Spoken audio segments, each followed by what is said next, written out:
Sorry guys, I didn't prepare for this. Is fan pains, is fan scoops.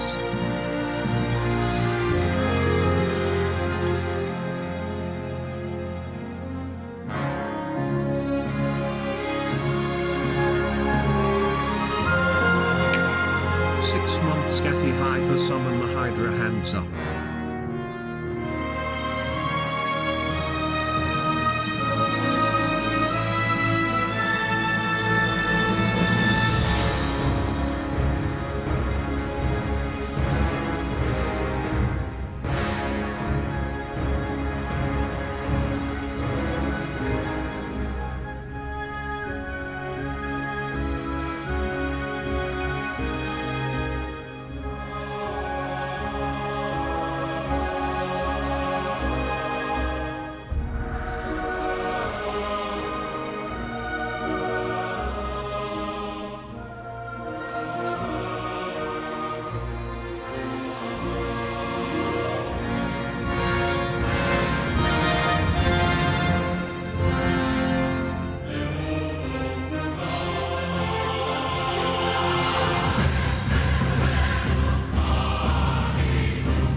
Okay, look at this. Yes.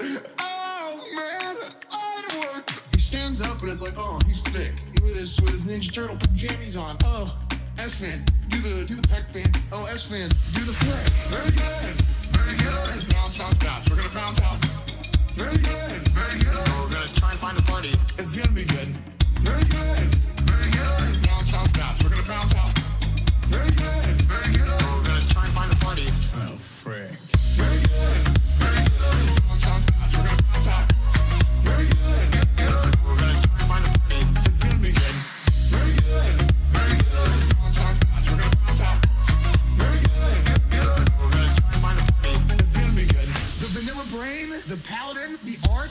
It's like playing chess. I'm known for playing a rep paladin in Classic. You gotta drink the bull to become the bull, dude. The worst feeling in the world is whenever you're not invited to a party. So we're at least gonna try our best. We're gonna go get the battery, and we're gonna try and find a party that lets us stream. Very good, very good. Bounce, bounce, bounce. We're gonna bounce out.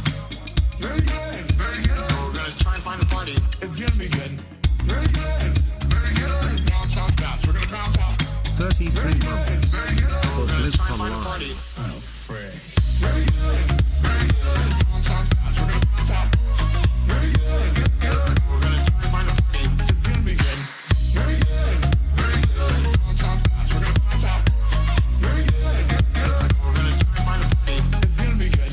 Very good, very good. We're gonna bounce out. Very good, very good. Try and find a party. It's gonna be good. Very good, very good. We're gonna bounce out. Very good, good. We're gonna try and find a party. It's gonna be good. Hey, you guys are the best part of my day. Yeah, it's like one of those things where like you think that, but like we said, dude, you don't know what you got till it's gone. And I love streaming so much. I love being here. I just love everything about this. I just love everything about this. Very good, very good. Bounce, bounce, bounce. We're gonna bounce out. Very good, very good. We're gonna try and find a party. It's gonna be good. Very good, very good. Bounce, bounce, bounce. We're gonna bounce out. Very good, very good. We're gonna try and find a party. Oh, frick. Very good, very good. Bounce, bounce, bounce. We're gonna bounce out. Very good, good. We're gonna try and find a party. It's gonna be good. Very good, very good. Bounce, bounce, bounce. We're gonna bounce out. Very good, good. We're gonna try and find a party. It's gonna be good. Very good, very good.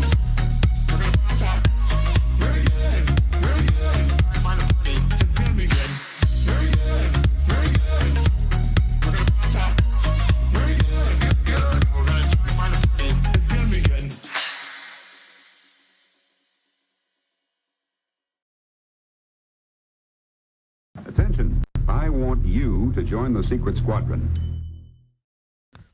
Yeah, I think one of the most beautiful parts of this organization is you have 5 different people, 5 very different experiences. There's the organization. There it is. Oh, no. If I imagined, like pictured a sex cult leader in my head, it would actually be S-Fan. The org is OTK, and its unified purpose was friendship, using a patented method of Twitch Prime for streaming success. Led by a man named Asmongold. But the claims that Asmongold had the world's largest mount collection, or how members had to bow to a picture of him on the wall, and how they had to call him the literal god, got some worried. The look of like a sex god or something. You know, banging all the women. You know, being part of an org is kind of cool. I like the idea of an org, but I just don't want to join any of these orgs. So I thought to myself, well, why don't I just make my own org with blackjack and hookers? A cult is a group or a social movement that's led by a charismatic leader who is authoritarian and who demands to be revered as a godlike figure. The group has some form of indoctrination program, sometimes called thought reform. She's my bird. We don't say that word anymore. She's my bitch. Thank you. There is exploitation, either sexual, financial, some type of exploitation of the members. Is Biscuit Book? Oh, no, he's crying. Oh, no. Oh, no. Maya, go see if he needs some apple juice. Oh, my God. Give him some sippy Maya, cups. go see if he needs some apple juice. Oh, no, no. Once you take that first step and go to that first meeting or talk or meditation group or Bible study, recruiters can work on you and invite you back, and it basically is a process from there. So you would like to join OTK? Have you put in an application? What do you want to do? Do you want to be like the social media manager? What would you like to be in OTK? Kidding me? You're asking me what I want to be? A social media manager? I don't know. Just tell me what you want, and maybe I'll think about it. I can talk to the guys. Here, you know what? Why don't we call someone else who I think can handle this job? Hold on. I'm calling S-Fan. Have you ever eaten corn the long way? I'm sorry? What does that mean? Have you ever eaten corn the long way? Not now, S-Fan. Don't do this to him. What does that mean? So we came up with this idea of making an org and building the org around our friends and building the org around friendship in general. And I think that's where S-Fan came in. S-Fan, being a notorious leader of another cult for years, was the perfect match for a large-scale operation like OTK. There's no sex cult. What are you talking about? One time I was walking around and I see him in some...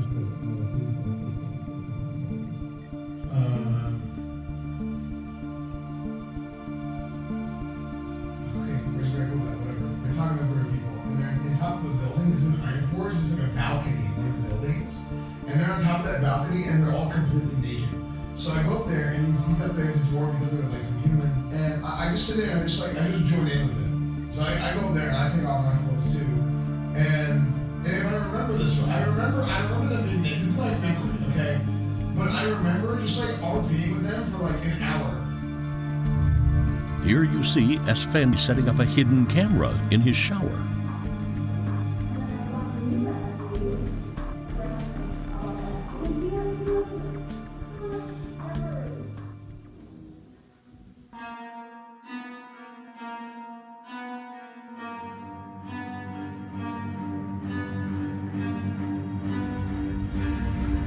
Bitch, I got problems on problems on problems on problems on problems on problems I solve them. I run through the money, the pressure be calling. Left on my blessings, I feel like I'm falling. The birdie is back. Tell me I'm garbage, I'm going through something, that's why.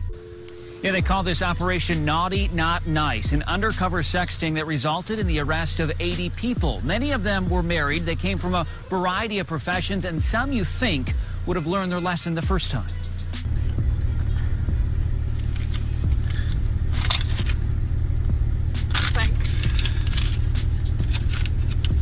You know exactly where to put that, don't you?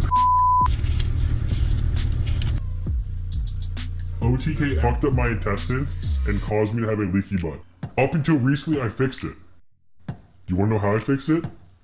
and this is a God's honest true story, I put a butt plug in my practiced squeezing it closed and opening it up over and over again until I could hold the butt plug in my ass. And now my butt doesn't leak anymore. They say OTK stands for One True King, but in reality it stands for Over the Knee, which is a well-established BDSM term for spanking. They even sell leather paddles on Amazon branded with OTK.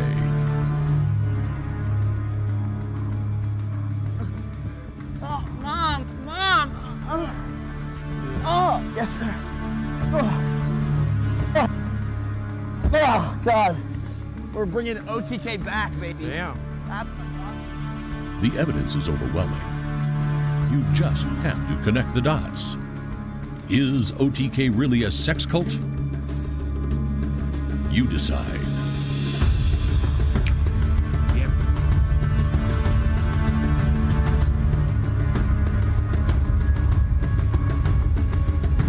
Not yet. No, it's not. We are not a sex cult.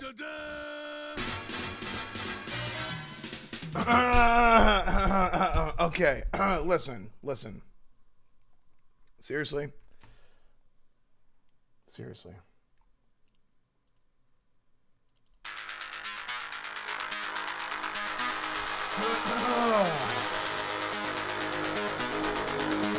Hello!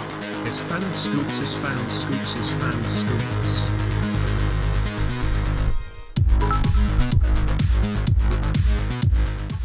Hello. What is up, everybody? Good to see you guys.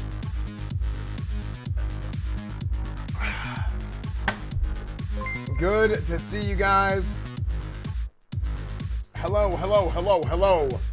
Snake Rat, thank you for the 11 months. Double J for the host. Hi during the 300 bits. Seriously. Big Head, 16 months. Yes, guys, today is the big day. BlizzCon Online is happening at, I think it actually starts in a couple hours.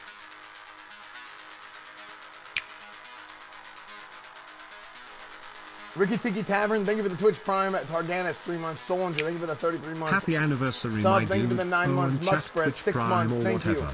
Duke, 18 months. Space, 32 months. Lennox, 2 months. Heartwarmer, 8 months. Silver Fox Gaming, Tier 2, 7 months. Skid Row, 7 months. Boom, we're caught up. Same shirt. Unbelievable, dude. It's a different shirt, same color. Yo. Tricky Shot, thank you for the 15 months. Wayne G, thank you for the 1 year. Thank you so much, man. Turnovium, thank you for the 3 months. Beach Ninja, thank you for the Prime. Space with 5 gifted subs. Thank you, Space. Imagine living in Is Texas. Ashen coming? I don't know. Maybe Mad Season might join us for a little bit today. I'm not so sure exactly. We wanted to do like an OTK thing, but the weather and everything was so up in the air. It was just not. And also on top of that, like the whole like quarantine situation, like this like snowstorm, whatever it is, has like caused so many problems. I don't know exactly how it's gonna be. I am in between all the gifted subs. We were gonna do something kind of like as an OTK thing for this, but I said, but we decided not to, and I said I'll just do my own thing, right? So, we'll do more OTK stuff very soon though. I don't know what's gonna happen with the clip show this week, but definitely by next week it'll be all good. So, Targanis, thank you for the 5 gifted subs, and Wandorf with 10 gifted subs right after that, guys. Thank you so much, man. Thank you guys so much, man. 6 months, 13 months. Scrimp, thank you for the 6 months. This has been the closest thing to a normal stream already, by the way. Even though I started a little bit late, it's still the closest thing to a normal stream. Pepega Fish, 30 gifted subs. Dude, Pepega Fish, thank you so much, man. Thank you so much, Pepega Fish. Trill Root, thank you for the 1,000 bits. Thank you, man.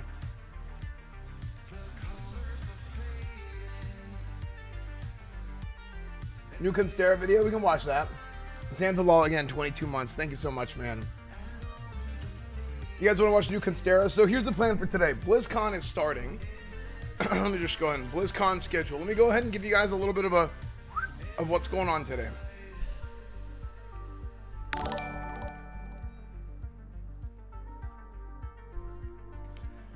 BlizzCon starts at 4, my time. Right now it is 2, so hype, BlizzCon will start TBC in hype. 2 hours.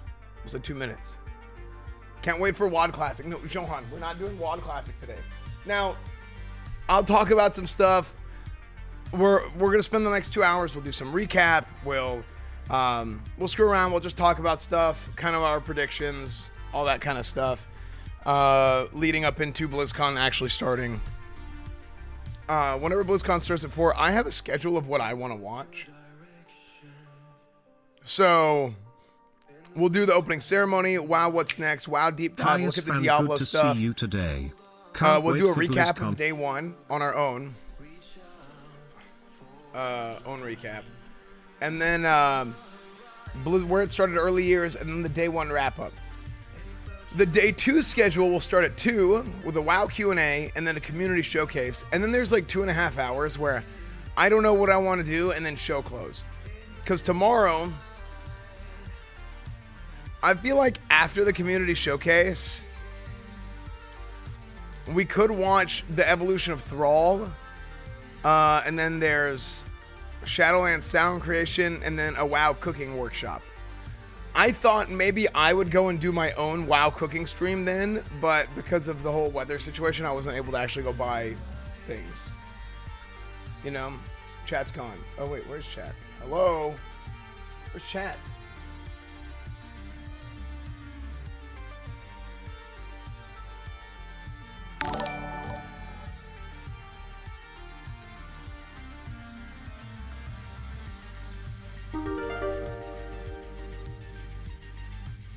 Are you putting on the red onesie to continue the tradition? Let me see this. Oh, I can't find chat. Give me a second.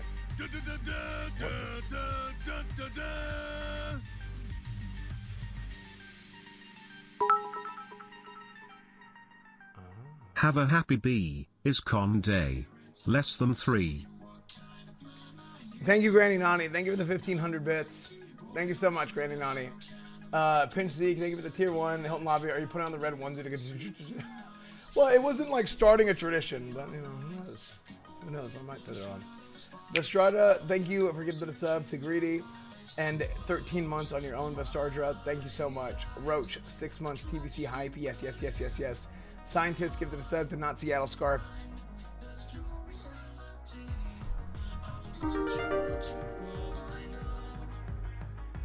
Yo S, where's Yo, the S, yo, TBC beta keys at? Oh my gosh. Truly. Are we doing this again? Unbelievable. Guys, there's no TBC beta keys, okay? I'll look at the new Constera song in a second. But yeah, this is basically the plan for the next 2 days as far as BlizzCon goes.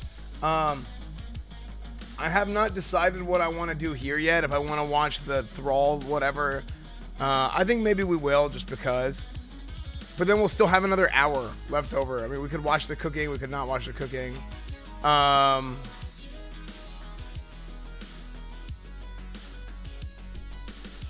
So yeah. I wish I could help with the hype train, but I actually spent the last $2 on my last up. Hope you have a good stream. Oh, dude, you don't gotta worry about any of that, dude. Thank you for that,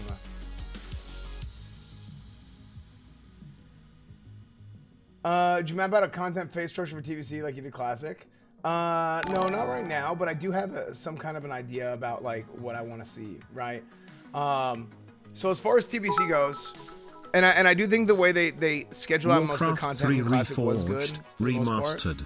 Do you guys not have phones? Ty Durden, thank you for the 1,100 bits. Thank you, man. Duke, thank you for the $5. Thank you, man. Okay, Wendy's good burger. Smiles. I have 7-Eleven pizza that they just piled into a box, which it does not look super appealing.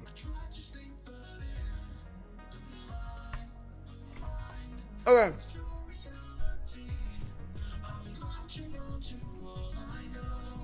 No, not 711 pizzas. So, on the good birthday. Yeah, we'll see. We will see. How Okay. long?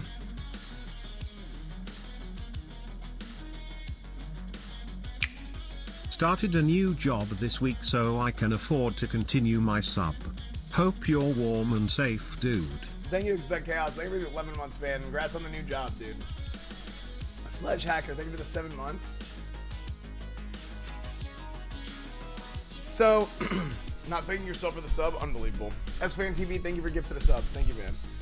Do you think they'll do an open beta for TBC, and do you think TBC Classic will blow up like Classic or not? Okay, so here's what I think about Burning Crusade. This is what I think about Burning Crusade. I think that Burning Crusade Classic is going to be very, very exciting for the current population of people that play WoW.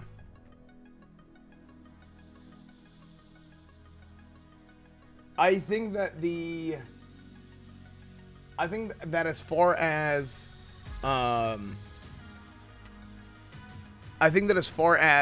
the overall hype of Classic WoW, like how it compares to that, like whenever Classic Vanilla came out, I don't think it'll be the same level of hype.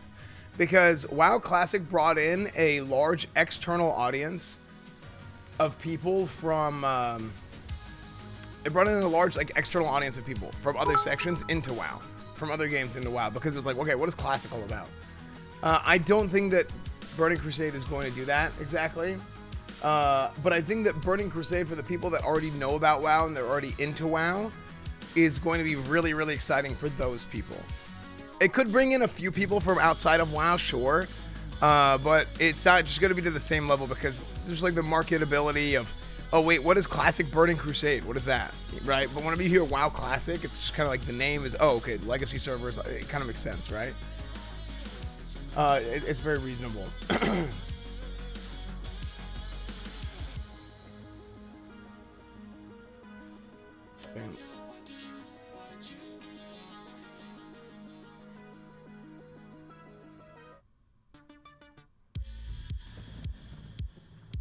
Try that one. I think people are gonna play it the same like when Classic 3 months in a row, and then most will quit for meta content. I mean, Classic. Here's kind of what's happened with Classic overall is like it's kind of turned to be a little bit raid loggy, which is it's kind of bad because Classic isn't really like a raid loggy type of game. Yo, it's my birthday. It's not today, meant to be. just Vanilla turned WoW is not 19. meant to be that type Feels of game. But that's birthday, what's man. happened. Love the stream, man. Nice. Big juices Happy birthday, in chat. Jackson. Happy birthday, man. Thank you for the $5, dude. Big Knee, thank you for the 300 bits. There's no thanks for TVC Classic and Sex Cult beta keys. There's no, those don't exist. It's fan cozy. Tommy Wami, thank you for the 4 months. Thank you, man. How good are Paladins in TBC? They are better than they are in Vanilla. At least Rep Paladins are, and Prop Paladins are. Actually, Holy is still. Druids become insanely good in Burning Crusade.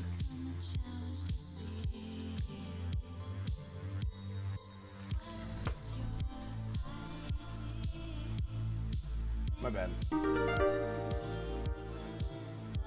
trying to fix my scenes. Will you be watching just the WoW channel or jumping between stuff? I'm gonna be jumping between stuff. I have my own kind of schedule written out, and to be honest,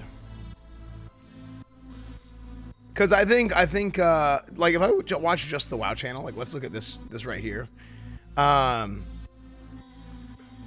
Like I don't think I'm gonna watch the deep dive, but then after that, like Making of the Wandering Ancient Mount, Voice of the Afterlife. Like my channel is not really a WoW stream anymore, like just a WoW stream. It's definitely like more of like a variety stream and whatnot. And I do think that like with that, like yeah, I'm always gonna like look at the hype WoW stuff, but then like looking at a little bit of Diablo, and I may even go back and look at the Overwatch stuff. I may even go back and look at the Overwatch stuff on day 2, right?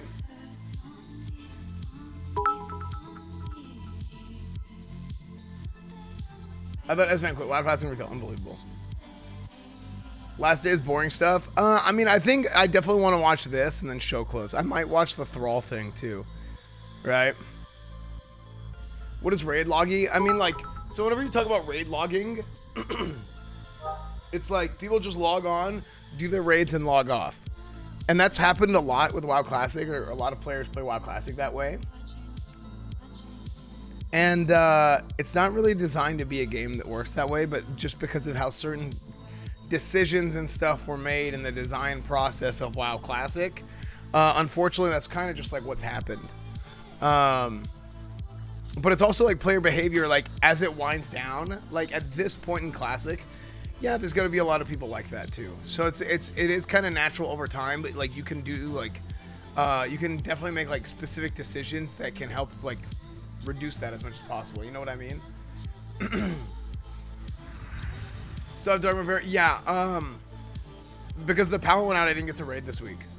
So do I don't like, I could just, here's the thing, like I could just stay logged off and go get my world buffs and whatnot, but I also kind of want to play the game. You know what I mean? Because I do still have Dark Moon Fair, but in retrospect, it is really cool to see Classic in official form, live and well. Yeah, I mean, there's still there's still a ton of people playing WoW Classic, right? There's still lots and lots of people playing WoW Classic. It's just like the player behavior and kind of like how it goes is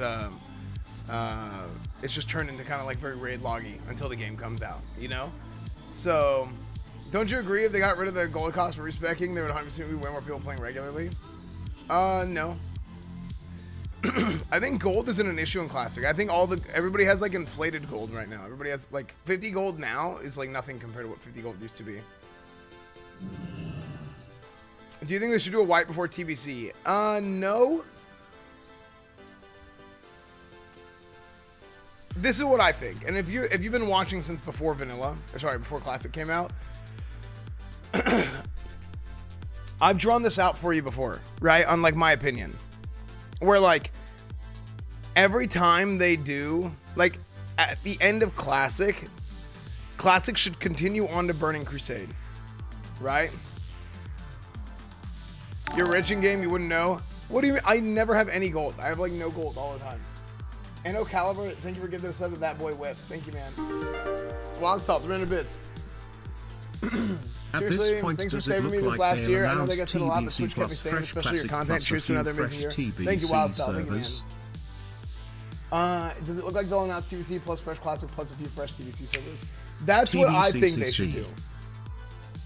And more, to be honest. Pedota, thank you for the 4 months. Seokin, I'm going to talk about that a little bit more. Hi, thank you for the 2 minutes. Did you know when we met at 2019 Con? I was still on the Evrog back then, though. Wait, we met at 2019 TwitchCon or BlizzCon? When? So, this is what I think. And this is the same thing that I've been saying for the last couple of years, but I think that this really is the best way to approach it. Once Classic comes out, you continue to Burning Crusade, but then you need to make new fresh Classic servers. Okay? So you make a new set of fresh Classic servers. But also, there needs to be a server, maybe one or like a cluster of servers that are just vanilla forever. And what you can do is you can character copy to that server. Now, there was leaks recently where they talked about choose your path or whatever. I don't know if it's going to be a transfer or a copy situation, but they might actually be doing this. I don't know about the rest of this. But from the leaks, it looks like you might be able to do vanilla forever. But I don't know if it's a transfer, like you transfer your character to that server or what. I don't know how it works.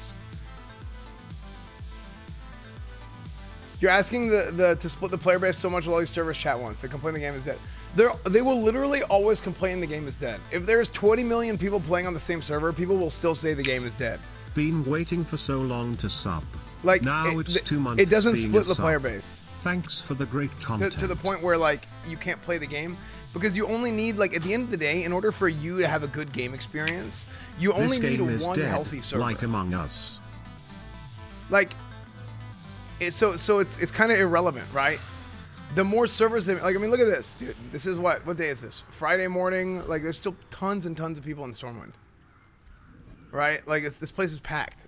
Everybody's still playing this. Like, not everybody, but like, there's still a ton of people playing this game. So, Classic is far from dead. Servers like Mankirk are barely playable on Ogre during peak times. Yeah. So, Friday morning, Omega Lol. What? Okay, Friday afternoon. You know what I was talking about, okay? So Classic, I think whenever Classic is done, they make a new set of Fresh, right? And then you always have a chance to go on a stasis server like Phase 6, Vanilla Forever, and this is always Phase 6, right? And people can play new characters here. They can character copy over here. They can have their guys here. That's what I think. But I think every time, I think that you have this like 2-year cycle, or maybe like a 21-month cycle. I don't know exactly what the timing should be. I do think 21 months would be good if they came out with Burning Crusade in May. Ago? You won't remember what I look like from the front, but maybe from the back. No, that's not unbelievable, Fandrill. Yes, Unbelievable. Thank you. Thank God I finally reached Magic you. Crazy, thank you for the 3 months, I have dude. some important information to share with you. You must know before BlizzCon. It could change the fate of the universe. I am almost scared to share this with you. Do you think you can handle it? Yo.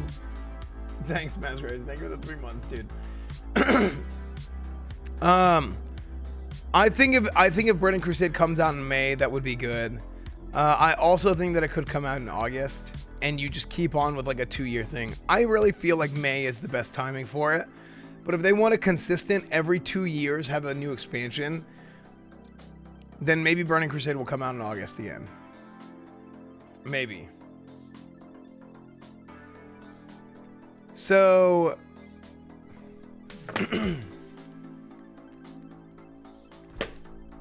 here's the issue with this. Going from Classic to Burning Crusade.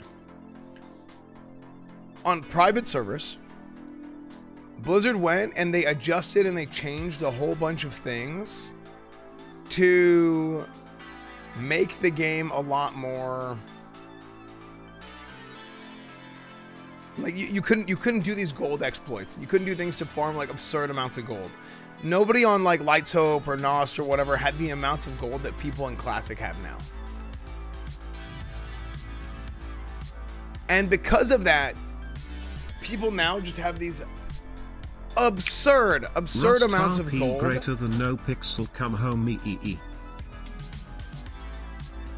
Mr. Hubs Gaming, thank you for the 5 months. Thank you, dude. So, because of these absurd amounts of gold, it has this compounding effect on itself that goes on throughout the not only the patches, but also at this point the expansions of the economy just spinning out of control, which has really already happened.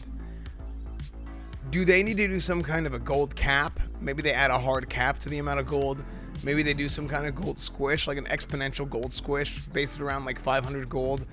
If you have less than 500 gold, you gain gold. If you have more than 500 gold, your gold goes down a lot. Like we came up with like an equation for it at some point, like a year and a half ago, maybe a year ago. I don't remember. But I gotta go find it. Somebody, like I talked about it and somebody posted it on my subreddit. So I gotta go look for that. What was I gonna do?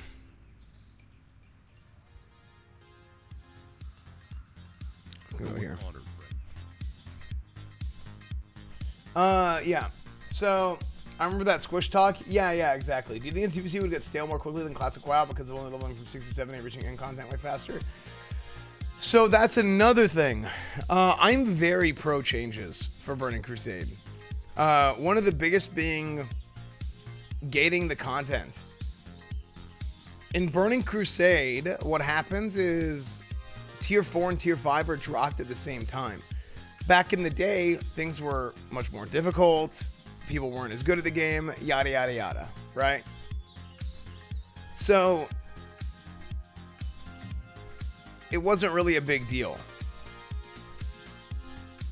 Hold on, let me see.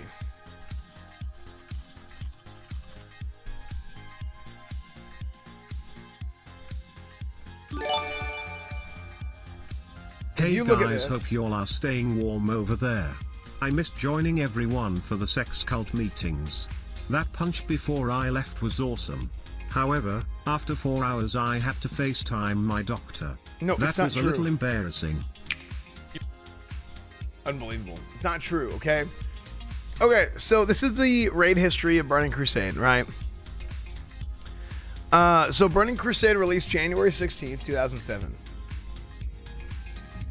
If you look at the content of when stuff was cleared back in the day, Magtheridon 40 days, Gruul 19 days, SSC 73 days, Tempest Keep was 130 days.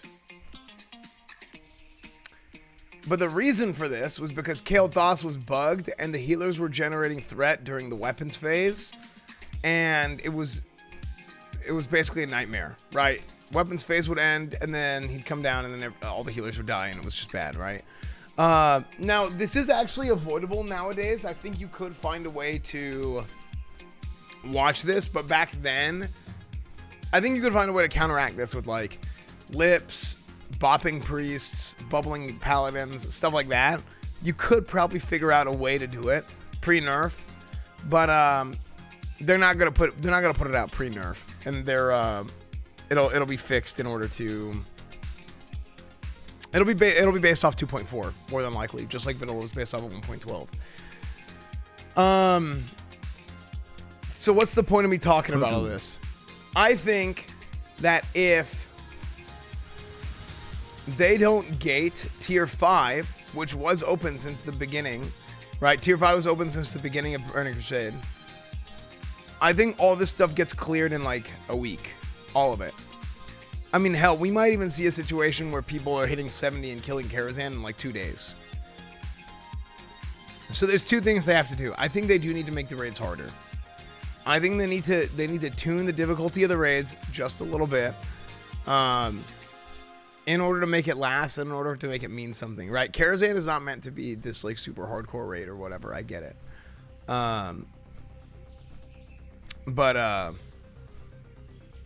Like the first Karazhan clear back in the day was after 12 days. So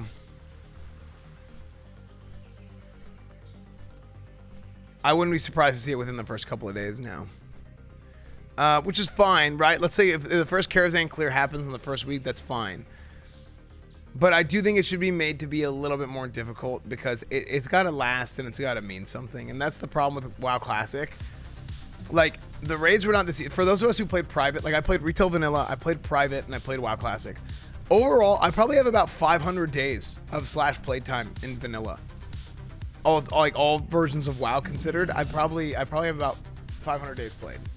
I have a lot. So I've seen the different versions of the game.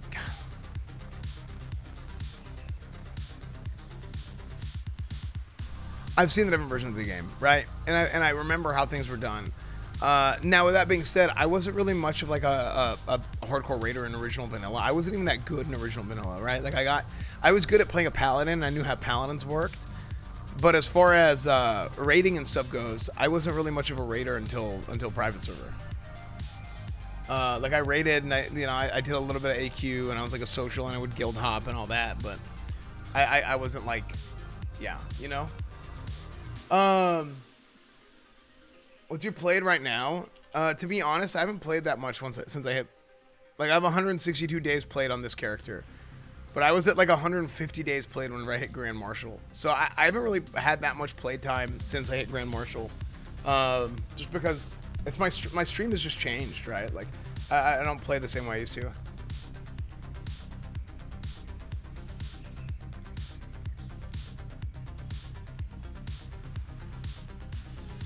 Can you explain something that's like on 5? I feel like you're just speaking jargon. I'll try. Do you like Shadowlands? I like Shadowlands a lot.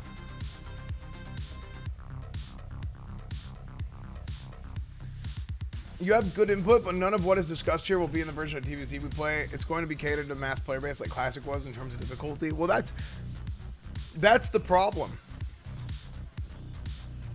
By making it too How's easy. How's that 711 pizza? It's good. It's okay. Here's the funny part. By making it too easy, you're actually not catering to the masses. And a lot of times people don't see that. People don't understand that. They think that by making something easy, you're like catering to the masses or whatever, but in reality, you're not. Because what happens is the average person doesn't feel accomplished whenever they actually do accomplish something, right? Things need to be done in a way to where it's rewarding to do the job. That's the big issue. And what happens is it turns into like a min-maxy game, right? Because people get bored because they're like, oh, it's too easy, time to min-max. Whereas like, that's fine. I think it's fine to want to play the game that way, but that shouldn't be the standard of how to play the game. The standard shouldn't be like speedrunning and all that stuff.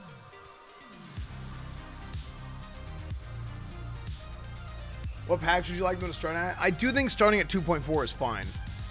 I think it makes sense for them to start at 2.4. All the 2.4 balance and whatnot. I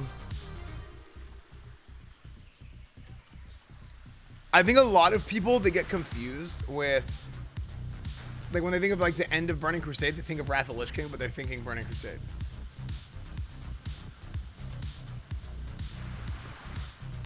You don't want to overtune it though, according to my boy Nano. Well, yeah, of course, you wouldn't want to overtune it either, right?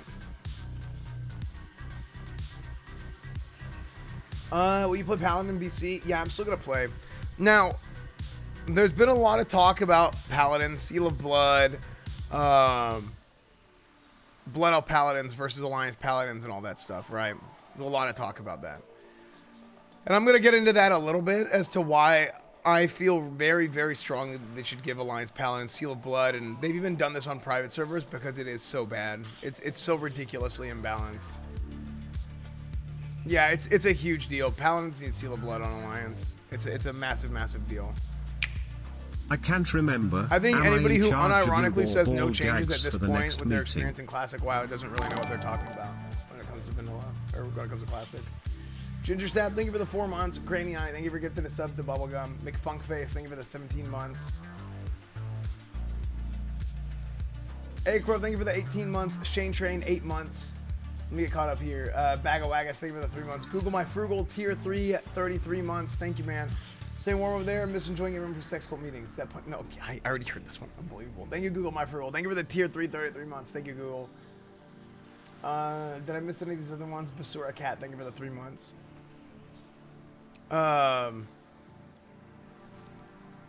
Seal of Blood on Alliance would not be like the way it was, though. The way it was doesn't matter. It just doesn't matter. I'm so like heavy pro changes at this point. Like, why? Because honestly, Blizzard, what they do is they don't play the game. They don't understand how the game works. They go on Reddit and they read they read things on Reddit and forums from other people who don't know how the game works. And then it causes problems. Like, all the problems in WoW Classic that we have is because of the insistence on no changes. It's the absurd insistence on no changes because what some people said on the forums early on before they understood how the game worked, right? Dude, I have videos of me talking about this stuff. Daily dose of classic S-Band.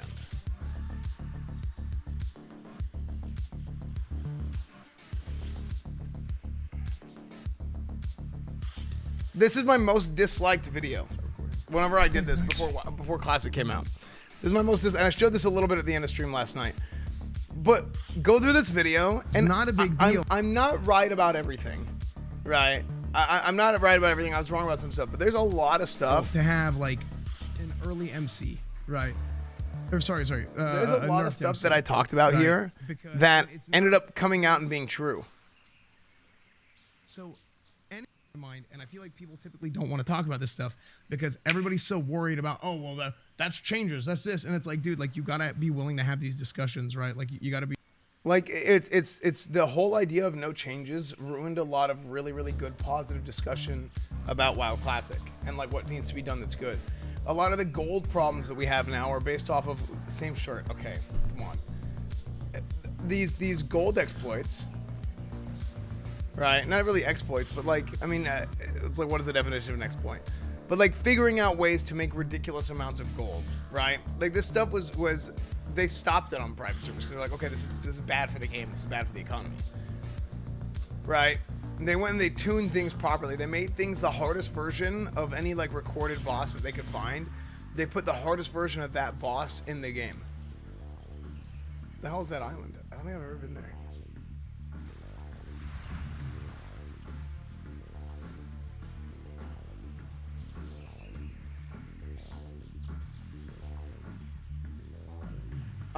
Blizzard being so scared of the no changes room classic, it could have been way better. Yeah, exactly. Right now, if you're talking about like, okay, let's go in there and let's give Paladins Crusader Strike, or let's give Paladins Taunt, so, like, that's not what we're talking about, right? But the other things like this, yeah, there's stuff that absolutely need to be addressed, right? Stuff like, even like the world buffs. Like Dire Maul buffs, all the other world buffs are not dispellable. Dire Maul tribute buffs should not be dispellable. Songflower should not be dispellable. The Onyxia head, there should be no timer on these head turn-ins, right? Because all it does is it opens the door for griefing of like, okay, you have to get somebody to mind control on the other side, you kill it, and then it's just so dumb, right? It's like, why? Right? This kind of stuff was addressed on private servers. Not the undispellable thing. I do think the undispellable thing should also be happening though. Right? Hey man, good I don't to see think you remove again. world buffs man, and raids. Love you, man. I think removing world buffs and raids is a really, really bad idea because there is a very, I think, silent majority of people that enjoy getting their world buffs and stuff like that for raids, right? It's fun for them. And if you die, right? And that sucks. But I think like the fact that like with little to no counterplay, somebody can come and dispel you and all that stuff on a PvP, it just sucks, right? Wrong? No, I'm not wrong. There's a lot of people love getting their world buffs for raids. I love getting my buffs dispelled. Nice. But yeah. Having world buffs is fun, but getting them not so much. Well, the reason why getting them is not fun is because of what I just talked about. You have to wait for somebody to reset the Oni head, right? Or Nef head by mind controlling the NPC and get it killed. The stress of if I go get Dire Maul buffs, and yes, I know I have Dark Moon Fair right now. I just don't care, right? It doesn't matter to me.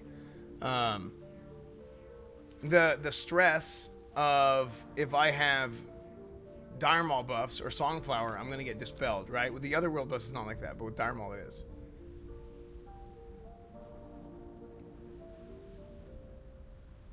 Half of us don't even have people to reset on our servers. Yeah, like, it's just bad. It's not good. You know? Getting world buffs, being the meta feels like an artificial way to min-max. Well, there's too many people that want to play the game that way, right? There's more people at max level. There's more people with head. Like, there's so many reasons for this, and I've talked about it a lot, and I can go into it more as to why I feel that way. And I think no, I am probably not going to play a fresh classic anymore. I think I am done playing Vanilla WoW. I think I am probably done playing Vanilla WoW once this is over. But my plan is to move on to Burning Crusade. This was kind of like my last run. I've done everything, right? Like I've done it all. So, like I've effectively beat the game, right? I haven't gotten every item, obviously, but like as far as like accomplishments go, TBC should have tuned up versions of Tier 4 and 5 released on launch. I don't want us to clear all of Tier 4 week 1, but I also don't want us to be able to farm Tier 4 for months going into Tier 5 because then Tier 5 will probably be too easy. Yeah, so and that's why I'm saying they need to tune it up a little bit, right? And that's a good point. And I do think they should tune it up a little bit. So to that point, Tier 4 needs to be difficult enough to where, yeah, the best of the best will definitely clear it within the first day or so, right? Within the first couple of days. The best of the best will absolutely clear it then. But the average guild, the average group, should not go in there and be able to clear it like that. And that was the problem with MC, with Molten Core, right? Which is what happened in going into Blackwing Lair. So in Classic WoW, Molten Core was so easy because of all this. It's a video from 2019. 16 debuffs, 1.12 itemization, 1.12 talents. The final version of all the bosses, right? So the players are all stronger, the bosses are all weaker. It made Molten Core much easier than it was back in the day. You can talk about, oh, we know everything, oh, we know this, we know that, whatever, right? But we knew all that on private servers too, and it wasn't the case. So what happened was the average guild went through and they cleared Molten Core in the first month, right? They got to 60, cleared Molten Core, whatever. Much, much faster than back in the day, right? I say average for the first month. I'm speaking in hyperbole a little bit. But the average guild cleared it much faster, and then there was a very long time before Blackwing Lair came out. to the point where really the worst period of time for Burning Crusade was, the worst period of time for Vanilla WoW, for WoW Classic, was probably December, January. It was really, really bad. Why? Because they did some things wrong with Phase 2, and they took too long to release Blackwing Lair a little bit. I'll watch the Constera song in a little bit, because yes, I'm stuck in a WoW rant, but we're also going to do a little bit of recap today as well. How much Aspen do you watch? Dude, if you click on one America Aspen for video, a long time, it'll subbing for my boy. show up your thing. Got me through some tough times in grad school and when I was super isolated. McFoo, thank you for the 3 months. Thank you, man. Seal Blood is not a big deal. I will talk about Seal Blood here in a little bit. Yo, 5 months. One more and I get a nice shiny red badge. It's Fandel. Mount Key, thank you for the 5 months. Let me make sure I'm caught up here. Morocco, 19 months. What's up, dude? Dogman, thank you for the 2 months. Icon, thank you for the 13 months. Dude, Morocco, I don't get to say this enough, but like, I think it's so cool, right? Like, I have a small group of people that I've played with since private servers, right? Like Morocco, Kalai, like, it's just very, very cool, right? And getting it clear with some of these guys, like, there was Vic. It's cool. I like that a lot. Thinking about how many years it's been. Finally, Red Paladins can do more than just white hit. We already do more than just white hit, okay? But I will talk a little bit about Seal of Blood here in a second once I'm done with this rant. Nix, thank you for the 7 months. I miss your interaction with McConnell if he comes back soon. Yeah. Yeah, I miss McConnell too. Almost 2 years of watching this Ret Paladin gaming warlord. Balanced Tiger, thank you for the 23 months, man. Uncle Monty, thank you for the 21 months. Thank you, dude. Did you start streaming? I made videos on private server of Ret Paladin stuff because I knew how Ret Paladins work and whatnot, and then my channel just kind of took off. So here's the thing with Seal of Blood and why Horde Paladins, it's not just Seal of Blood. Horde Blood Elf Paladins are so much better than Alliance Paladins, and it really sucks for Retribution.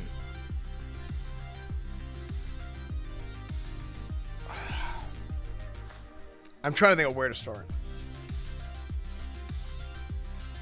Seal Blood would make humans and Draenei better in PvE than Blood Elves? No, it would just make them kind of close to the same. Because Paladins have, or humans have the expertise bonus, the weapon skill expertise bonus, which is nice.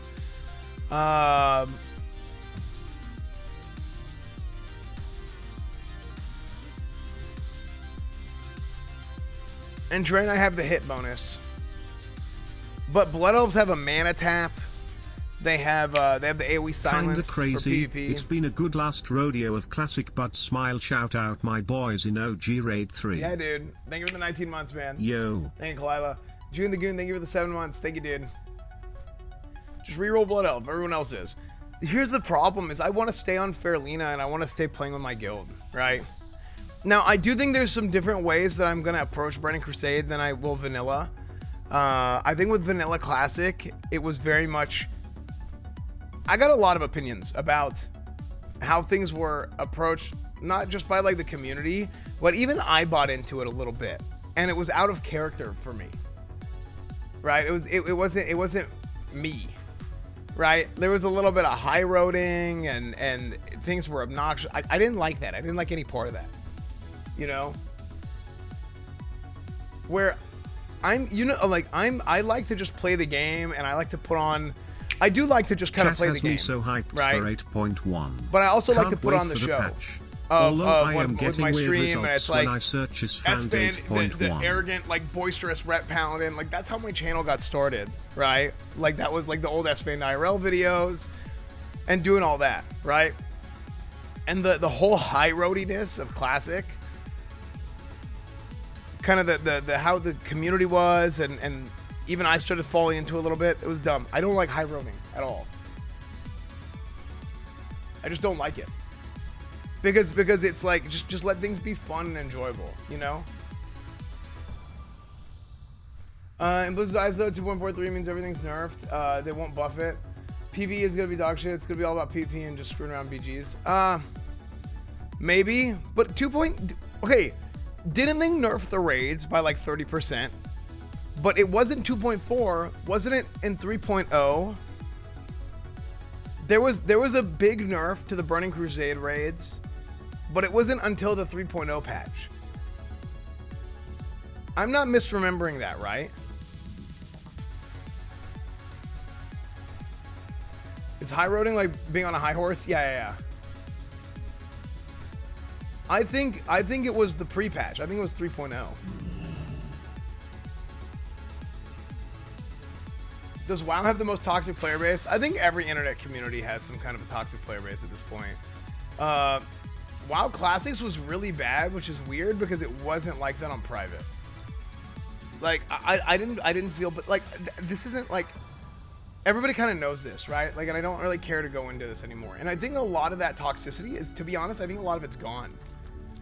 I think you had a lot of people that were tourists that came into WoW, and maybe there were people who played back in the day and they like had this like delusions of grandeur about classic WoW and like, oh, you know, the sanctity of this and that. And it's like, come on, dude, like just play the game. Now there's certain things that need to be done the right way and things that need to feel right. Absolutely. Right. But, it was just so weird, man. And I'm not about it. I just want to play the game and have fun and do the show. You know what I mean? Wasn't it really toxic because the streamer server I remember was nice on the server I played on? No, there were people that were like toxic with streamers, but like, to be honest, like at least here on Fairlina, shut up Dillhole, I'm here to prove classic is still toxic. Thanks. But I feel like a pretty good at least on Fairlina, I think a lot of those people are gone, right? Like I feel like there's a pretty good, please attack me. Is he gonna hit me? It's fan happy, much love, my dude. Oh, here we go. Okay.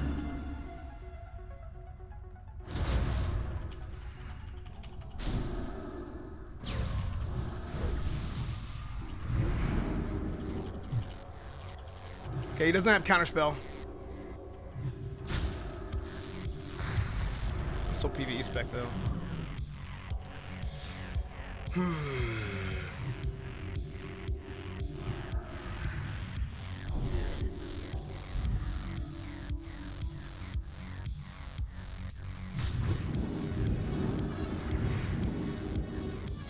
I have grenades.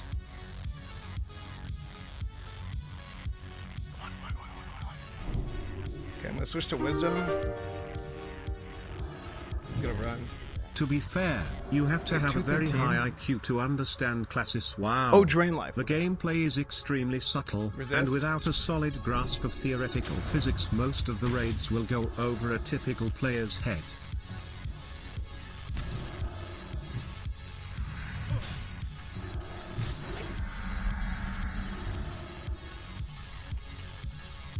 I wanted the 1v1.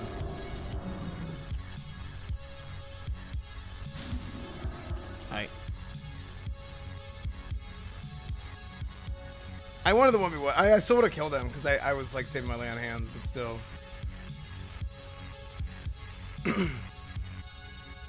2v1 S-Van, unbelievable. As a red, how do you cleanse yourself out of sheep? I'm a mage 1v1. I didn't cleanse myself, I bubbled. I offensively bubbled.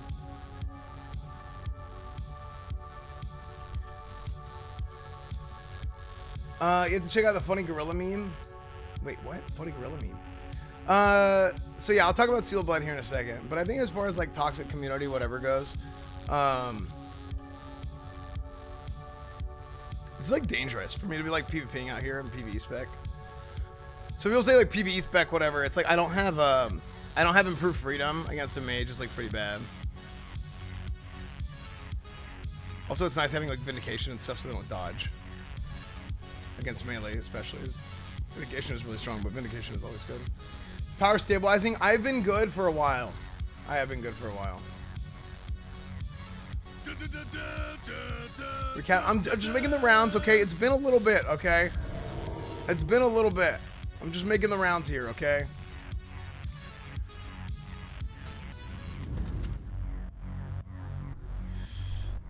I hope you realize how much influence you have with Blizzard. Please help our voices be heard so we can get a good version of TBC. I mean, a little bit, right? It's not as much as it seems, I think, to some people.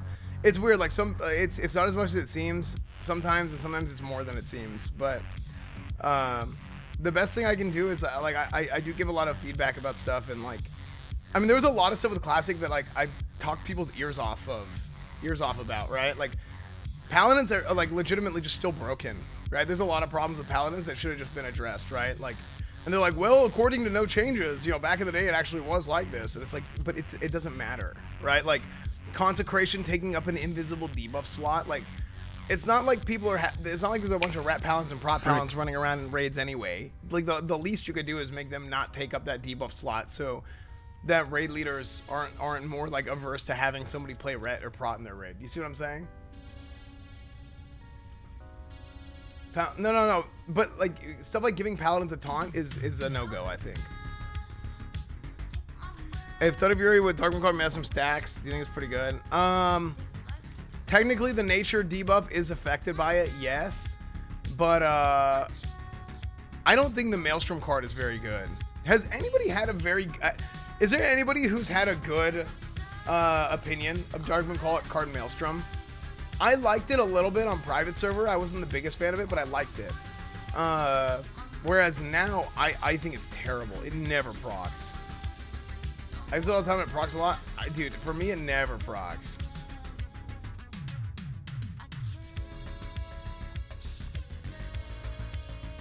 Is every raid gonna take one ret? I do think in Burning Crusade, having a ret Paladin is very, very valuable. I think it is very valuable to have a ret Paladin in your raids in Burning Crusade. Why? Because Sanctified Crusader gives you 3% damage, 3% crit to every damage dealer in the raid who's hitting that target. It's, as far as the DPS buff goes, it's one of the most powerful DPS buffs in the game. So you have that, and then also on top of that, Crusader Strike refreshes all judgments on the target.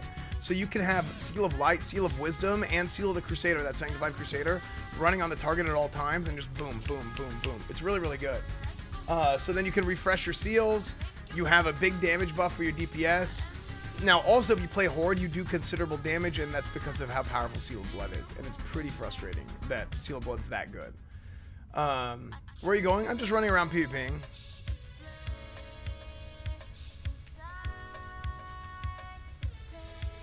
In the spirit of Classic, what would be really cool is a talent that synergizes attack power and spell power. That's what Crusader Strike does. Malakti, thank you for the 2 years. Thank you, man. Hi, Sfand. I've been going back recently and watching your content on your channel, not 100% all the way through, but every day I watch your content for WoW Classic or anything like that. It makes me want to level more on Classic. You're great. Keep it up, hypers. Thanks, Wolf Hunter. Thank you for the $10, Hi. man. Thank you for the kind words. And yeah, and sure, I don't play as much WoW as I used to, but WoW's still a big part of, like, not just my life, right? Like, but not just my stream, but a big part of my life, right? Even if it's less of a big part of my stream as of recent. But anytime there's like a hype period in WoW or whatever, I'm gonna play it, right? Like, that's how I got started. And even there were years where I didn't play WoW, right? Just years and years where I didn't play WoW. And like I always just was like Paladin everything. I just liked it, right? Kiss Army. It's hard to explain. So would you give Seal of whatever to Blood Elf Prop Pally? Seal of Vengeance? I mean, you can give Blood Elf Seal of Vengeance, but Seal of Vengeance sucks. When do you move to your new house? I don't know yet. It'll be sometime in the summer, somewhere between the beginning and the end of summer. When does BlizzCon start? In about 1 hour. I'm ready to watch the Red Bull grow his wings. Yeah. Play Paladin EverQuest and see if you like it. Yeah. Paladins in Dark Age of Camelot were terrible too, actually. Now they're good now in the most recent version of Deok, but originally they were terrible. So Seal of Vengeance is good for AoE tanking, no? Seal of Vengeance sucks. So Seal of Vengeance, the idea was essentially that you could use Seal of Vengeance and wear, like, warrior gear and use Seal of Vengeance. Or wear warrior gear and use Seal of Blood. That was, like, the idea behind the design of it. So Alliance Paladins would be, like, good tanks with warrior gear, and then Blood Elf Paladins would be good tanks with, good DPS with warrior gear. As it turns out, Prop paladins were just outright better whenever they use spell power and stuff anyway. Seal of Vengeance doesn't scale very much with spell power, and Seal of Righteousness just ended up being the better seal. So Seal of Vengeance, really the only thing that it's good for is swapping to Seal of Vengeance and like hitting a druid or a rogue or something with it, and they can't re-stealth. That's really it. Kind of obvious you can't play as much as you do. You have to run a gaming organization. All true. I'll be back on around 12 tonight, same time. Hope you're on later. Yeah, dude. I'll be on. I'll be watching Blizzcon all day. I don't understand how Paladin's the most important class in terms of WoW lore besides Shamans are so dead ass weak in the game. Why? Well, they're not that bad. They're just not that good in PvE. I'm considering respecking to PvP spec. It's not Ret Bull anymore. It's Ret Fuel. Hashtag ad. True. True, actually. True. Can I come raid with Crusade for TBC? I don't know what I want to do. Because we're obviously going to have to do like a scrambling of all the raid groups. We will have to do that. I originally thought I was going to transfer. I talked to my officers and I've been...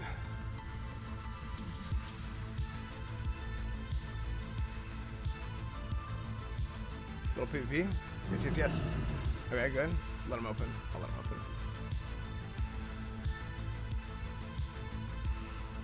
Oh, come on. Oh, yeah. Yeah. Let's see. Oh, frick. ZG buff.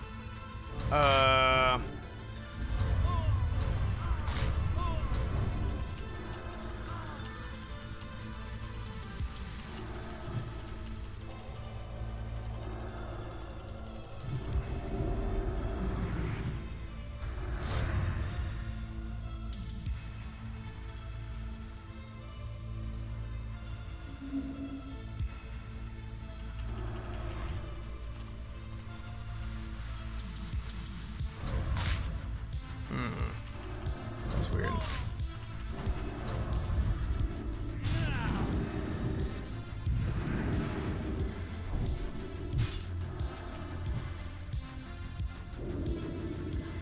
Oh, he's actually got me. I'm dead. 'Cause I didn't heal. I was hoping I could just crit him. I'm dead. He got me here. RIP. I'm dead. Do I have anything? I'm dead. Frick, that was good. I was hoping that I could just like kill him. That's why I didn't heal in the bubble. But I got too aggressive. That was a good fight. But right now I miss WoW content with Asmon sobbing, you taking a break from the game, Shadowlands turned boring a bit at the end. Yeah, a little bit.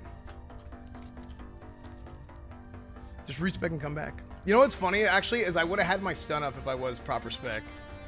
But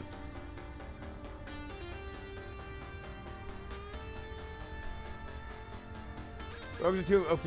I mean, I think that was fine, right? Like, I should have healed and played it more passively. As spooky as they may have been, I tried popping all my streams stuff were and seeing very if I cool. could just burn him. Happy but 6 months.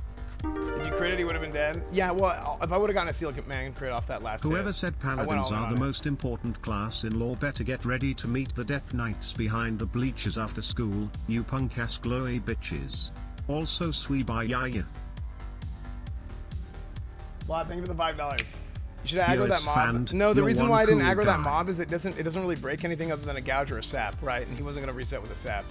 Now what was weird is I perceptioned. He must have vanished while he was already in stealth. But yeah. How much better is Ret in TPC? Ret is better. Reckoning is completely gone, but Reckoning kind of sucks in Classic anyway.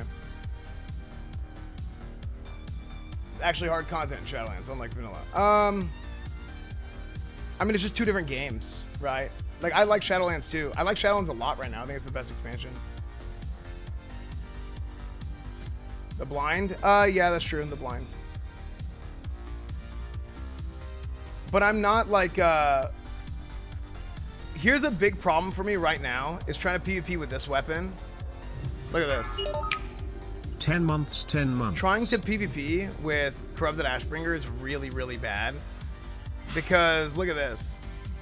I have 4.7k health, right? If I go use my Grand Marshal's Claymore, it's like a 700 health swing. But I also feel like I can't not use the... I mean, how do you have a Corrupted Ashbringer and not use it, right? So... it's like... Even though this is the better PvP weapon. Do you think Bobby Kotick will start the It's too BlizzCon cool, stream from his yacht? Yeah, probably. Hey, Dizzy, thank you for the 10 months. Soriel, thank you for the 6 months. I need the mom, I know. This guy will own me if I fight him. Should I fight him anyway? I think he'll own me. Would you rather have the jailer beaten or win like a Thanos moment? That I can remember we haven't had a villain win yet.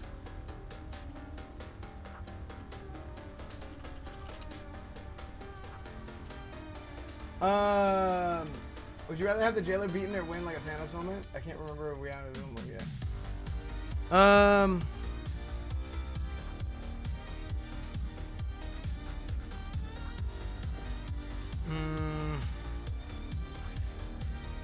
Probably what's gonna happen. I mean, the jailer is a badass villain, but I feel like every time there's a badass villain, they don't ever kill them. They like almost kill them and they run away, right?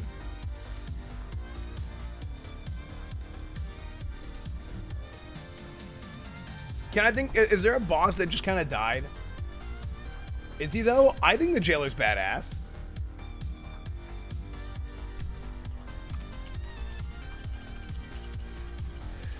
Don't you get more effective health with Ashbringer procs? This is a good question. So, since the Ashbringer has a drain life proc, sometimes people are like, well, don't you get more health back overall? But the problem is like, what if you can't swing, right? Like, if I'm stun locked or something against like a rogue, right? Or if I'm fighting like a mage and I just get bursted, or an Ellie Shaman, right? For example, an Ellie Shaman at this point can do 5k damage for sure. Are you gonna get in a call with Miz when it goes live? I don't think Miz is gonna watch BlizzCon. I don't know.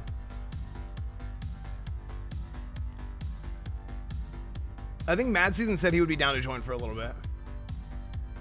He is? Oh.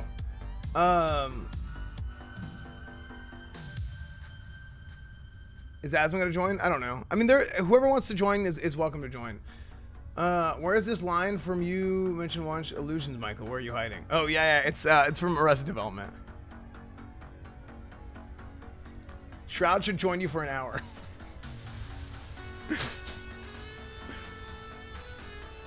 Of course, Miz is gonna watch it. It's free content. Yeah, I mean, and Miz is excited for Burning Crusade, right?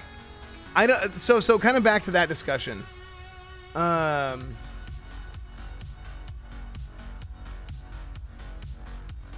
I'll get into Blood Elf stuff in a second and recap. I'm gonna approach Burning Crusade a little bit differently. I'm still gonna have Crusade and all that stuff, but it's not gonna be. I want my raid group to be like this. We kind of did this, but not in the same way. My raid group will 100% be. This is the stream raid group. This is it. This is the stream raid group, and everything in this raid group is focused on the stream. That everybody who's in this raid group should understand that, right? Where we might have multiple streamers and whatever, and because I don't want this weird thing where like I just want it to be known, right? And make sure that's good, right? PvE server this time? No, I think I'm gonna stay on Fairlina.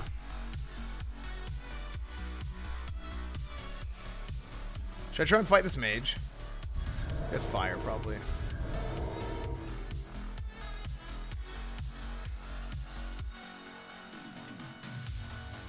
Mages are scary.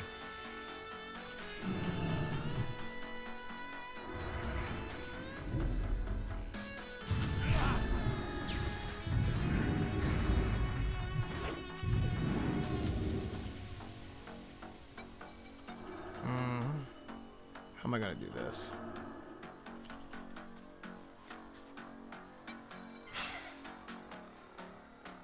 Okay, it's probably gonna poly me. It's done. Nice. Consider a new song? Yeah. That block. Well, he blocked because he probably thought I was reckoning. Yo. Valham, thank you for the 4 months. Thank you, dude.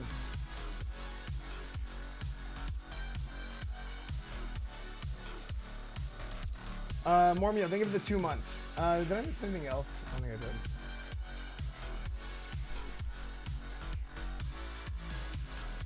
Is rep better in TBC? Yeah, it is.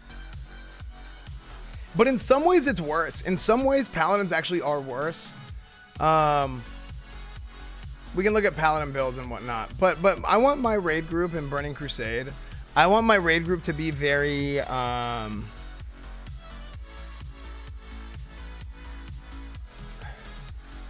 like, this is a stream content raid. We're going to do certain things based on the stream. In a proper guild, it's important to have your loot council and stuff fleshed out beforehand. Have things done like, okay, well, like, because then that way you look at everything and make sure the loot's done fairly and whatnot. And okay, this guy's been here for a long time. He gets a little bit more consideration. He's a high performer to whatever.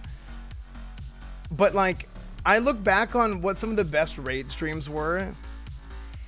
I think some of the best raid streams were like, you look at Train's scuffed Squad W raids, where I would literally stream Train's raids. I wasn't in the raid group, but I would sit in their Discord and help them lead, and then get into their chat, their officer chat, and then do loot council with them. Those were so funny. Like, actually awful raids, yes.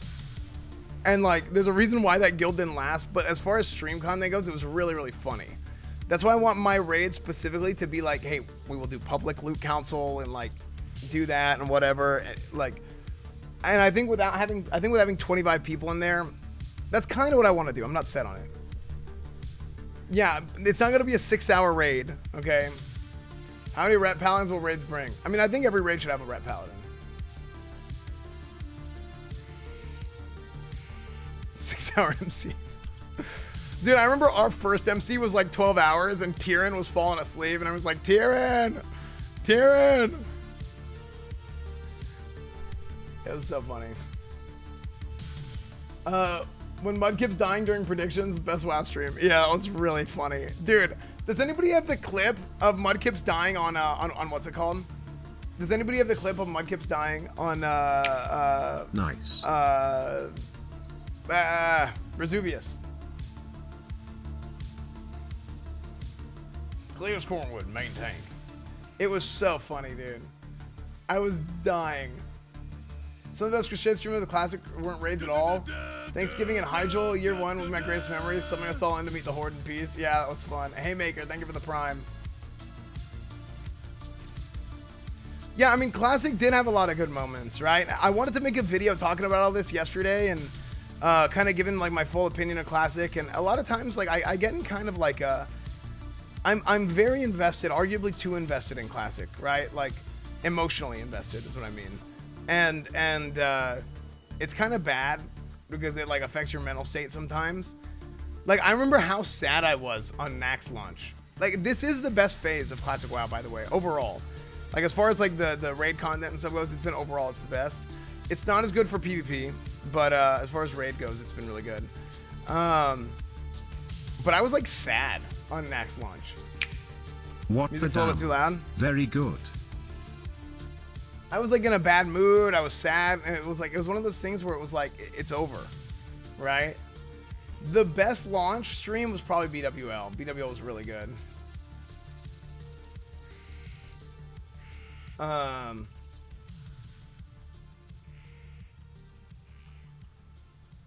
Is the clip? What? Like, look, there's always a chance. Mudkips, they are anti-mudkips. I just went all in. Go She all got in. all Yeah, in. yeah, funny, she's dude. gonna mess it up. I went all in for no. Yeah, it's fine. Yeah. She's got it. On this one around we'll go. On this one around we'll go. So he's moving around. Okay. Alright, I'm going. Here we go. Focus up. Putting all my chips in. God help us. Why is it not? Go ahead. Go ahead. Go ahead. Oh my god. Oh, one God. Go quick. Go quick. Go quick. Mind Is control. goalie. Okay, watch it. I'm going. Here we go. Focus This up. is so funny. Putting all my chips So here's in. what happened. God help us. Why is it not? Go ahead. Go ahead. Go ahead.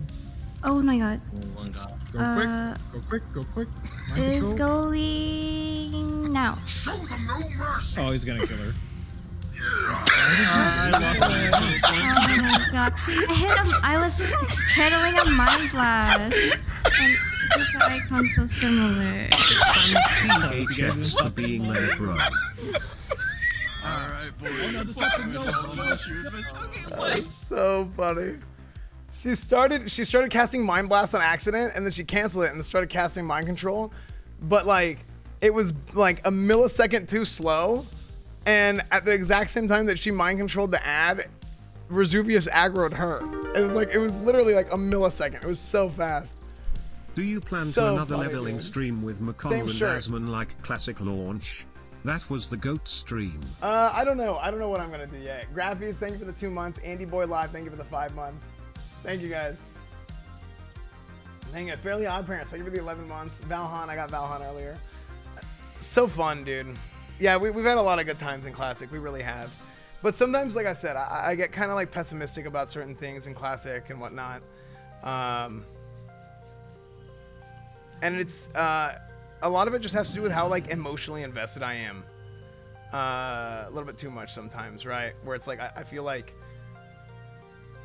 things that were bad in Classic, like I almost felt like it almost felt as if like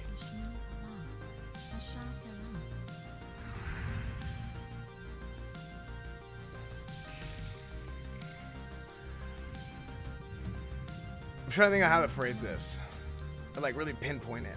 It was kind of like I have like my own like I've put so much into the game, and so much of my content leading up to Classic WoW launch was put into the game. So when something was bad or like not good in general, it made me feel bad because do I have my portal? You guys in portal? I do. Hello. It made me feel bad because like it's like I felt kind of like I contributed so much to this and like this still wasn't addressed, right? You were an ambassador to the Classic community, bro. Yeah, but how can you say that you'll never play WoW Classic again? No, I said I'll never play Classic Vanilla again. I'm gonna play Classic Burning Crusade. Talk about Sealed Blood. I'm about to right now. I'm trying to come kill you. After Stop the flying longest around. quest, Are I you gonna have try and kill finally me, dude? turned it in and got my OTK hoodie. Just kidding, but it took to today to get it here in Canada, and I love it and hope for the best in OTK's future. It's a really dope hoodie. Thanks, smile. Thanks, A Dizzy. Thank you for the 500 bits, dude.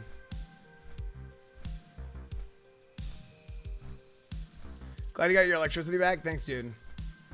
Like your expectations weren't reached. Yeah, in some ways. In other ways, it was great. Like, for example, like the things that like I feel like I had direct control over, like I like directly had my hands in, like my guild, Crusade, everything that could have ever imagined with Crusade being perfect, A+, all that stuff.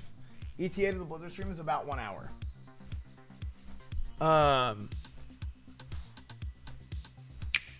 This past Sunday, a drunk driver hit me and My guild was totaled awesome. my car. Been hurt and had Everything. to call off all week, but watching your streams and YouTube videos have Oh, made my frick. week. Thank you for all the laughs and enjoyment. Been hurt. How hurt are you? Delicious man. Thank you for the 9 months. I hope you're not like seriously injured. Hope you're okay, dude. Opening ceremony is 3 p.m. PST. No, isn't it 4 CST? It says 4 CST opening ceremony.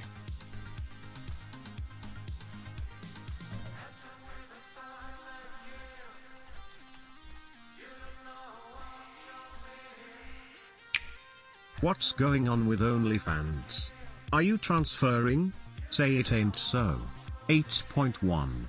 8.1. Sonic, thank you for the 17 months, dude.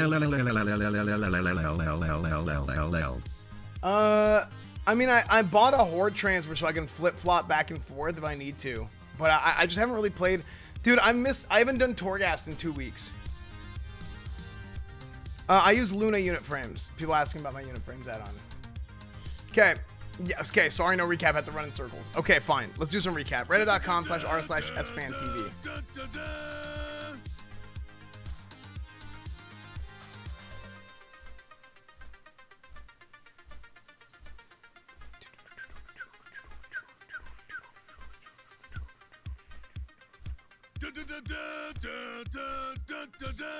Is Reddit broke?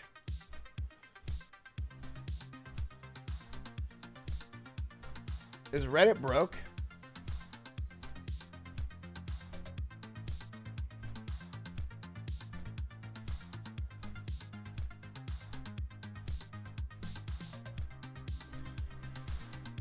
Okay, I was gonna do recap. I'm gonna do recap now, I mean.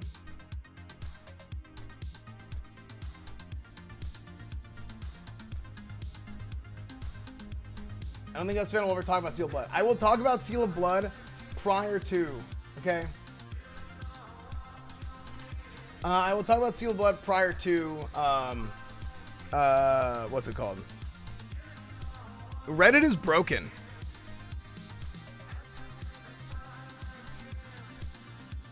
Sorry we couldn't load any posts. Elton fan, this is a good playlist.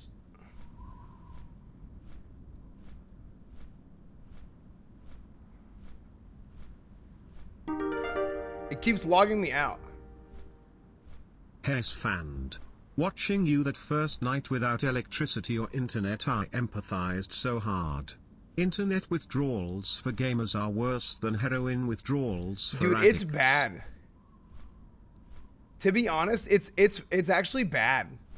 Like, do we have like internet addiction? Unit 285, thank you for the $5. Rock Strongo, thank you for the Prime. Atlas Joy, thank you for the Prime. Thank you guys. I think we actually, like, it's kind of unhealthy. Like, if you lose power and internet, it's like, how do you function?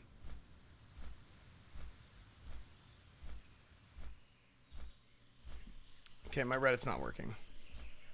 Why is my Reddit not loading? Is Reddit broken for everybody? Watch New Constera first. Well, here, I need to go to the bathroom and I'll watch New Constera. Give me a second. Okay, let me watch this, and then hopefully Reddit's fixed in time. Let me go to the bathroom, okay?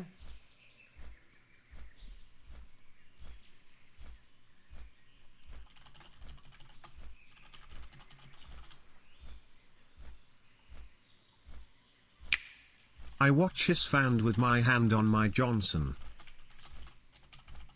Nice.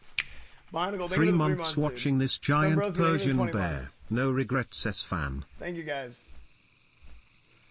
Chat, you want to know how to form a thumbnail?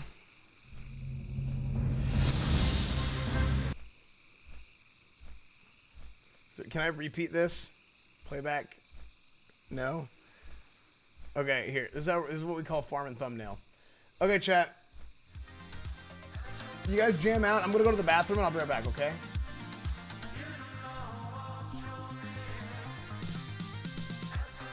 Right click loop.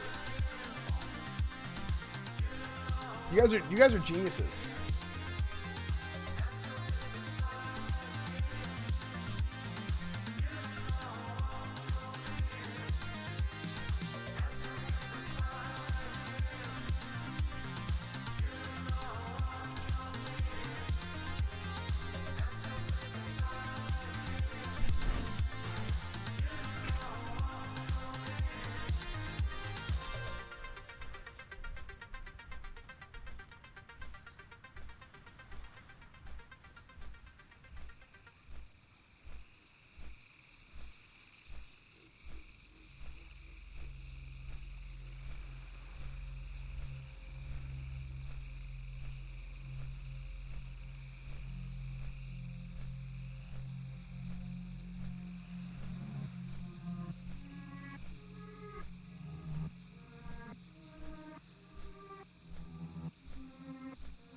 Okay, I'm back.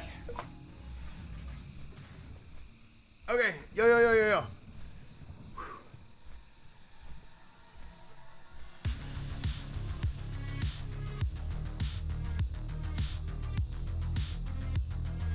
Okay, let's watch the new Constera song, okay? Chat, everybody ready? Everybody cozy? Cozers?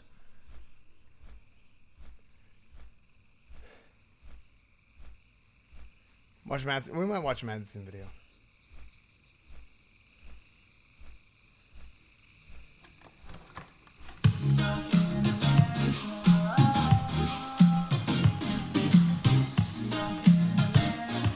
I mean, not every song is negative. I mean, this is a good song. I love beat in my mouth, and I love to suck on the toes. Oh, come on. Tastes so good. I just want to eat the fries. The fries. Can I get tossed? Yeah. What? I just want to eat the fries. The fries. It tastes so good. Stuck in the makeup, oh, with the green hair, goblin. Stuck in the makeup, oh, stuck in the makeup. You're my queen forever. Stuck in the makeup, oh, stuck in the makeup. I love you as much as I love these faces.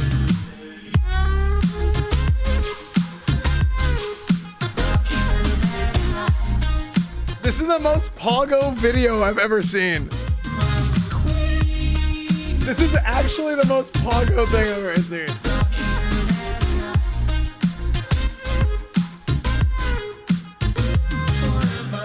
I wish I made a lot more guys before I met you. What? Why do you wish that? Now I only have to beg you for the rest of my life. Wow, you whore. Never have I ever jacked off to Ashley's Instagram. This is the problem with America. It is confirmed. We have low testosterone. Problem with America. Stuck in America, oh, with the green hair, goblin. Yeah, we did hit 700K. It's good though. You're my queen forever. I'm back. I love you as much as I love these faces.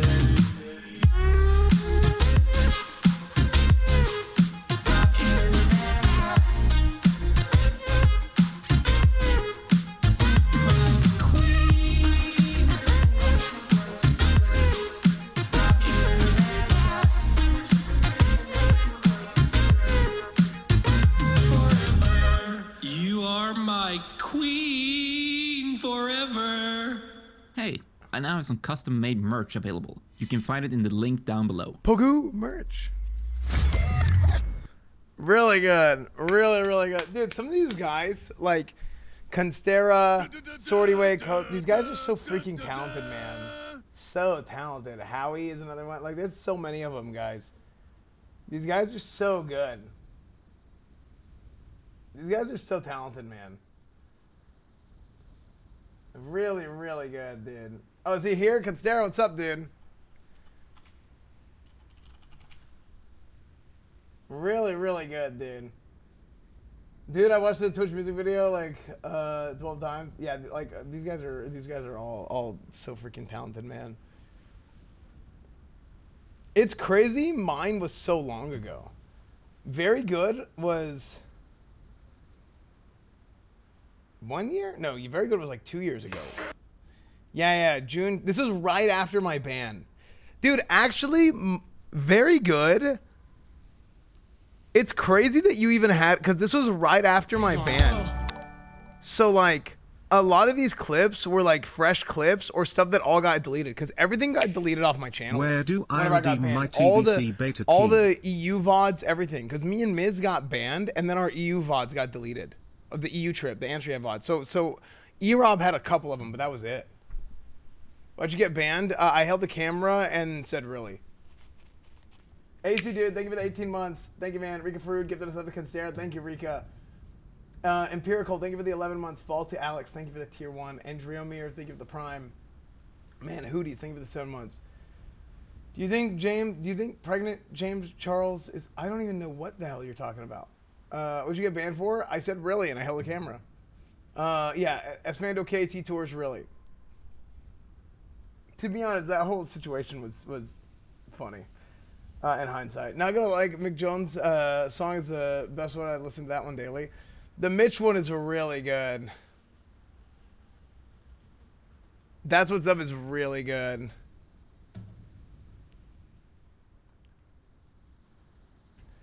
Oh, this whole thing was so dumb. Okay. Let's see. Air sodas, yeah. The whole thing was so stupid. Clickbait, Pagoo. I'm agreeing with you. No, you're not. Okay. Yo. Why does my subreddit not work? They just dumped water all over Train before he lived in his house. He'd argue about nothing. Yeah, it was just, the whole thing was weird.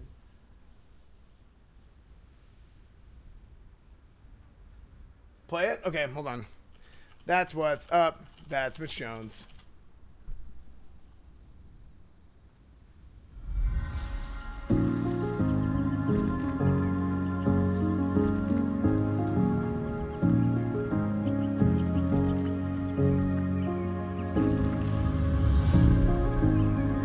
It's even more messed up when you go back and watch how she acted towards Miz the day before, getting in his face and demeaning him publicly. Of course, Mitch thought it was just jokes with him versus the role. Oh yeah. I mean, here's the thing. There's like always like a back and forth, right? There's like a back, and you're like, okay, like, is this cool? Okay, like clearly this is cool. Let's, you know what I mean?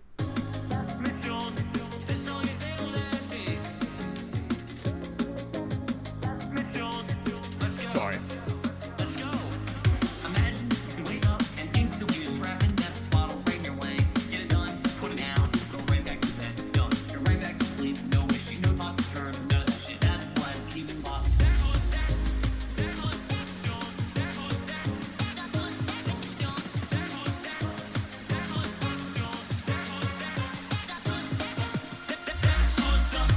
That's the show.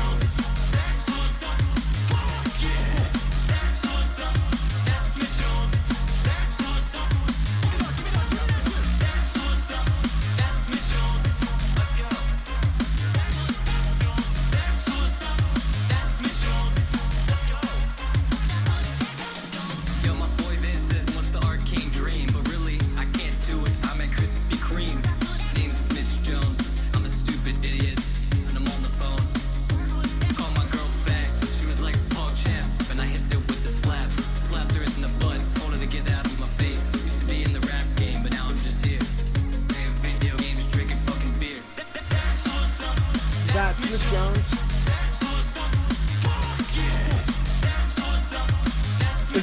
This is such a good one.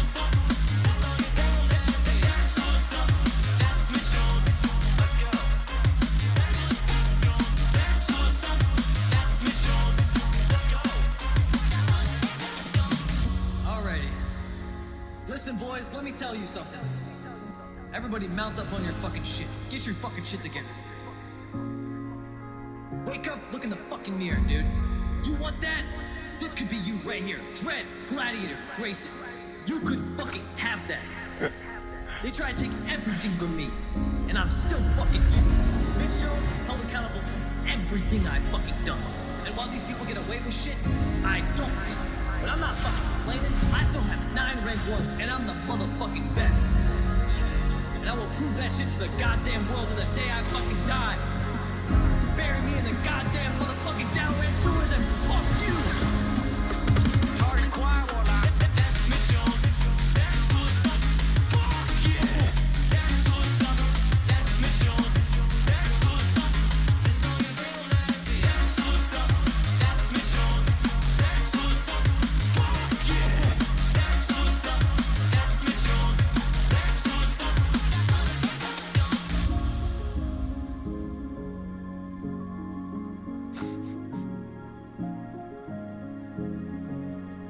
Thank you for everything. Signing out, Mitch Jones. Gaslick Jones.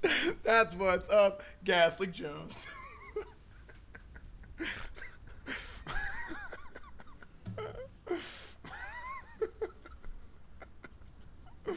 I mean, here's the thing. He's not wrong. If there's a gas leak, right?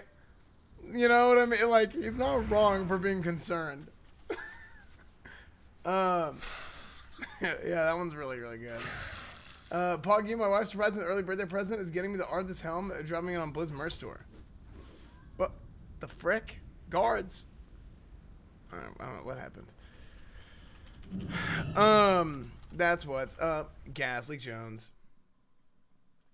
The doc one, and well, I'm trying to get this freaking Reddit working before BlizzCon starts.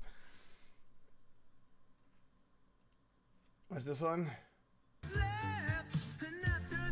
All right, let's see this one. You don't. The original Classic trailer.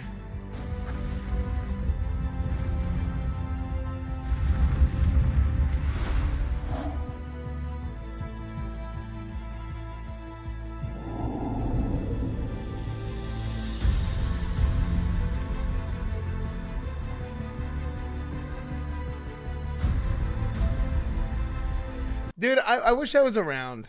I wish I was around years ago. It's hard to say. It's hard to say.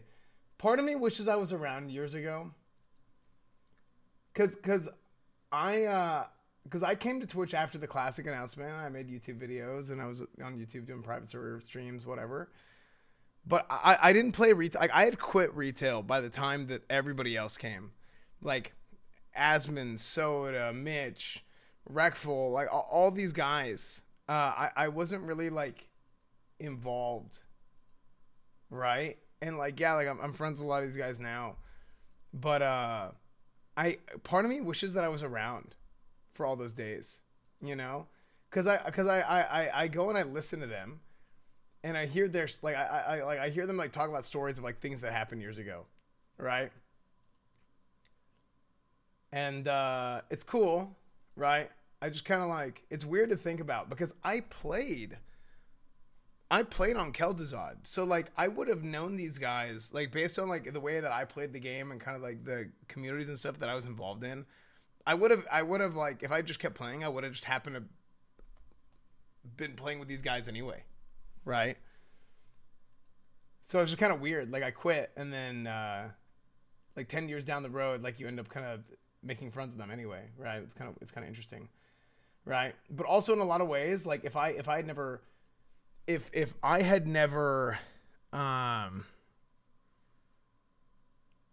I feel like my stream and who I am today, I wouldn't be the same person that I am today, nor would my channel be the exact same, right? Of course, if I had been around that whole time, right? For better or worse, I don't know. But like for me as a person, like I think I learned a lot about life and like how things work and how the real world works by not doing that. You know what I mean? But it's weird. Like at some point, like I still kind of wish that I was there. It's weird. So you might have been Hispanic. Yeah, it might have been. I might have been Alaskan. Who knows? You know, I might. Twitch was good back then. We were also powerful. Now they've taken everything from us. Unbelievable. Yeah, power. Yeah. Things have gotten fixed.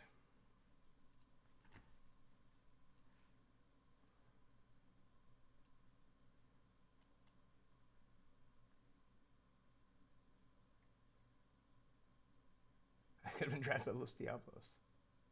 Yeah. Okay. I don't know why my Reddit's not working. I have no idea. It won't let me log in. It won't let me log into my Reddit. But I guess I can still go to my, I can still go to my Reddit without...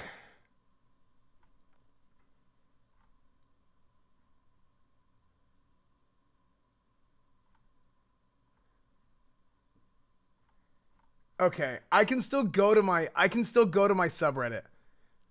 I can still go to my subreddit, but I can't log in. Does anybody else have that problem?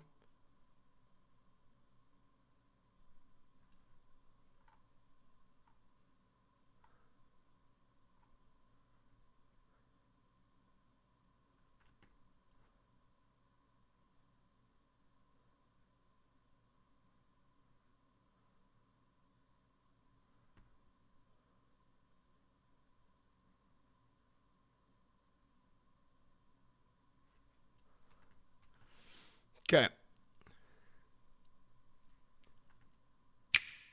Reddit is down right now. Also, 19 months freaking Better months, 1,000 my innocent man. men Double died name than than 19 one months, guilty dude. man roam. Better 1,000 innocent men die than one guilty man roam free. That's what I always say. That's not how it works in the city. I left so hard at this. Skip clips. I might skip clips. We'll see. Well. Oh, I died. It's out of battery. You guys want to go to Whataburger? Let's go. Let's go.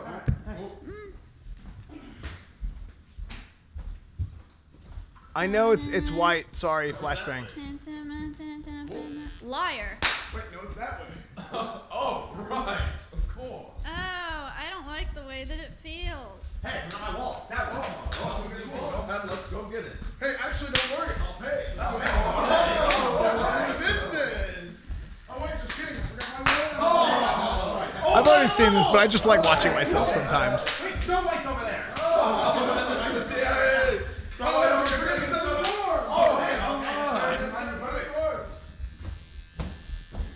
I never thought I would be here. Wait, Whataburger closed. Oh. It's 24 hours! Let's get the hell out of here. Whataburger closed. Let's just finish this. I just like watching myself sometimes. Why did you use Mrs. Manscaped ball trimmer? I don't. Oh shit! Did I just hear shots? Hit the deck, motherfucker. Hit the deck. Yeah, you just did her your gunshot. I gotta head out there. We gotta check out what's going on. Yes, sir.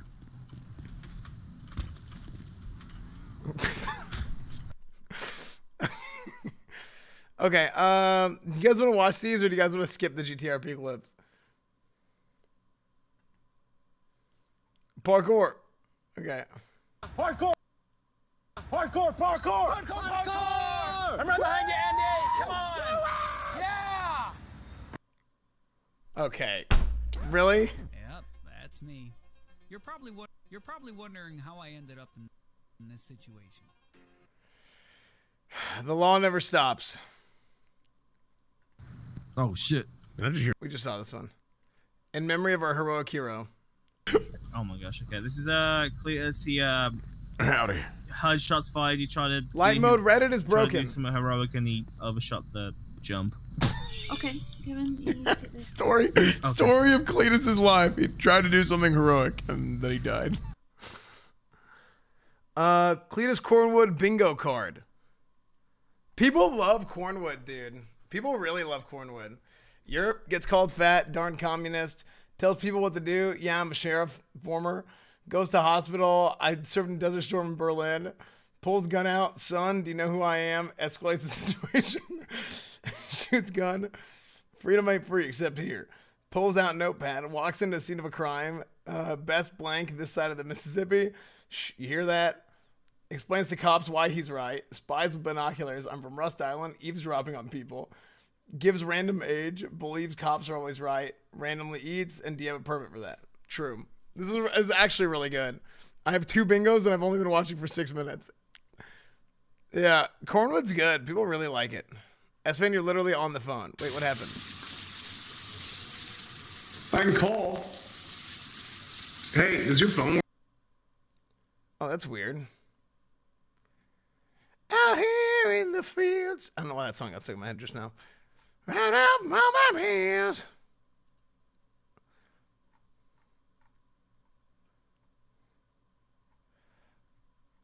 I need to update my Reddit. I don't want it to be as WoW themed. But also, like, I forget that this is even the background because that's all just the old Reddit. I can call. Hey, does your phone work? Okay.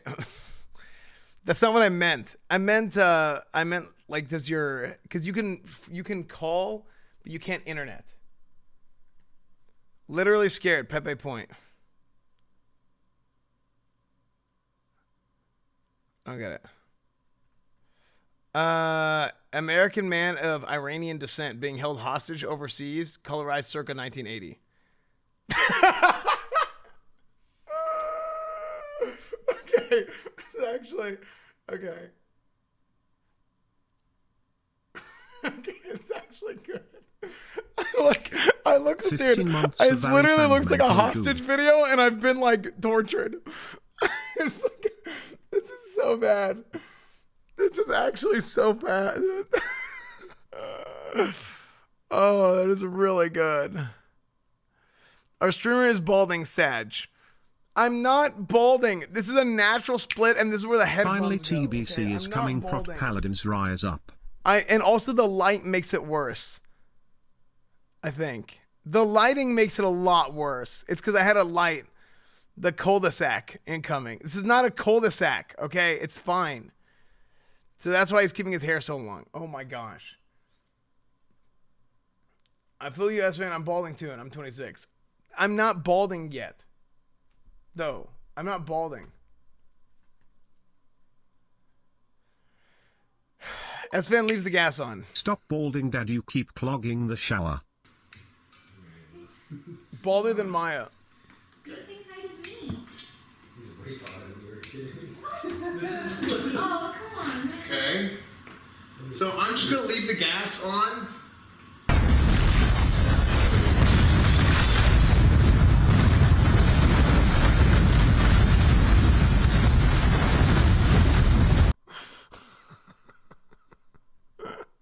Okay, good one. All right, good one, good one. Okay. Wait, how come it didn't, okay, there we go. My favorite clip from S-Fan stream. Rude tricks to, you know, get you in bed. This is horseshit, No, bro. it's not horseshit. Also, he doesn't flush, so, you know, I wouldn't trust this guy further than I could throw him. What the? You don't. I think. I we're didn't done flush here. it No.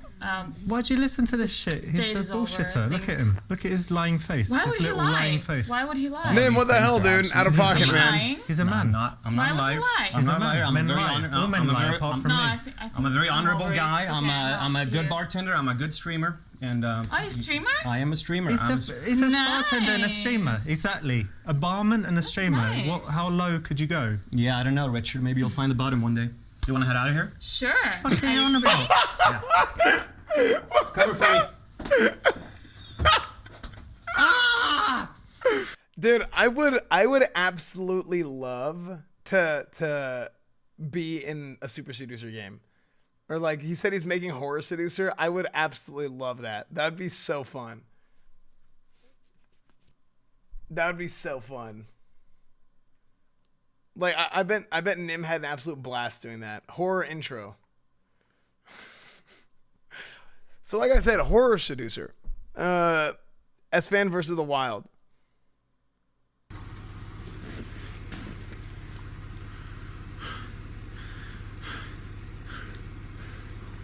Wolf. moves. I think I was losing it. Warlock surviving winter migration. Chat. I haven't seen civilization in 82 days. No food. No water. I don't know if we're gonna make it. The funniest part about this is my phone couldn't load chat. So that almost then that entire stream up until I got to Mizkif's house, no chat. Not gonna lie, you close up in night vision look is kind of hot, no cap. Thank you. SVN TV for the homies.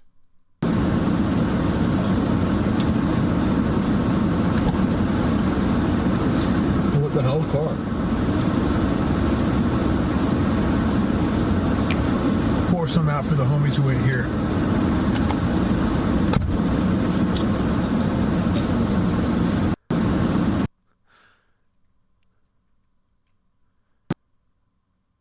Out here in the field. Why is that song stuck in my head? We have to save train. This was insane. Yo, happy birthday, Mizzy. Can I apply to be a your cesspool of the channel I promise? We have to save train wrecks. Swamp, I didn't realize how funny that looked. Spin move. We have to save train wrecks. Yo, happy birthday, Mizzy. Can I apply to be a your cesspool of the channel I promise? We have to save train wrecks. Swamp, okay. I have a couple more IQ points than Yo, it's my birthday, dude. Right, pop champ. Let the masses know. Finish, let's on. We'll kill on sight. 32 noise. Okay, very good. Saving Private Train coming to a theater near you. A Steven Spielberg film. S-Van Saving Private Train My Miskip Slick. Yeah, true. Dude, this was... I'm telling you, when you talk about like memorable streams, like streams that people are going to remember for a long time, Saving Private Domer. Like, so good, dude. So freaking funny. Saving Private Trainwrecks. I'm working on the video. Gorthax has been working on the video. Honestly, I didn't like the video. So I asked him to redo the video because I didn't like I thought like it wasn't like epic enough. Like that's a video that I feel like people are gonna go back and watch like years down the road. Like, dude, remember that one time? I know I'm gonna do it. You know what I mean? So I just want to make sure the video is right before we put it out. I was that stream at work. It was so good. It was so like, it was like kind of dangerous, but like, I felt like it was better leaving the stream on because if something bad did happen, then at least like, okay, worst case scenario, right? Make it dramatic. He's like, yeah, you made a 10 out of 10 stream out of nothing. Yeah, I think that was really, really good. That's actually true. We literally had nothing. We made like one of the best streams we've ever done. That was like IRL before Corona. It was great. Yeah, like things just kind of like, yo, let's go do this. Okay, let's go. Gore, thank you for the 32 months. Thank you, Gore. Dandy Knoxville, thank you for the Prime. Blackhand, 15 months. Vital FX, thank you for the 3 months. Warm Daddy, 11 months. Zero Maniac, what's up, dude? What's up, Zero Maniac? Good to see you, man. Love the Thank streams. you for the 24 months. I didn't hear that a little bit earlier, but good to see you, dude. Thank you for the 2 years, man. Long time no see. Ultra Cloudspawn, thank you for the 15 months. Sindra Gozer, 28 months. Blargenheim, 2 months. Man Hooties, I got Man Hooties. Okay, nice. I don't know why this isn't loading. Out here in the fields. Okay, I'm gonna keep that. Why same? Did Reddit die again? I think Reddit died again. I'm an EU frog, and this was the first thing I saw opening the Twitch app today, and I have so many questions. Saving Private Train Wrecks. Drake, what was this? No power, minus 1,000 degrees Fahrenheit, no problem. Cooking stream, workout stream, IRL stream, rescue stream. True. Yeah, that was a really, really, really good. That was a really, really good stream. Imagine doing all this and still being too scared to play Subnautica. Okay.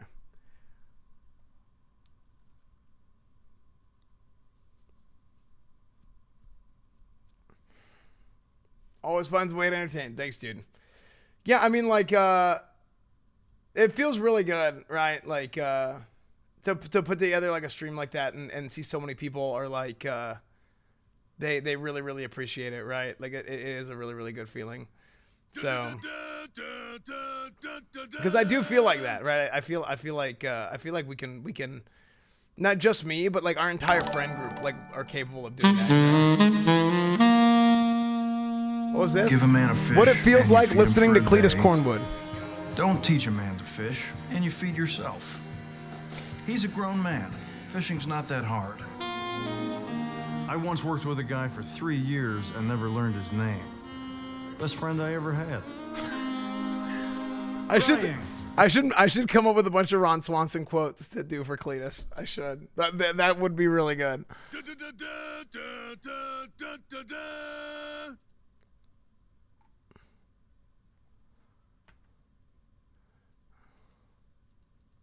Out here in the fields. Snow poggles on, no water, no ocean, snow blood, no de-icing. Oh my goodness. Wait, their sprinkler system is... No. Oh no, that's leaking.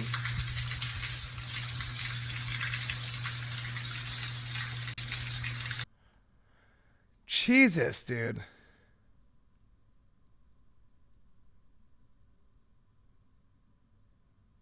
Is the water running because of uninsulated pipes that froze and burst? Yes, my apartment caused... So they didn't run their water, so the pipes burst, and now there's water spilling everywhere.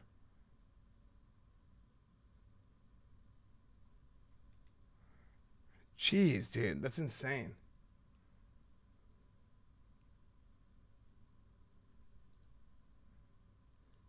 Visitor. In the night leading to the early morning of February 15th to 16th, Mortal 2021, Kombat media campaign numerous is people wild. disappeared from their Austin-based homes.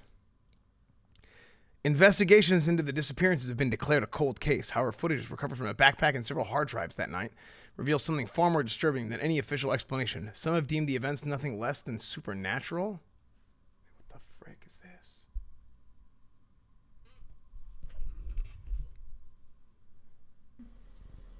So I'm doing my own line of merch now, and I'll just show you. He's not gonna like that I'm gonna show you, but I'm gonna do it anyway. Don, I don't know if you're awake, but I don't care.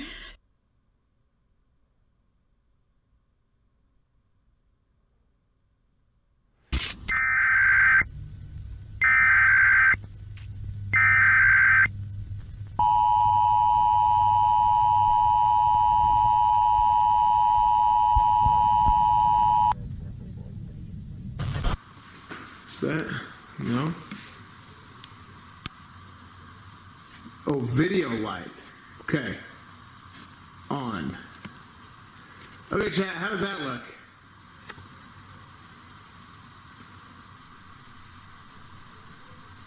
Okay, well, it looks like somebody freaking just splooged on the screen.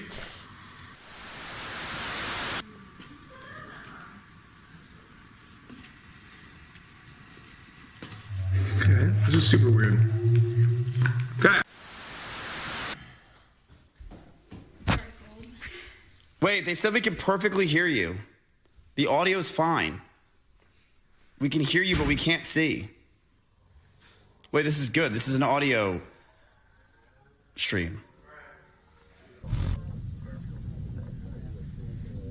Weather warning. The County Weather Service has issued a warning for the meteorological event. This warning is effective immediately and continues until sunrise tomorrow morning.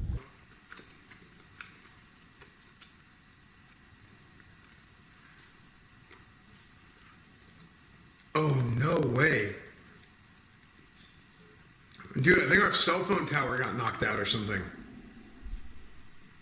Because I'm getting no bars. I'm actually getting 0 bars. Citizens are advised not to observe this event with the naked eye.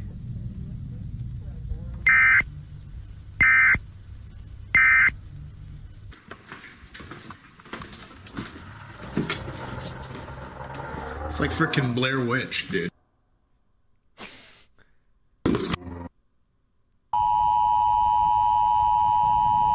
County authorities issue civil danger alert.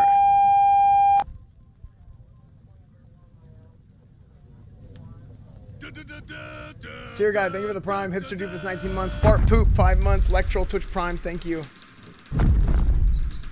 Technics, 10 gifted subs. I didn't see that. Thank you so much, Technics. Thank you, Technics. Sleepers, thank you for the tier 1. Lectural Twitch Prime. Loopy out. Thank you for Twitch Prime. Ready Time, 13 months. Daddy Knoxville. Thank you, Black Hand. Thank you, everybody. Thank you, everybody, for the subs and resubs.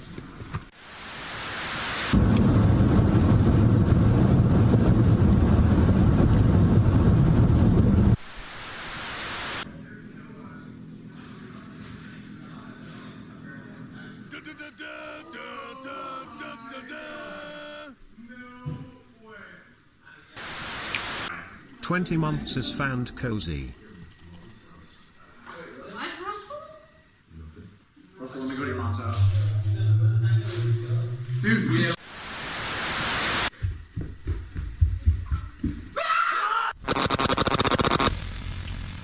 Can you read this? Dude, the night vision made everything so scary.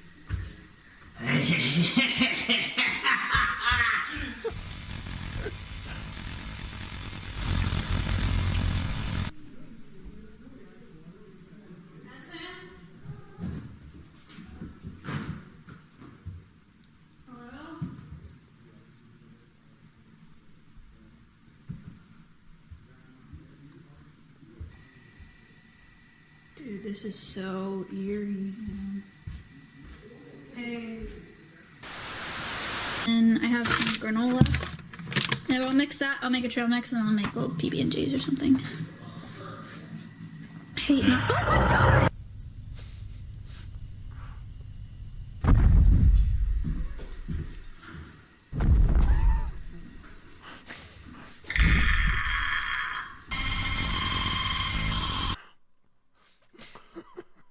Visitor, documentary. Dude, this is so good. This is so good, dude. This is so good. Dude, the amount of videos, like, I haven't watched them because I wanted to save it for stream, but people making, like, content out of that video out of that stream is so good, man. I can't wait. See, I want to watch these. Blair with Twitch. Watch these on stream.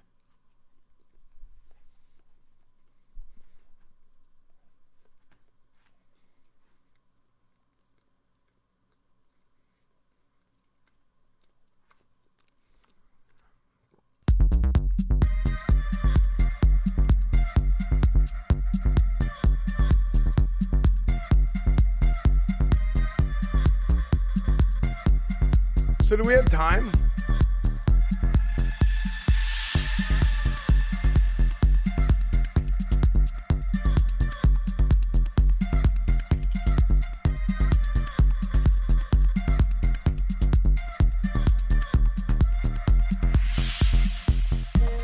Do a video competition with that stream like the green screen ones. Like who can make the scariest? Oh man. Check out mine. It's 2 seconds.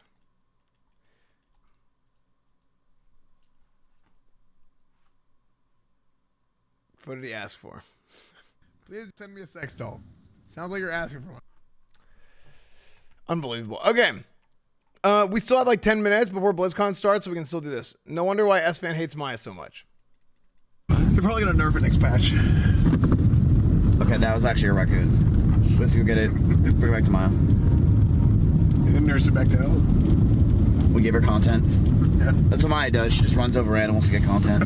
Because they can't talk. They're like, help me. Shut up. Did I like that? I didn't know that, actually. I feel like everyone knew that. Real and true. You know what's funny is like Holy people crap, actually think that that's is true. TV 2 Like somebody years hears sub that and they badge. actually believe D. it. You ran over a raccoon. No, it was a joke. Wait, what is this? S-Fan the...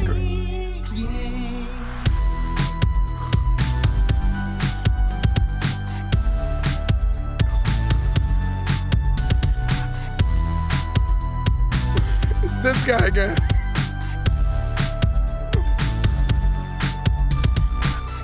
Let me tell you a story of a man named S. chat with Chetori, then proceeds to defeat his enemies. Number 1 PvP champion dominates retail WoW battlegrounds. But watch out for Sheriff Cornwood, he will catch you and throw you in a slammer too. Like Corbuna Baraman, we love Espand. He's the greatest paladin in World of Warcraft. Espand's a great leader. Belly bears will follow to the depths of the air. He's the number 1 classic WoW streamer, but he has to watch out for angry boomers. He gets a lot of love from Asian girls, and stands their favorite in the whole wide world. Don't call him a cult leader, dude, or Sheriff Cornwood will come after you. Like Corbuna Baraman, we love Espand. He's the greatest paladin in World of Warcraft. Like Corbuna Baraman, we love Espand. He's the greatest paladin in World of Warcraft.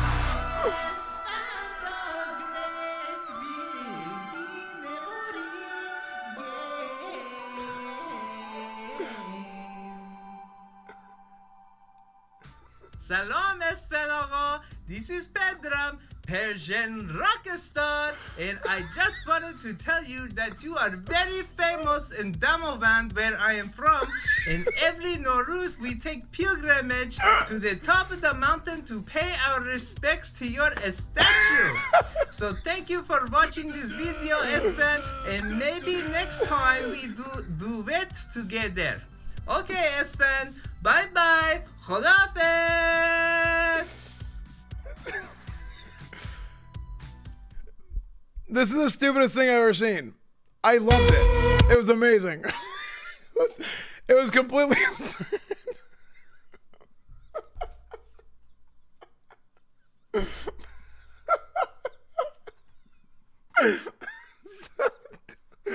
Oh, very good. Very good.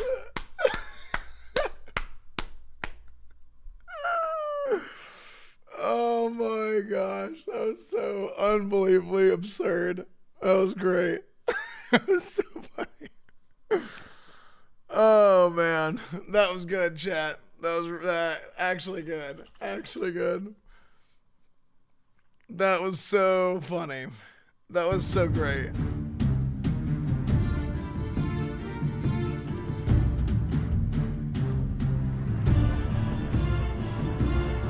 So good.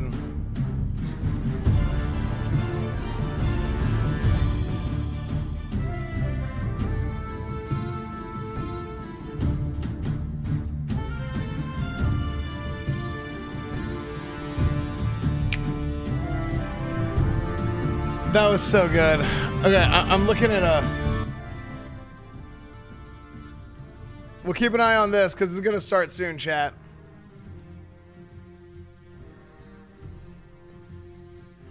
This is gonna start soon. Oh my gosh, that was so good. Okay, I'll just mute that for now. Follow me for more tips and tricks. Icy weather hacks. You put Tony's on the thing. Wait, this actually probably was good. Wait a second, was it? This actually probably would have been a good idea. A little bit of Tony's probably actually did.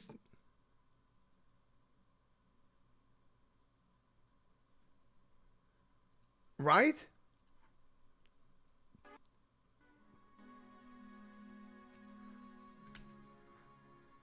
Yeah, I should have poured that stuff everywhere. This angle makes S-Fan look more handsome. Thank you. It's because I'm in Simply's room, and it's the aura of Simply. Chat, we need to talk. Take F. What is this? Among Us cheater. Where's my handsome streamer? Don't care twerk. True. Gachi Hyper, nice. Sucking that rod off in the trucker pull off really pulled off. Okay.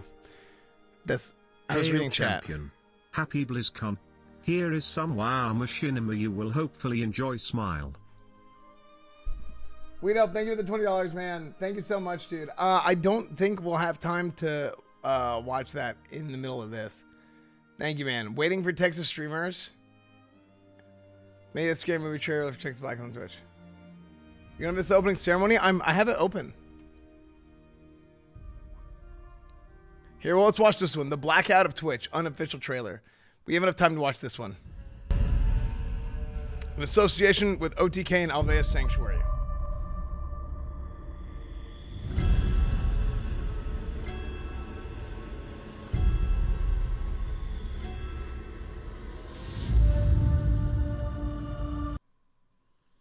Oh, wait.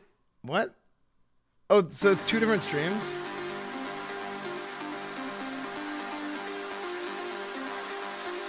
Wait, can I watch this? Is this DMCA? Is this DMCA?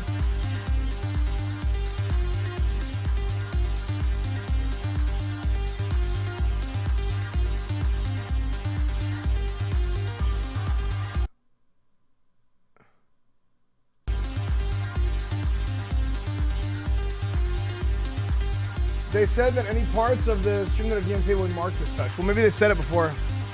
But this is a Hodor?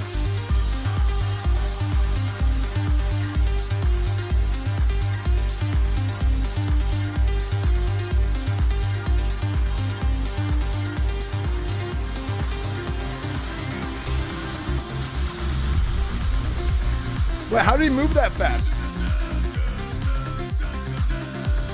Wait, pre-recorded? Omega Lol.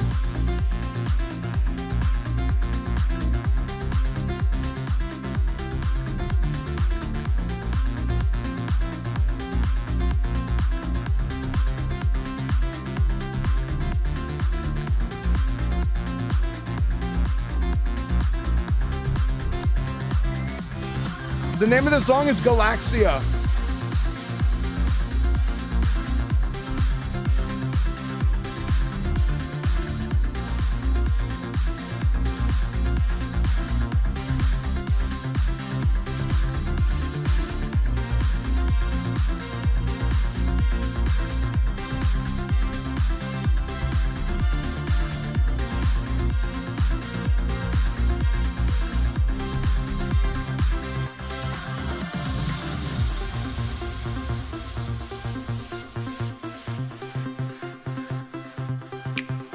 I'm hyped AF right now.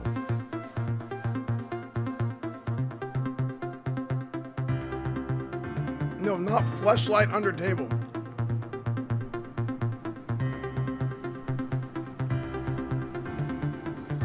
No, he's not. That's not a fleshlight under the table. Stop.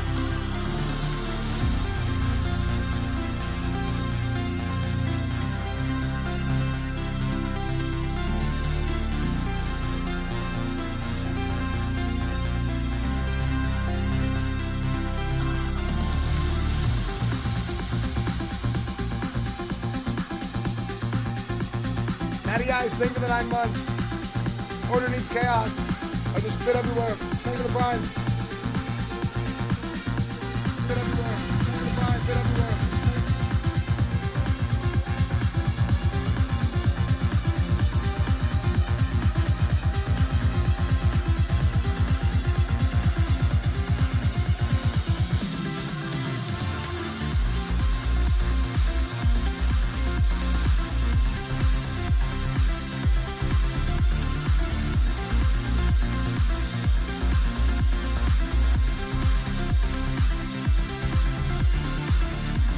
Slow mode.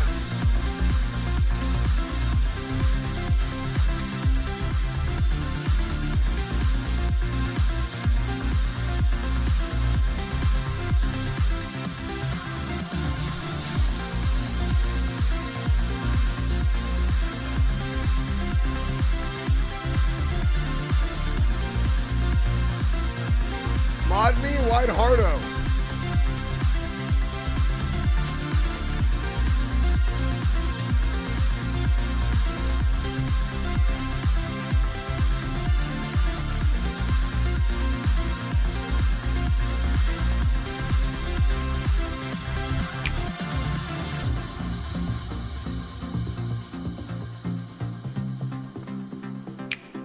VIP me White Hardo.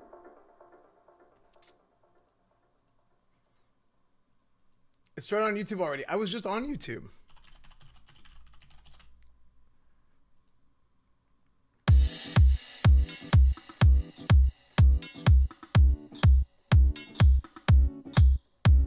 That connection between video games, allowing us to converse with each other, added a lot to our relationship. Games like the World of Warcraft let me meet people that I probably never would have. I can honestly say I met some of my best friends through playing games. We have this connection that allows us to share our joys, to share our achievements, to share our growth together. Every time I'm able to achieve something, I'm able to make myself proud. Killing heroic Blackhand back in Warlords of Draenor was one of my favorite memories. I managed to find that one hidden pylon with my one Mutalisk. We beat hardcore Inferno Diablo. I was able to hit gold in competitive in Overwatch. I had someone say, oh, I can't lose to a girl. And I beat that guy. So I was able to slay this warlock as a little gnome holy priest, freaking out and screaming the whole time. Adrenaline through my body was going crazy. Pela caminhada ter sido tão prazerosa. Because the journey was so delightful and because of the achievement, we felt a lot of, wow, we did something incredible here. I killed the Lich King! I killed the Lich King! 然后夺冠的时候，现场 When I won the global finals, all the female staff at the event, also some male staff, cried. Many years ago, I was doing a quest in Terracar Forest, and a lovely little mage came up and said, would you like a hand? They helped me for the rest of the day. We've been married now for over a decade. Those video games filled a void. They filled the friendships that I didn't have. There isn't a huge LGBTQIA+ community in my city. So when I was able to play a video game, I was able to start talking with people who didn't really care that I was a gay male. But video games were my escape. When I was a teenager, my dad was diagnosed with ALS, and I looked to video games as a way to escape from that sort of reality. Everything happens for a reason, and I'm just glad video games were there for me. I'll never stop playing video games. There's no way. I imagine myself one day being an 80-year-old grandpa gamer. Playing video games has shaped me. I don't think I would be who I am today. My passion, my interest, my excitement, they belong. Video games opened for me the world, and because of that, I'm forever thankful. And I can't wait to see what the next generation holds.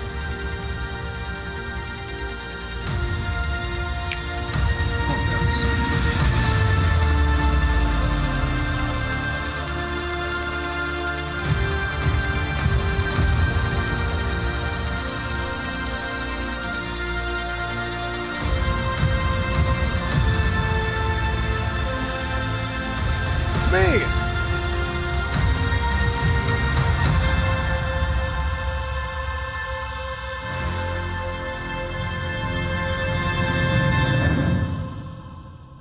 $30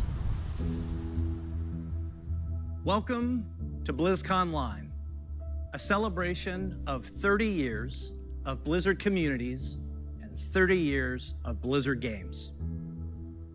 30 years is so many years. Pre-rolls. I really should run an last ad year whenever I get a chance, maybe but I'm felt not going like to do one it of right the now. longest of all. I should have been running ads prior. But throughout the years of Blizzard Entertainment, from 1991 to today, many of us can associate certain games with milestones in our lives. Maybe you were a little kid the first time you played The Lost Vikings. Or in high school when you first played a Diablo game. Or maybe you met your partner while you were playing World of Warcraft. That's the awesome thing about video games. They give us experiences that are relevant to the times in our lives and experiences. Sound delay, refresh your stream. Games are here for us during good times, and they're here for us even when we feel alone or maybe uncertain. I'm going to run an ad as soon as I can to try and stack up Games are pre-roll coming time. home. I should have done it before the show. I'm Familiar, sorry. comfortable. People are getting ads coming in. I'm With sorry. a connection and a sense of belonging. And while many of us spent most of 2020 in our actual real-life homes, I feel like right now is a bad games time. became even more of a place to get away, to be free from outside concerns, even if just for a little while. So, this is pretty weird. Usually, when we start BlizzCon, the opening call is to my favorite Warcraft faction, the Alliance. Nice, very good. My favorite faction, the Horde. I get confused. Usually, I'd be speaking to 40,000 of you in person at the Anaheim Convention Center and millions of you around the world. And usually, that would be a perfect way to celebrate. Nothing about the last year Why is that has stuck been in my easy. head? The pandemic has been hard on everyone, and for many different reasons. But if there's one thing that the last year has taught us, it's that being apart physically doesn't stop us from moving forward. Let me move. I'm gonna move alerts. It doesn't stop us Haywire, from Rick Pitt, thank you connecting guys. with our player friends around the world, diving in as warriors and heroes, and checking on each other as humans. It doesn't stop us from sharing our latest epic gaming story, or celebrating those of others. Games continue to unite us. I wasn't sure how well Blizzard could work from home. There are thousands of people, all needing to work together in creating our universes, games, and experiences. Never has it felt more true that it takes a Blizzard. Okay, I'm to like make a wrap it up. Blizzard game. I'm just gonna do the ad now And because in it's like wrap it up 2020, time. it became clear Okay, wrap it up. that the magic of creating at Blizzard isn't just tied to a physical location. It's tied to the people who work here, and I continue to be so proud of each and every one of them. Thank you, Blizzard. We create these games and pour all of our energy and heart into them, but it is you, the Blizzard community, that brings them to life. And that's why BlizzCon Online is a celebration of you, the guild leaders, healers, DPS, tanks, innkeepers, Zerg, Terran, Protoss, Blackwatch, Shimada, the heroes of Sanctuary and Ciabatta of bread. the Storm. These next few days are for you, our Blizzard community. For World of Warcraft, we'll be showing you what's next for both Shadowlands and Classic. I'm sure you're all burning in anticipation for that one. Yes, we all have chlamydia. Hearthstone is getting back to its roots in a major way. We can't wait to show you how. We also have news for our Diablo community. Some of you were able to dip your toes into the depths of hell in the Diablo Immortal Technical Alpha. I really enjoyed seeing players embrace the multiplayer aspect of meeting in town. We can't wait for more of you to get your hands on it. So, it's only the beginning of the year, and already there is so much to look forward to, even though we can't yet be together in person. The Overwatch League will be kicking things off in spring, and we'll be watching closely to see if the San Francisco Shock can continue their championship run. World of Warcraft esports is back with the Arena World Championship and Mythic Dungeon International already in full swing in Shadowlands. StarCraft 2 and Warcraft 3 esports are going strong with our friends at the ESL Pro Tour. And qualifiers are already underway for the first online stop of the 2021 Hearthstone Masters Tour, with the first event taking place next month. But before we get too far ahead, let's take a look one last time to when times were a little simpler. In the early 1990s, the internet was a baby. CD sales had finally eclipsed cassette tapes.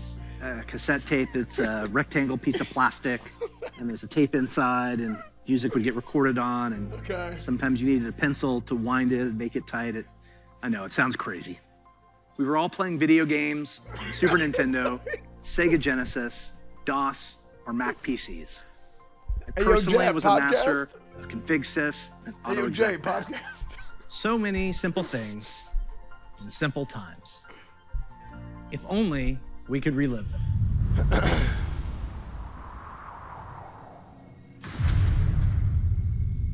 Blizzard? The stage is set. The green flag drops. Let the carnage begin. Holy Toledo! Abe out of control, 10 gifted subs. Thank you, Abe. Collection. Eddie Be Good, 2 months. Your boy Blue, Penny Boy, thank you for the prime. Thank you guys. Bogu Rock and Roll Racing. Blackstone. Now we're talking. All new features. Rewind. Save. What a play! Whoa, you can save your game now. Filters. Crank up the volume. Unbelievable. Definitive edition. 16:9 widescreen. 4-player split screen. Together for the first time ever. Now in 1080p HD. Blizzard Arcade Collection. Coming soon. The Blizzard Arcade Collection, featuring the Lost Vikings, Rock and Roll Racing, and Black. To be honest, I'll probably play These that. are ports of the games just as you remember them, allowing you to relive the original experience. No changes all three again, because that titles went so well the in first 13 time. different languages, with a couple of quality of life upgrades. As an example, we include very modern, cutting-edge functionality that wasn't available in the early 90s, both saving and loading of games. And for those of you who purchased any Blizzard Digital Anniversary Bundle via Battle.net, you'll automatically receive the Blizzard Arcade Collection on PC today. Now, you ready to hear Red about Twin some other 12, video thank you games? for the 11 months, dude. Let's hear what's next for World of Warcraft. Here it comes. Here it comes, chat. Is this it? Is it official?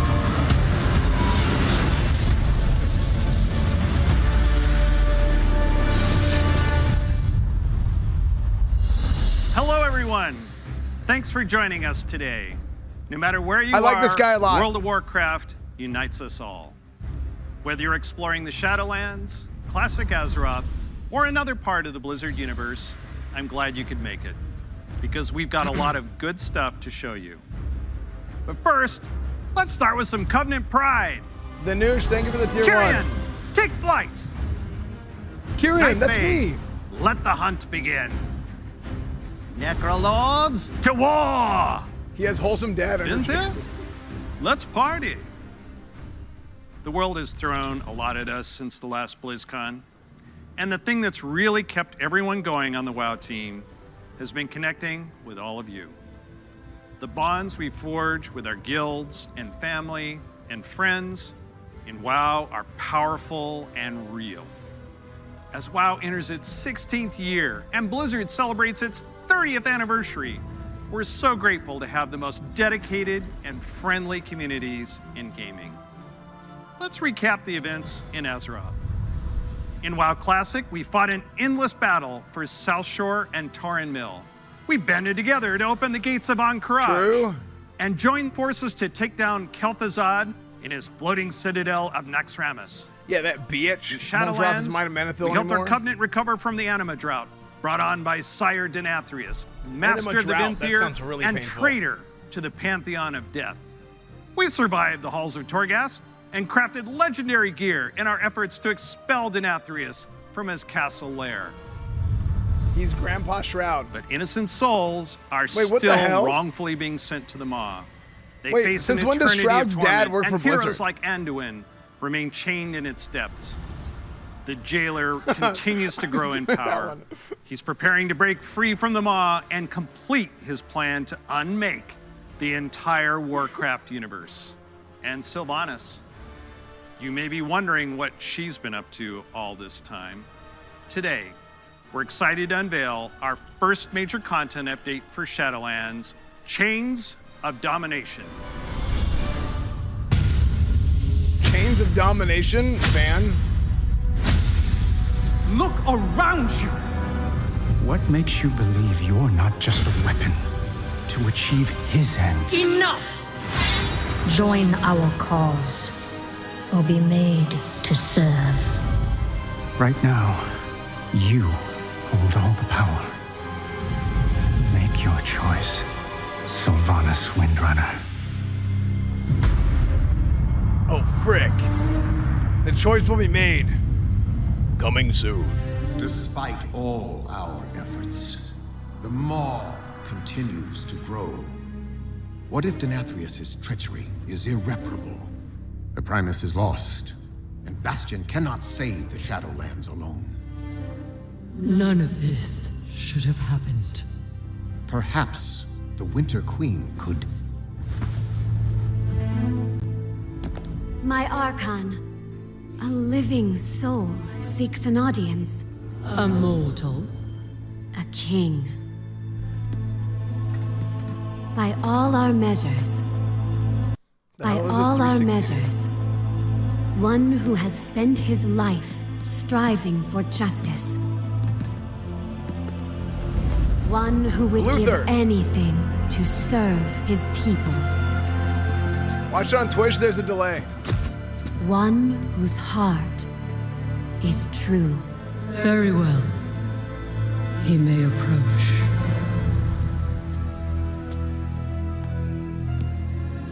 Step forward. My Ascended have spoken of you. The king held captive in the Maw. That prison could not hold me forever. Why have you come to Bastion? You have a key that I need. You will release this soul from your grasp. No. He is bound to me. Just as you once sought to bind your own brother.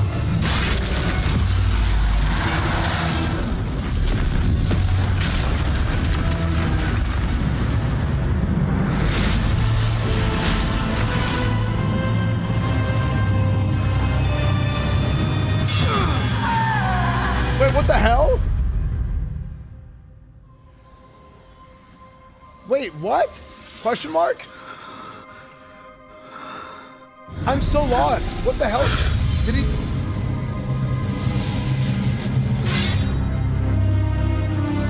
So now he...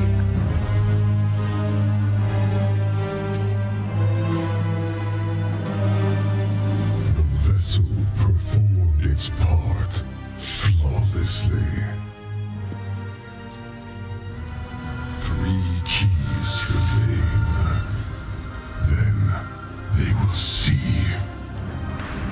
Death was never meant to be chained.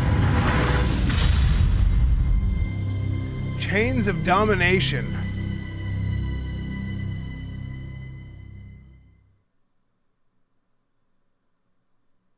What the frick? So now That is Anduin's so a bad intense. guy. I know you probably have a lot of questions about what you just saw and what it means for the next stage of your Shadowlands journey. Later today, my teammates Ian and Jeremy He will rerolled be telling Death you Knight. more Come about on. Chains of Domination in our Shadowlands update. Please check out the World of Warcraft channel to find out more. Next, I'm excited to share our upcoming World of Warcraft charity pet program. We've heard a lot from our community Classic. about how much they love these Classic. pets and the opportunity to give to a good cause. Dankies. Along with ideas to make the program even better. So during this upcoming campaign, you'll be able to donate whatever amount you wish to directly support our chosen charity. Once donations reach our goal, everyone playing World of Warcraft will get a pet for their collection as a thank you, whether you were able to contribute personally or not. And to make this a fun challenge, if we reach a stretch goal, everyone gets a second pet too. And here they are. The first pet is Bananas, literally. He was originally available to a select few back in Burning Crusade era, so we're excited to give everyone a chance to adopt him. And if we reach our stretch goal, you'll also get Daisy the Sloth. She's an all-new pet who'll hang around your neck when you need a hug. Your donations during this campaign will go to support the medical humanitarian organization Doctors Without Borders, also known by their French name, Médecins Sans Frontières, or Sans MSF. Frontières. They're an amazing group doing important work around the world. We're grateful to have such a generous community, and we hope you'll help support this worthy cause. We'll be sharing the details about the Charity Pet Program on the World of Warcraft website soon. So we've talked quite a bit about Shadowlands. Classic players, now it's your turn. It's my pleasure to hand off to my teammate, Holly Longdale. She's a longtime WoW Kieran player, the Prime, a veteran Dakota, MMO Blanca. developer, and she's going Thank to you tell guys for us the what's subs. in store Shadow, thank you for the for Prime. WoW Classic. Here it comes.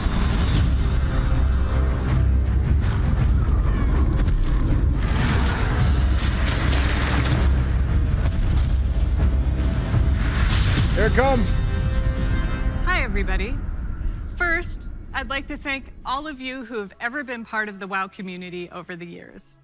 You know, online Dog, worlds maybe the 10 months. like Thank you guys WoW for the have been a subs. huge part of our lives for decades now. As a dedicated MMO fan and a developer myself, I remember hearing that Blizzard was going to be making their There's own no ads. MMO. Ads are not running and right I thought, well, I guess I'll check out that beta. And sure, we all call the game WoW, but really, wow. I could not believe I got bit by the MMO bug again. I was so excited to be able to ran make ads a earlier. night elf I ran ads hunter like 3 minutes and ago. be like that famous dark elf ranger from the books that I loved. I have to tell you, I got 5 3 Azeroth minutes. was and still is a place I love to live. Since last year, I've had the great honor to work alongside the WoW Classic team. I to think bring it bugged these and it was nostalgic delayed. I don't know why it was experiences late. Back to That's life super annoying. I'm sorry. For longtime fans I did and it a earlier. whole new generation of players.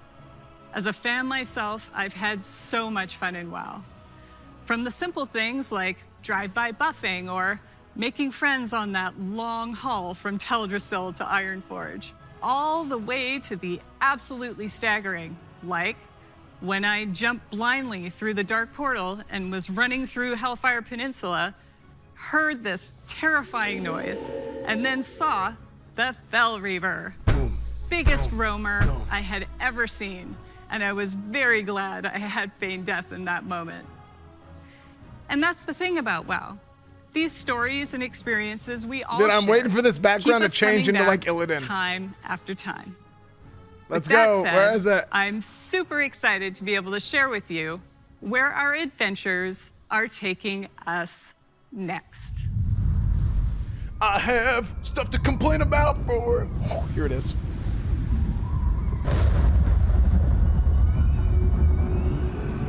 Prepare for the next classic adventure. Here it is, dude. You dare enter my realm. Beyond the dark portal. There it is, dude. It's official. Chat trap. Woo! It's official.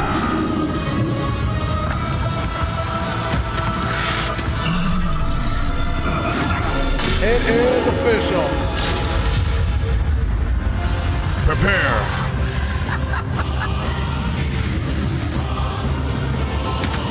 I'm surprised, Purdue! Prepare to take flight.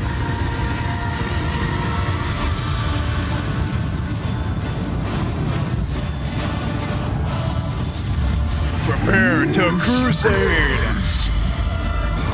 Nice. Your foolishness has brought you to this end.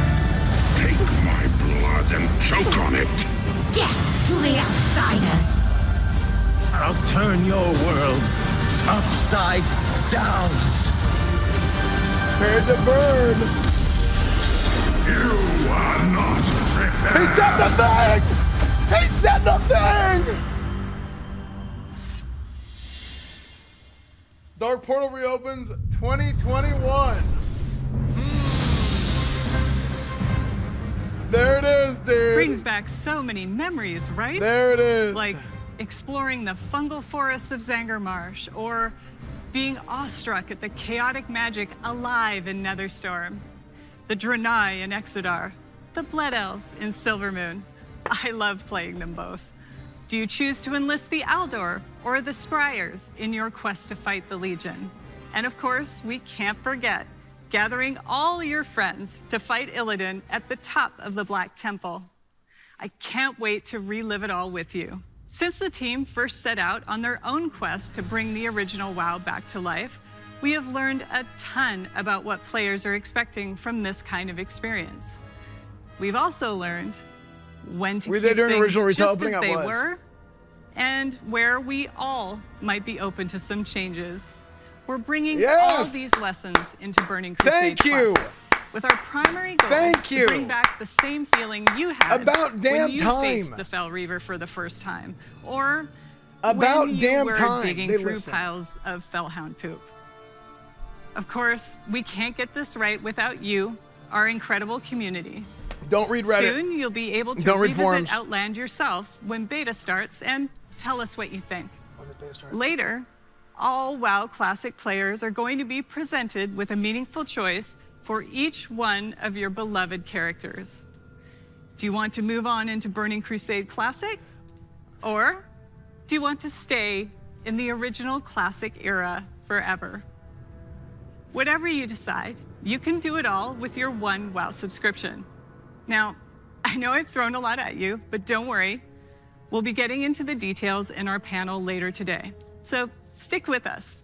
We'll make sure you are prepared. No copies. And now we're going to hear what's coming up. I think in no Hearthstone. copies is bad. I think no copies is bad. Because I think if you do no copies, I mean, maybe it won't matter. Maybe enough people will just want to play vanilla forever on their current characters. Greetings. We're truly excited to share with you everything that's coming to Hearthstone this year. But first, let's take a quick look. Wait, what the heck? I didn't know at Zach the year McElreevy was of the British. Phoenix. We added our first new class, the Demon Hunter, and ventured into the ruthless Outlands. Then we went to Skullman's Academy and got to explore dual class cards and their powerful synergies. And with our third expansion of the year, we brought you Hearthstone's biggest update ever, alongside the menacing old gods in Madness at the Dark Moon Fair. We launched a brand new game mode, Duels, that saw more than 10 million matches on its first day. I'm like really annoyed. I pressed the ad button like 5 minutes prior to people getting ads. That kind of pissed me off. Because I'm just trying to watch this pre-roll timer the whole time. Now, to make sure people don't get ads coming into the stream. To the Year of the Phoenix, and see what's in store for Hearthstone this year. Welcome to the Year of the Griffin.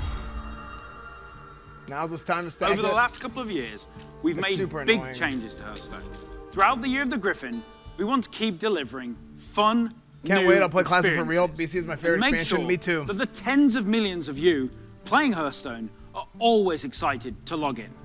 First up, we'll be giving the standard format its biggest shakeup ever. I'm gonna do an ad right now in a second to get that up to 60 minutes. This year. I'm sorry, The core set replaces the old basic and classic sets with a collection of 235 cards made up of some of the best from throughout the years, as well as 29 awesome brand new cards.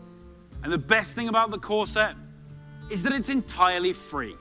So there's never been a better time to get into Hearthstone. Here are 3 of Hearthstone's legendary dragons, reimagined to feel more up-to-date and competitive for modern-day Hearthstone. Ysera the Dreamer. You'll finally receive her full arsenal of dream cards right away. She's a nightmare for your opponents. Malygos the Spellweaver. He'll fill your hand with spells and is a powerful late game play, worthy of the aspect of magic. And finally, everyone's favorite black dragon, Deathwing. He's still as destructive as ever, but timed correctly, he won't leave you empty-handed. We'll also be launching a brand new format, Classic, where you can play Hearthstone as it was when it first Hearthstone Classic. The Classic format will be fully supported. I feel like Blizzard is just kind of like, with ranks okay, and apparently they just liked it before we touched it. Let's just go everything set of classic. cards. So, if you want to relive the old school experience, then Classic retro is game, the place for you. BlizzCon, Blizzard With Classic Arcade revisiting the Collection. past. Now, let's take a look to the future and explore the first expansion of the year of the Griffin. I talked to somebody from Blizzard at TwitchCon after Classic came out, and they were like, they basically had like expectations, like this would be like, this is okay, it worked out, this is good, this is really good, and they said where Classic was for them was like, if this is really good as they could imagine, Your axe all the way up there. sharp. Your wits must be keen. And your heart must be mighty. Smork.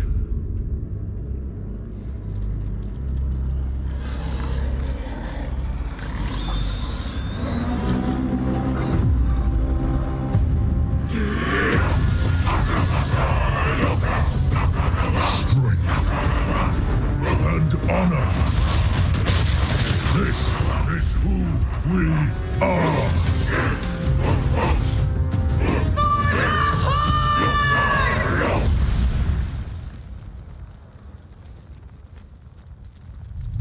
Forged in the Barrens.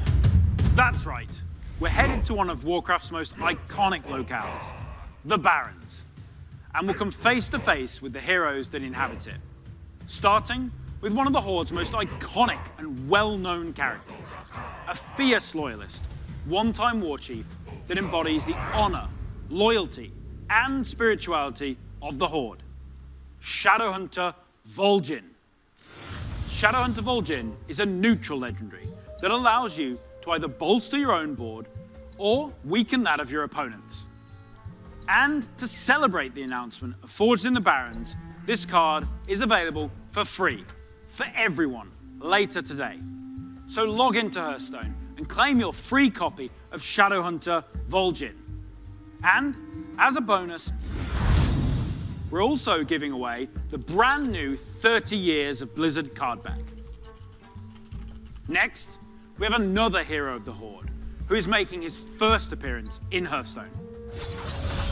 The legendary Blade Master, Samuro. Legendary featuring Blade Master. the new keyword, Frenzy.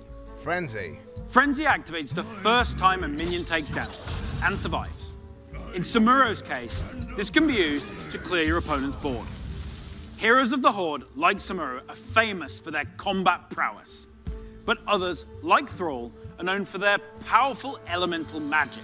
Dude, you know what I really like? I Take a really look like at this these new card shaman games. spell, Chain And Lightning. I wasn't like, Chain Lightning is a spell in a new cycle of cards that rank up and become more powerful when you have 5 and 10 mana, ensuring that they're always useful at every stage in the game.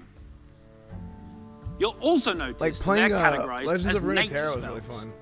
With Forged in the Barrens, we'll be permanently introducing spell schools across the entire game, which enables a whole host of exciting new strategies. And don't worry, members of the Alliance will be featuring some of your most beloved heroes and locales later this year. But what I love most about the Warcraft universe is its amazing characters. And our final announcement is our most ambitious addition to Hearthstone yet. It introduces a brand new way to play with your favorite heroes. Hearthstone Mercenaries. Mercenaries features strategic RPG gameplay, where you build teams consisting of some of the most iconic heroes and villains from the Warcraft universe, including timeless characters like the infamous Sylvanas Windrunner. Run ads? I don't want to run ads right now. And Ragnaros, the elemental lord of fire. Ooh. You can also expect to see some of Hearthstone's fan favorites, like the unstoppable Devilsaur, King Crush, I saw it. ever-growing Gruul the Dragon Slayer. You'll lead them in battle through highly replayable roguelike missions, where the map is randomly generated every time you play, and each node represents a unique challenge for your team to take on. Your heroes gain levels, new abilities, equipment, and can even evolve into more powerful versions of themselves. We're thrilled to finally show you Hearthstone Mercenaries. It is scheduled to launch later this year, and we'll have more to share with you down the road. Everything you've seen today is just a taste of what's coming in the Year of the Griffin. So don't forget to tune in to our deep dive panel after the opening ceremony, where we'll share more details on the core set, the new classic format, Forged in the Barrens, and our plans for Battlegrounds and Duels, as well as our upcoming single-player content. I want to thank the team for their amazing work. And on behalf of all of us at Hearthstone, we want to thank the many millions of you who play our game. Your dedication and support is what drives us to make awesome updates and pursue ambitious and fun ideas.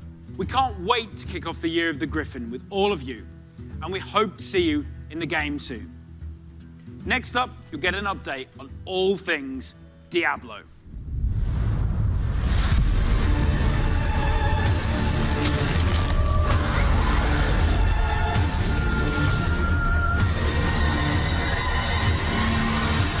Dude. Hey, I everyone. like, even though I didn't Thank play you very Diablo, much I for like joining watching the us. Diablo stuff. I am Like, it's so like dark. excited to kick off the Diablo segment of our show, and I am honored to be here on behalf of all of our Diablo teams to share the news and updates we have in store for you today. We've got a lot of Diablo to cover. Frick, I should have ran ads I during hope you'll Hearthstone, agree you're with right. me that it's a great time to be a member of this community. All right, let's kick things off with Diablo 4. We first shared our game with you during BlizzCon of 2019. We have and partnered we've been up truly humbled with by Apple your for response. the Diablo iPhone. We've kept in touch through quarterly updates and sincerely appreciate the thoughts and valuable feedback you've provided as we unveil more and more of the game and share in its development. After all, Diablo belongs to you as much as it belongs to us. Most recently, we teased an update to our campfire screen. That Red Or As thing savvy took 16 fans, months. of Thank you, course, man. understood that we meant more than just the Broken Hater character Tier 1. Thank lighting you, and Urbic. Yes, fire thank you for the visual 1 year. effects. That's Thank you, Zod. right. Thank you for the Prime. Today, we're happy to announce a you guys brave for new the subs. soul joining the Barbarian, the Sorcerer, and the Druid on this dangerous journey back to Sanctuary. A class is one of the most exciting things you can announce in a Diablo game. This one is especially exciting to me as it's a re-envisioning of one of the first classes to ever appear in the series. Let's have a look.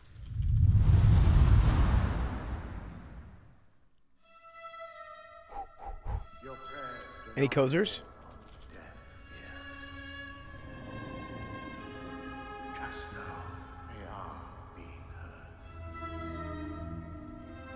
There is justice within the light, but you have to be patient. Now, pray with me. May Akarat guide and protect me. May Akarat guide and protect me. May he shepherd my soul May he shepherd my soul and grant it mercy. And granted mercy. What are you doing here? This is not the time. Arise and This is shine, confession. Mr. Freeman. And I have sinned. I was a thief who stole from those more fortunate.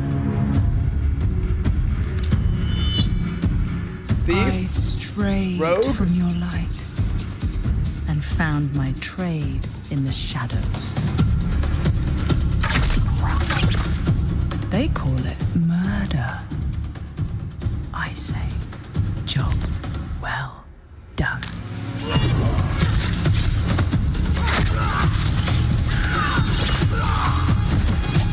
Kratos?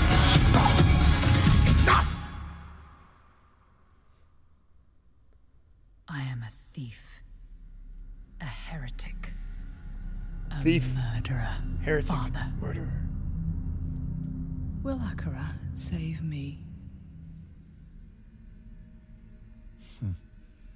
You mock our light. But those monsters were a scourge upon my flock. And you... Oh, you were the Kirk answer in 6 to their months. prayers. Dark Red, thank you. Then we are settled. And you owe me. The name you seek is... Guardian Xenon, thank you for the tier 2. Thank you, man. Thank the heavens for you.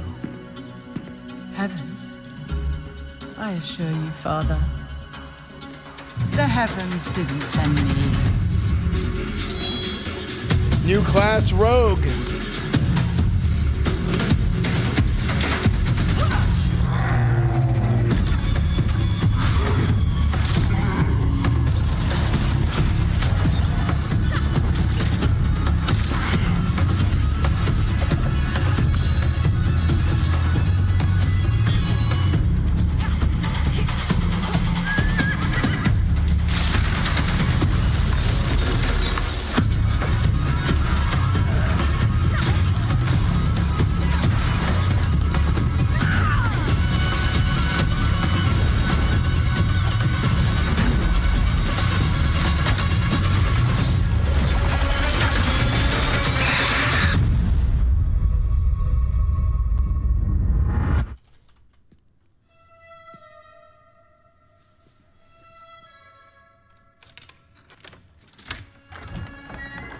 We're gonna talk about all the Burning Crusade stuff soon. I don't want to interrupt this. I love how evil this is. Yeah, I like the dark.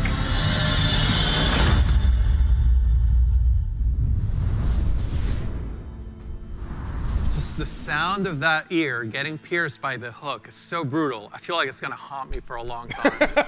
I've been a huge fan of the Rogue ever since the original Diablo. Even seeing them come back as NPCs and mercenaries in Diablo 2's Rogue Encampment served as a great bridge between the games. With the setting of Diablo 4 being a larger world than we've ever played it before, we're excited to show you not just what the successors to the original Rogues in the series have been up to since the fall of their order, but also what some of the other rogues in the world of Sanctuary might look like. The mantra for Diablo 4 has I been think Blizzard listens to the customization fan base first, too much sometimes. and the Rogue takes this to a whole new level. From the beginning, the Rogue has been an incredibly flexible class, able to adapt to any situation. Our goal is to let you create the kind of Rogue that you want to play. Whether it's an unrivaled archer modeled after the original Sisterhood, or a cloak and dagger rogue from the darkest alleys of Chaldeum, in Diablo 4, you will have the freedom to create the rogue that you imagine by customizing the looks, the background, By the way, this and is the my BlizzCon playstyle schedule of for your what I want to do. character. Please stick around for our segment later today, where I'll be joined by other members of the Diablo 4 team to share a closer look at the rogue class, as well as some of the open world gameplay that we're bringing to the game. Spoilers, those severed ears are not just for show. But Diablo 4 is not the only Diablo game we're talking about today. If you're looking for an authentic Diablo experience on mobile, we've got you covered. Diablo Immortal has everything you'd expect from a AAA action RPG. From the visceral combat and epic loot to an all-new story, bridging the gap between the events of Diablo 2 and Diablo 3. Later today, you can join the Immortal team, where they'll talk about some of the things they've learned from their recent alpha test and what's next for the game. But that's still not all. We have one last bit of very exciting Diablo news to cover. When you hear us talk about the classes, the items, or the stories of the early Diablo games, you may have picked up on the absolute reverent tone we reserve for that golden era of Diablo. Maybe you share that love of the classics and just hearing us talk about them makes you want to take on Mephisto or Bale one more time, or maybe even for the first time. After all, some of our favorite moments happened a long time ago, and not just in Sanctuary years. If so, we have a special surprise for you today. Let's check it out.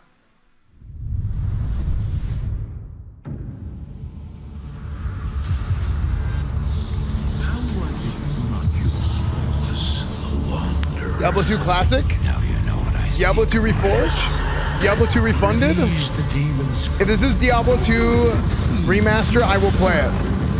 I'm not acceptable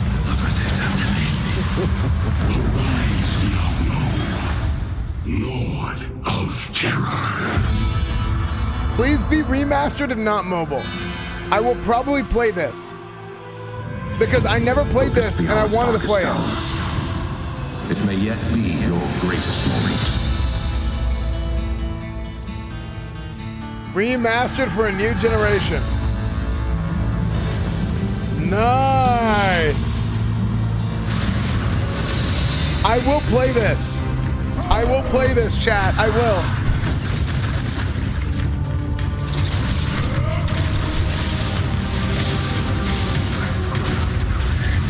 I never played Diablo 2 growing up.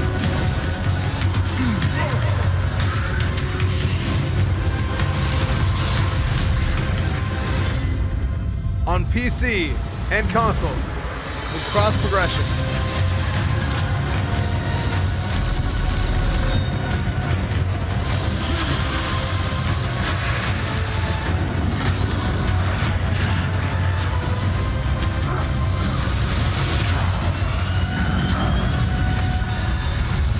I'm 100% playing this, dude. Diablo 2 Resurrected. Return to Hell 2021. Go to Diablo.com to sign up for the PC Tech Alpha. Ooh. After more than 20 years, the Dark Wanderer has returned. Cal level? Once There is no again, Cal level. He travels east. Always east. Diablo 2 is a landmark game for Blizzard. Diablo 2 Resurrected is a full HD remaster of both the original game and the expansion, Lord of Destruction. It takes the 2D sprite-based classic that we love and brings it into the present in 3D, utilizing up-to-date graphical rendering and lighting technologies. It also includes modernizing all 27 minutes of cinematics, recreated shot for shot with the explicit intention of preserving both the look and the pacing of the original movies. Okay, so Blizzard has a long here's the history thing. of games that They we're said proud that of. about Warcraft 3, And when we think about and Diablo they didn't 2, do that. we They think blew about it hard. as a definitive pillar in Watch our on Twitch. foundation. YouTube is delayed. No, it's not. On Now, look, it's funny to think that some of you Delayed. weren't even born when D2 Twitch is was delayed. released, YouTube is not. which makes it all the more important. I'm like a that minute we ahead. Deliver an authentic experience wherever you play. We want everyone to relive their memories or experience the game for the very first time on their platform of choice. And so we're excited to bring Diablo 2 Resurrected. You're quite a bit ahead of PC XCC. Yeah. and console, along with cross progression. And for those of you who are in love with the original and you just wish it worked more seamlessly on modern computers, you can bring back all of that nostalgia exactly as This you is way remember. ahead. No, Miz is Enjoy way the behind game me. in its original 2D form, much like we Everybody did is with way StarCraft behind me, Remastered. chat. Obviously, I'm clicking on other people's streams. there's a lot to talk about. Later today, Diablo speedrunner Mr. Llama will host a roundtable with members of the development team on the dedicated Diablo channel. If you are a Diablo 2 fan, I encourage you to take a look. So, from Diablo 2 Resurrected to Burning Crusade Classic to the Blizzard Arcade Collection, it's a whole lot of looking back. And while we have teams dedicated to bringing these timeless experiences into your hands, it's actually a very small percentage of our developers working on these projects. Far more people are working on the future of Blizzard. And in addition to what we'll be talking about during the show, we can't wait to tell you even more about our plans over the course of this year and beyond. If you had asked us 30 years ago what gaming would look like today, oh my none gosh, of us could have predicted the current Blizzard lineup of games. Chat. The advances in technology are one thing. I'm gonna divert for a second. That's even more incredible. If you think about another interesting change, Birmingham is specific to paladins, which are present in Classic but were added to Horde and Burning Crusade. When that happened, Horde paladins were given an ability called Seal of Blood. Alliance paladins were given Seal of Vengeance. The abilities, Birmingham said, were intended to be equal in power but distinct, but that didn't pan out. Seal of Blood was far more powerful, so with Burning Crusade Classic, both factions will learn the opposite faction's version of the seal at level 70. Alliance paladins are getting Seal of Blood, dude. It would have been hard to imagine. That is so big for PvE. That is so big. The complaining paid off, dude. The next 30 years. Nice. There is so much that we're working on. Huge. Some of it they actually listened, dude. They actually listened. We look forward to talking to you about it, dude, when the time is right. I've spent hours, chat.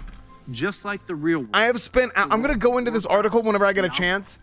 I have spent hours in conversations with people complaining about some of this stuff, about the bosses being too nerfed. Expansive. Oh, and dude. Full of potential. We are not only iterating on the experiences that you've come to expect from us. We're also exploring. Shut up during trailers. This isn't a trailer. This is stalling. Express our worlds and welcome more players from more places into them. And we aspire to continue to lead on priorities like accessibility and toxicity control, and to continue supporting causes that have a positive impact on the real world. We want to continue to bring those same feelings of joy and achievement that we all felt when we first defeated the Lich King, or beat Diablo on hardcore mode. Because when we geek out on those experiences with others, we can't help but see the similarities between us and feel what's possible when we play together. Of course, there are new Blizzard worlds that we haven't visited quite yet. And when we do finally unveil those games and experiences, our hope is that you will see in them what we do. That no matter who you are or where you're from, they are spaces where you can create new stories, forge new friendships, and make memories worthy of lasting a lifetime. And through it all, our mission statement of being dedicated to creating the most epic entertainment experiences ever, along with our core values, led by gameplay first, will continue to guide our way. So on behalf of everyone at Blizzard, thank you for being on this journey. For me personally, it is the honor of my professional life to serve you, and the honor of all of us at Blizzard to be the caretakers of the worlds that you play in.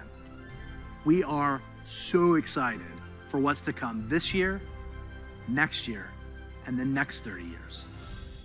Now, what's coming next for the show? Dude, I'm so ecstatic about them coming out and finally saying that about Burning Crusade. For those of you looking I'm so for an happy, update dude. on Overwatch, check out the behind-the-scenes look into the development of Overwatch 2 over on their dedicated channel right after the conclusion of opening ceremonies. There, you'll hear about Overwatch 2, new content, new features, including new maps, hero missions, talent trees, and more of what we think will make Overwatch 2 a unique gameplay experience. For World of Warcraft, Diablo, Source on the Seals, it's an and Hearthstone, IGN interview with Brian you'll get Birmingham, a closer the look lead on dev. their respective channels. And on the dedicated strategy channel, some StarCraft legends will be going head-to-head in epic competition. Once again, welcome to Blizzcon Online. Be good to one another. Welcome home. Before we kick things off, here's a little something from a previous BlizzCon headliner.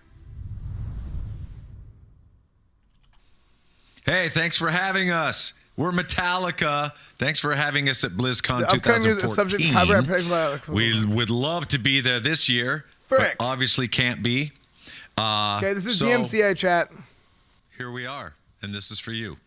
Really?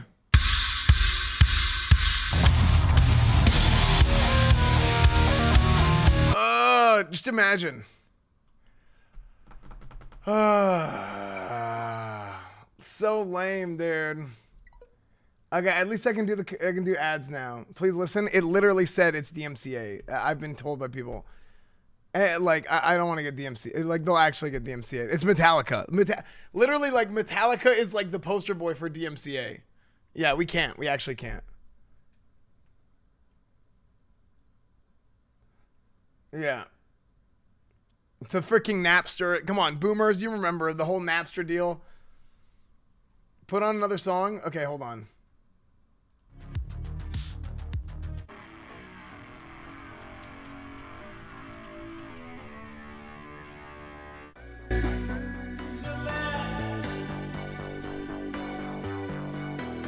Live music isn't DMCA. Yes, it is. It can still be DMCA.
Yeah, I saw the big news. I tweeted out about it.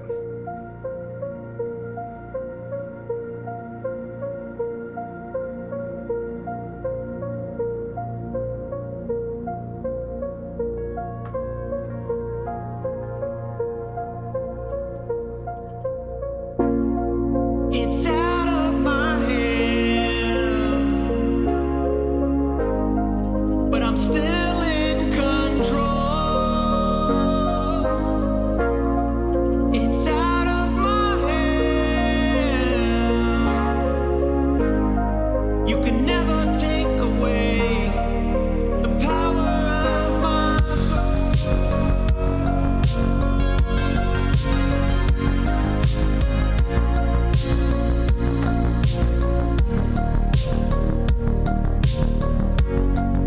It's out of my hands.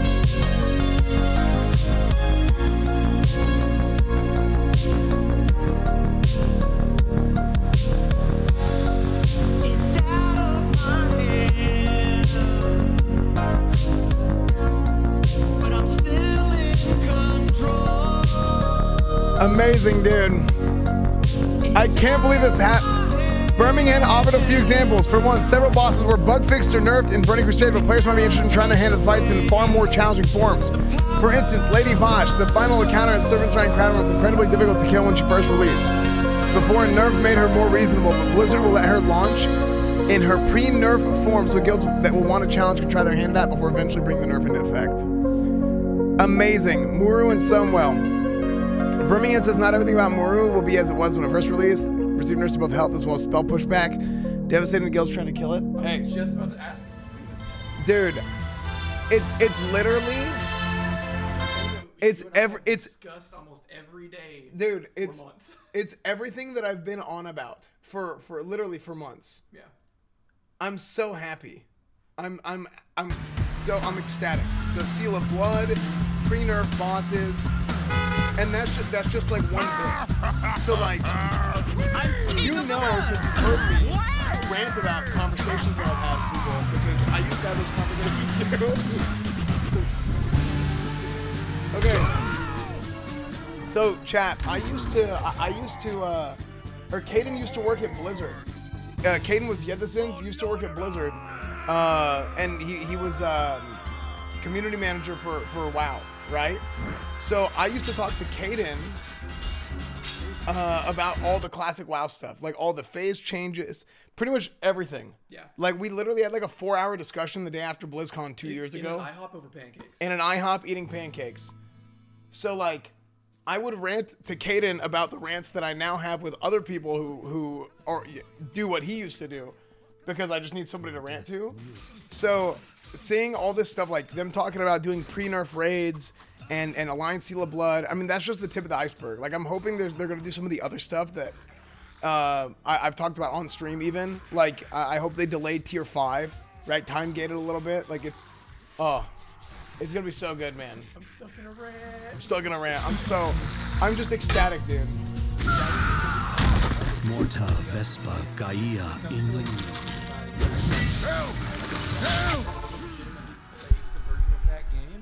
It is the seals. Yeah. Like, already Horde had better racials, right, at the time? Yeah. But the seals made it so much worse. Because it was like, okay, well now you gave them both the same thing, but they're still even better now. Yeah. So it was like it span out of control. We saw it on private servers too. Any private server, any Burning Crusade private server had massive Horde imbalance until some new private servers started not giving them. Because you were essentially half a paladin better than the Alliance. It was so dumb. The seal was so much better. I'm so excited. I'm so excited. It's gonna be so good. This is gonna be really good, chat. Popcat, yeah, I know. Yeah, level 58 character boost. We can talk about that a little bit. Pricey, thank you for the Prime. Clerics, thank you for the 18 months. Comdata, thank you for the Twitch Prime. Galaxy Gone X, thank you for the 3 months. I'm watching on YouTube. Yeah, so am I. I'm doing the YouTube. I think it's faster. Here, I'm gonna stack up pre-roll ads while they're not actually talking about anything and they're just showing this cartoon. Okay, just bust Seal of Vengeance. It's not good. It's completely different. Yeah, so they're selling level 58 character boosts, and I haven't had time to digest it. I'm thinking about pros and cons. My initial reaction is like, what the hell? But I'm trying to like grant, you know? Because I think it kills the old world if they do 58 boosts.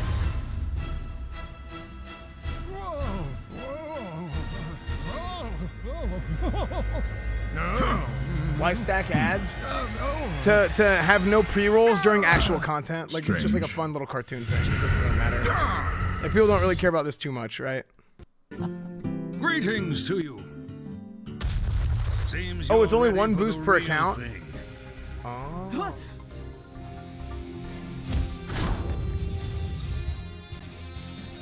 Watch your back.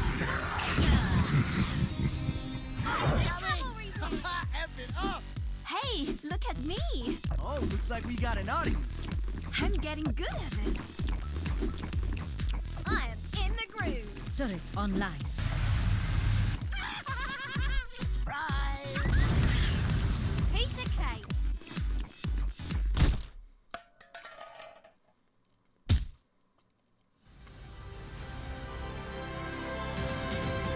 So here's my BlizzCon schedule, chat. If you guys want to screenshot this is my schedule. WoW What's Next, WoW Deep Dive, Diablo What's Next, Voice of Deckard Cain. We are going to do our own recap.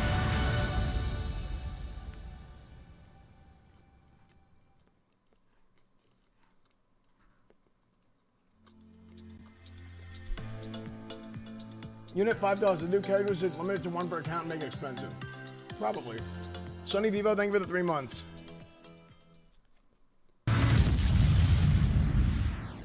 Omega Lol, only 20 minutes to recap. Unbelievable. World of Warcraft, Burning Crusade Classic Deep Dive. Here it is, dude.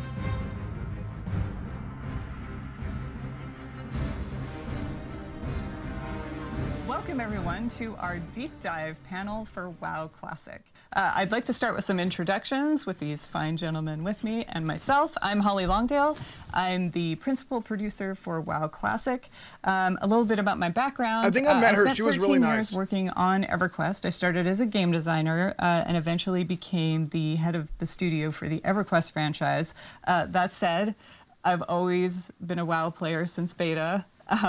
So this is obviously a dream come true for me, and I'm thrilled to be here with you. I'm Patrick Dawson. I'm the production director for World of Warcraft. I've been at Blizzard for 15 years now. Oh, he was cool too. All these guys are really nice. I've been on WoW for most of that time. Avid WoW player myself, and really excited to open up that dark portal again. And my name's Brian Birmingham, and I'm the lead software engineer on WoW Classic. I've also been at Blizzard for 15 years. I started on World of Warcraft. I spent about 3 years on Hearthstone as well, and then came back to the World of Warcraft team to work on WoW Classic. And it has been a great joy to me to work on this team. There's a lot to talk about today. Yeah. So earlier we announced, yay, Burning Crusade Classic is coming. But there's a lot more to it. Let's take a look at the features, because wow. I mean, wow, right? Wow. I was so excited by playing Draenei and Blood Elves. I played both, and I will say my heart's with Alliance. And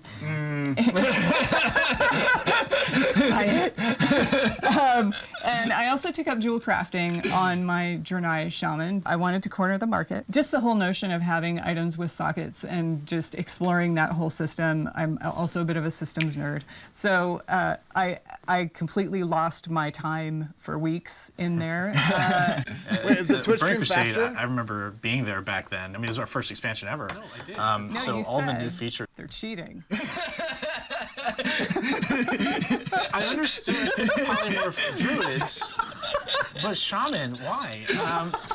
Like now I started to understand shaman a little bit better. We got some of their benefits.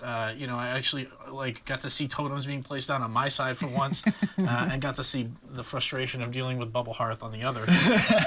Yeah, I remember when I was doing raids, we were always jealous of the Alliance having paladins for Blessing of Salvation. Like people would be pulling aggro off me, and I'd be yelling at them like, "Wait for 3 Sunders!" And the Alliance is like, "No, it's no problem. Just go." Yep.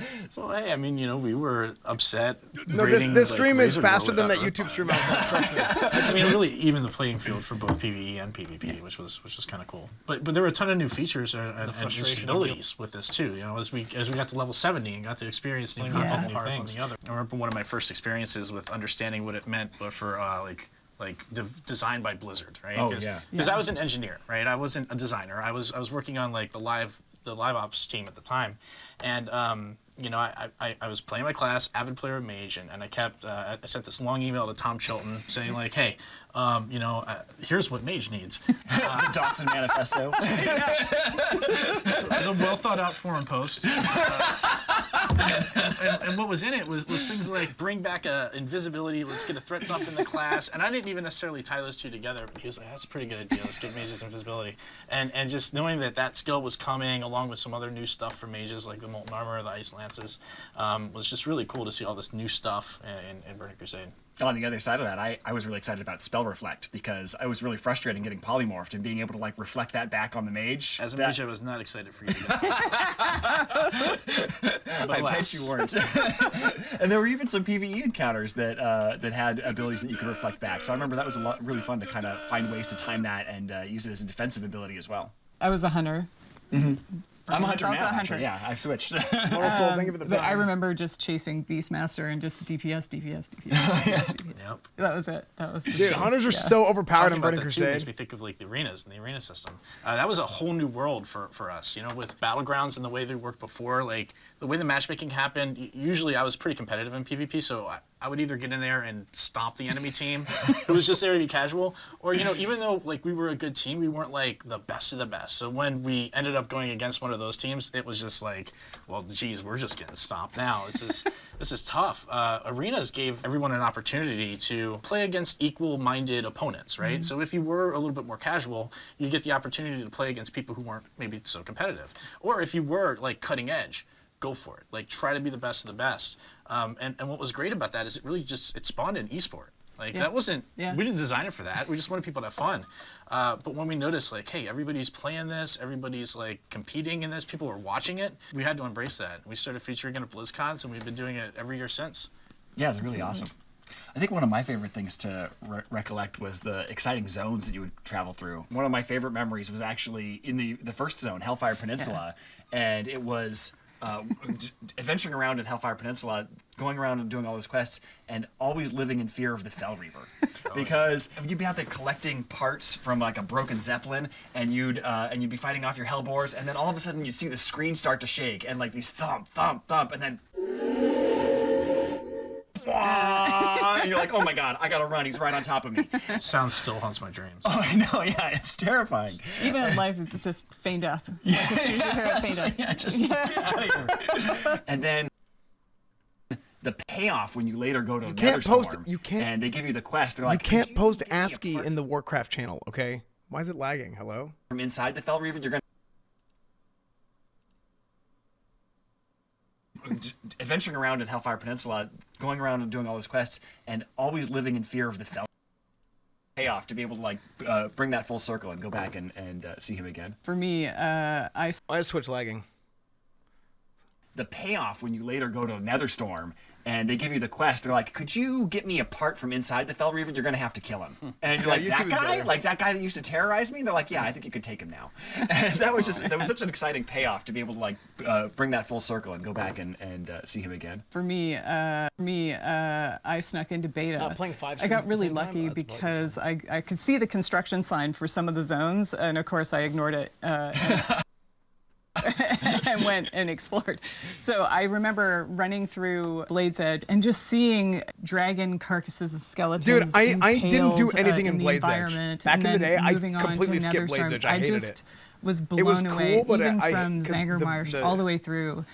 Everything toxic. felt Dude, like yeah, its these other own channels, the world. chats and are just so be able to toxic, go it's through crazy. that and just the delight of it and the epicness of it, and then you come up to Area 52.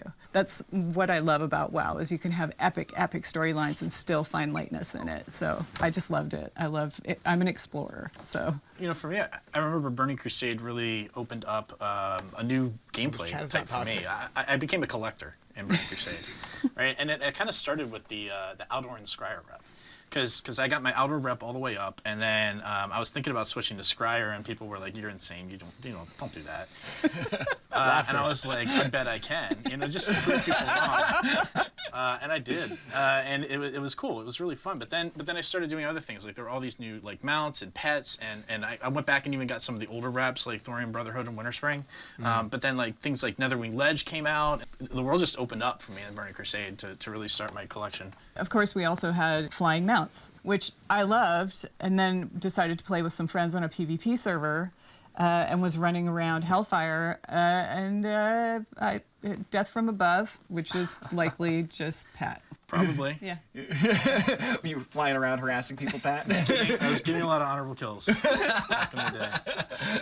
So that's just a quick look at some of our memories for Burning Crusade, and that was 13 years ago. Mm-hmm. So that code has been hanging around for 13 years. And we're not just doing a save as Burning Crusade classic. Oh no, it's a lot harder than that. So let's get into some of those details. Nice. Okay, So here we go. One of Here the we go. challenges This has is been good. that we don't actually want to ship on the old code, and the reason for that is because it's got a lot of bugs and difficulties with the architecture that we don't want to have to deal with. But we do want that old data, and we talked about this when we did the original launch of Classic. Was how the data is really the thing that describes how the game is supposed to be played and what things are supposed to happen in it. And Right. so we want to bring that old data and we want to run it on the modern code, the same as we did for Classic. And there's like 750,000 rows of data that Dude, we have not to even go through 800. and convert from their old formats to their new formats. And fortunately, we have really talented engineers, and we run automated scripts that go through this. But even after we've run these scripts, we have to compare them with with how it used to behave and make sure that we've actually done the conversion correctly. And then there's even some things Alright, that are stop. making it more difficult this time, like the fact that we've made a couple of minor changes or bug fixes in the classic data. And we want to make sure that we keep those as we're going into Burning Crusade. So we have to merge those changes with the changes that happened with the Burning Crusade originally, and make sure that we have a coherent set of changes that make sense to bring us from Classic into the Burning Crusade. there's an enormous amount of time spent looking at, okay, this is how it came out now. We have a reference client. Yeah. That is the original. That's right. We do use the old code for that. Yeah. So like we still have it. We just don't want to ship on that anymore. But we have like the old code with the old data, knows exactly how it's supposed to behave. So those things work together, and we can bring that up internally and take a look at it and say like, okay, this is how it was back then. This is exactly what it used to look like.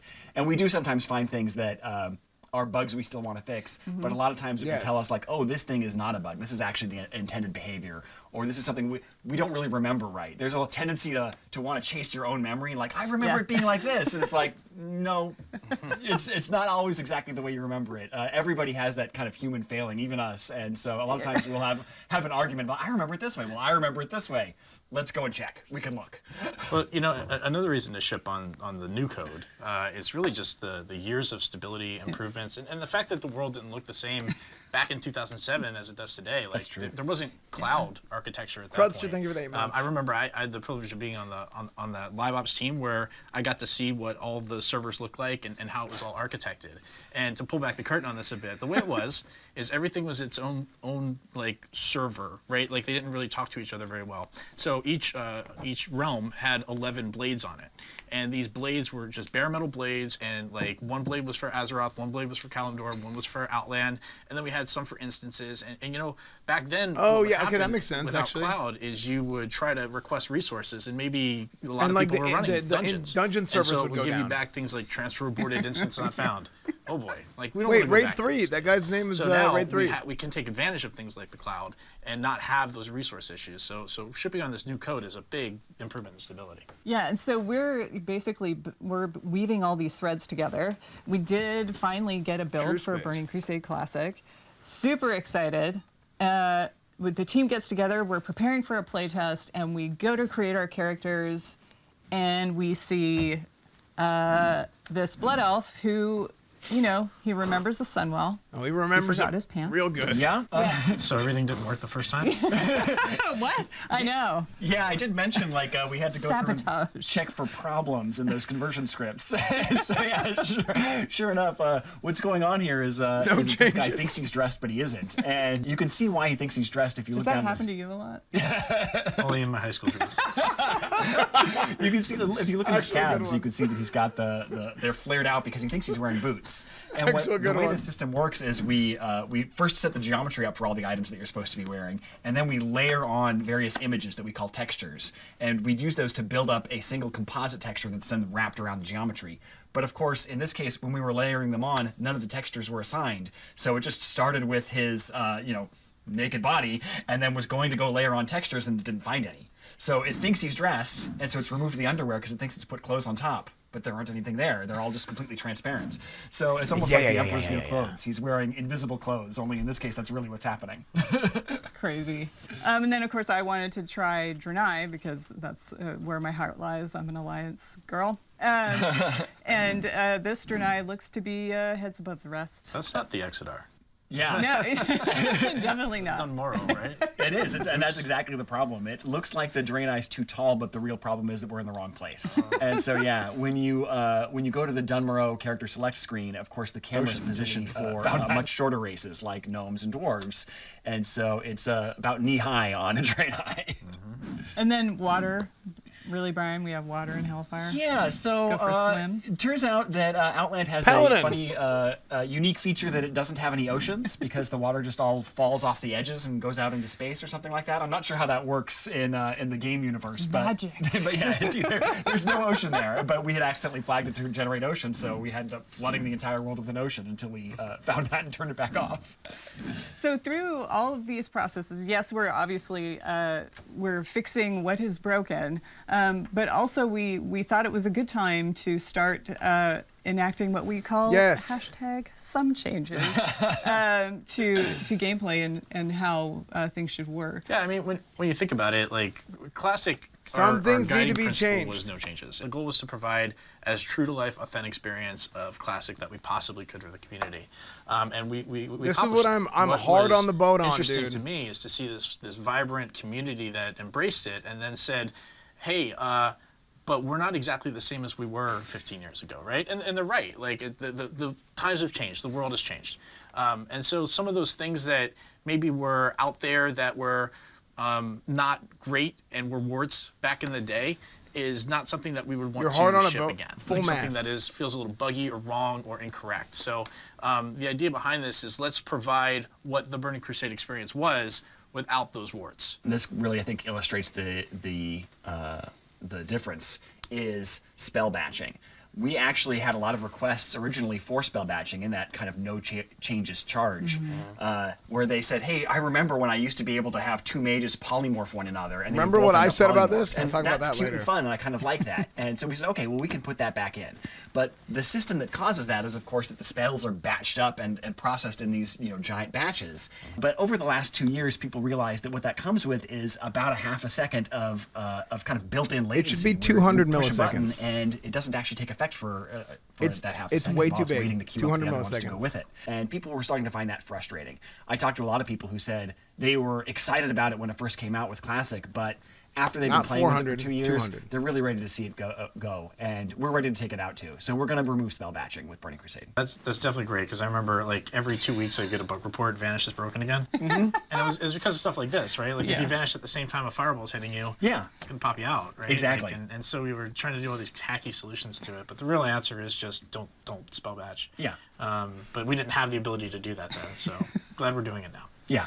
You know, another one that I think with the batching, the rating only community way matured, right? that it Like, works if they things were very completely remove it, different, if there's certain interactions back in that 2004, maintain. 2005 timelines compared to today. So, you know, the rating community knows exactly what's going on, and they want a challenge. They want more of a challenge. So, you know, rather than always giving them like the last version of the boss, the final form of the boss, which maybe is been hit with a few nerfs, let's not do that anymore. Let's give them a more challenging version of the boss. I'll give you an example of like Muru, right? Where the initial version of that boss had a lot of spell pushback. And so I didn't do this back in the day. Really tough to bring casting. I know a little bit classes to about that it, but I fight. didn't We do did this. fix I didn't that do pretty some back in the quickly day. and change the fight to allow for But that. they are doing and it that's a change pre-nerf. we probably would incorporate in this, right? Like we don't want people to feel excluded or not part of being able to do a fight like that. But then probably a month or so after that, we nerfed Mover's health. That doesn't need to happen. Let's just keep it in the hard form. We can evaluate any changes we need to make after that. But yeah, it won't just be like, hey, final form, we're not even going to look at it. Let's call it a day. So. Yeah. So how did your mage handle the pushback? I just was sad. It feels personal, yeah. No, I was the raid leader, so I got to choose who went. But The one mage allowed to go. that was. They need to time gate tier 5. They need to time gate Serpent Shrine Cavern and That's Tempest awesome. Keep. Another change that we're talking about making is along the lines of that PvP balance and faction balance is, you know, obviously with Burning Crusade, Paladins are introduced to the Horde and Shamans are introduced to the Alliance, and that was intended to be a balancing of the factions and let's, you know, make them even. And then they wanted to kind of keep a little bit of flavor of that faction identity, so they kept Seal of Blood on the Horde and Seal of Vengeance on the Alliance. It was intended to be equivalent power abilities that were just slightly different in flavor, but in retrospect, Seal of Blood was just so much better. And so one of the changes that we are going to make is we are going to give the opposite faction's seal to the other faction, but we're going to do that at max level. So we keep just a little bit of that faction identity, where Horde will get Seal of Blood at level 64 on schedule, and then get Seal of Vengeance at level 70. And similarly, Alliance will get Seal of Vengeance at level 64, and then their equivalent, Seal of the Martyr, at level 70. Another thing we want to talk about is arena teams. When it first came out in Burning Crusade, the arena team system Now, only Blood let Elves you will still be have better in the PvP, same number of players but on at your least in team that PvE was the it'll size be of the equal. bracket it was for. So, for example, a 3v3 team could only have 3 players on the team. So if someone was like sick or unavailable one night, you couldn't play. And that felt really frustrating. So we're definitely going to go with like the last version of that, where you could have twice the size of the bracket on your team roster, so that you had alternates you could swap in and out. Oh, yeah, and then that way, as long as anybody had participated in, I think, 30% of the matches, then they got the full credit for the week of participation.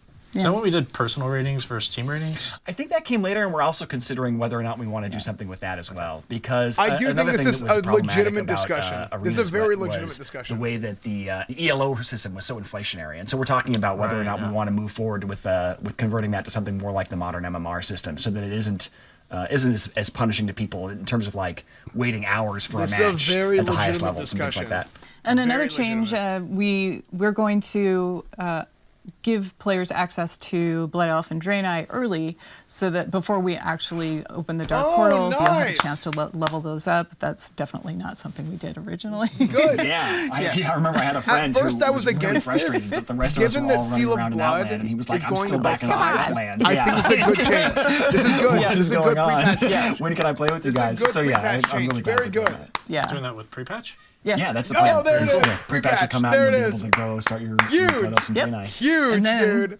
content. So we've got some phases happening. Huge. Yeah. So the content phases that we got coming are exciting.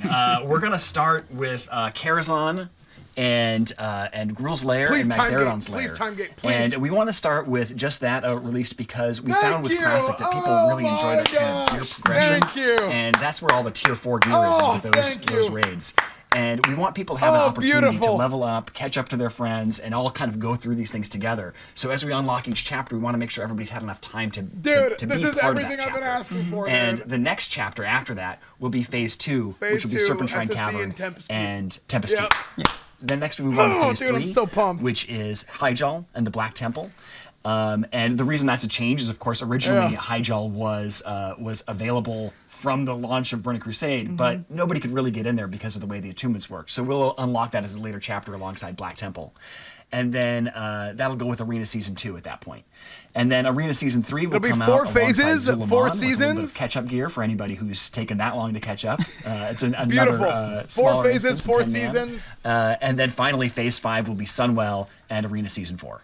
It's been a very busy year. You skipped. You said 5. It is. It's an expansion with a lot in it. Yes. A lot in it. And so we spent a lot of time talking about Burning Crusade Classic and Burning Did he Crusade. skip 4? Which is exciting. We're very excited about it, but there's a lot to talk about. There's a lot coming, and we want to walk through how this is going to materialize. 4 was Well, Zul'Aman. yeah, really the Oh, question it's going to be is, like a we have mini. a diverse Okay, that player makes sense. base where That makes people sense. have a lot of different That's wants and actually good. needs. It's like, yeah, that makes sense. And how do we get there? How That's do we good, get that's to the good. Burning Crusade? Well, the first group of people that we wanted to make sure that we were serving well is those people who do want to go to the Burning Crusade. We feel that most of the community is interested in this. They're going to want to do this. We want to make it simple and easy. Phase for 4 is them. catch up, yeah. So how are we going to do that? As we said earlier, you're going to be able to make a choice. So we'll talk about and explore these choices in some detail, and I'll give you some examples.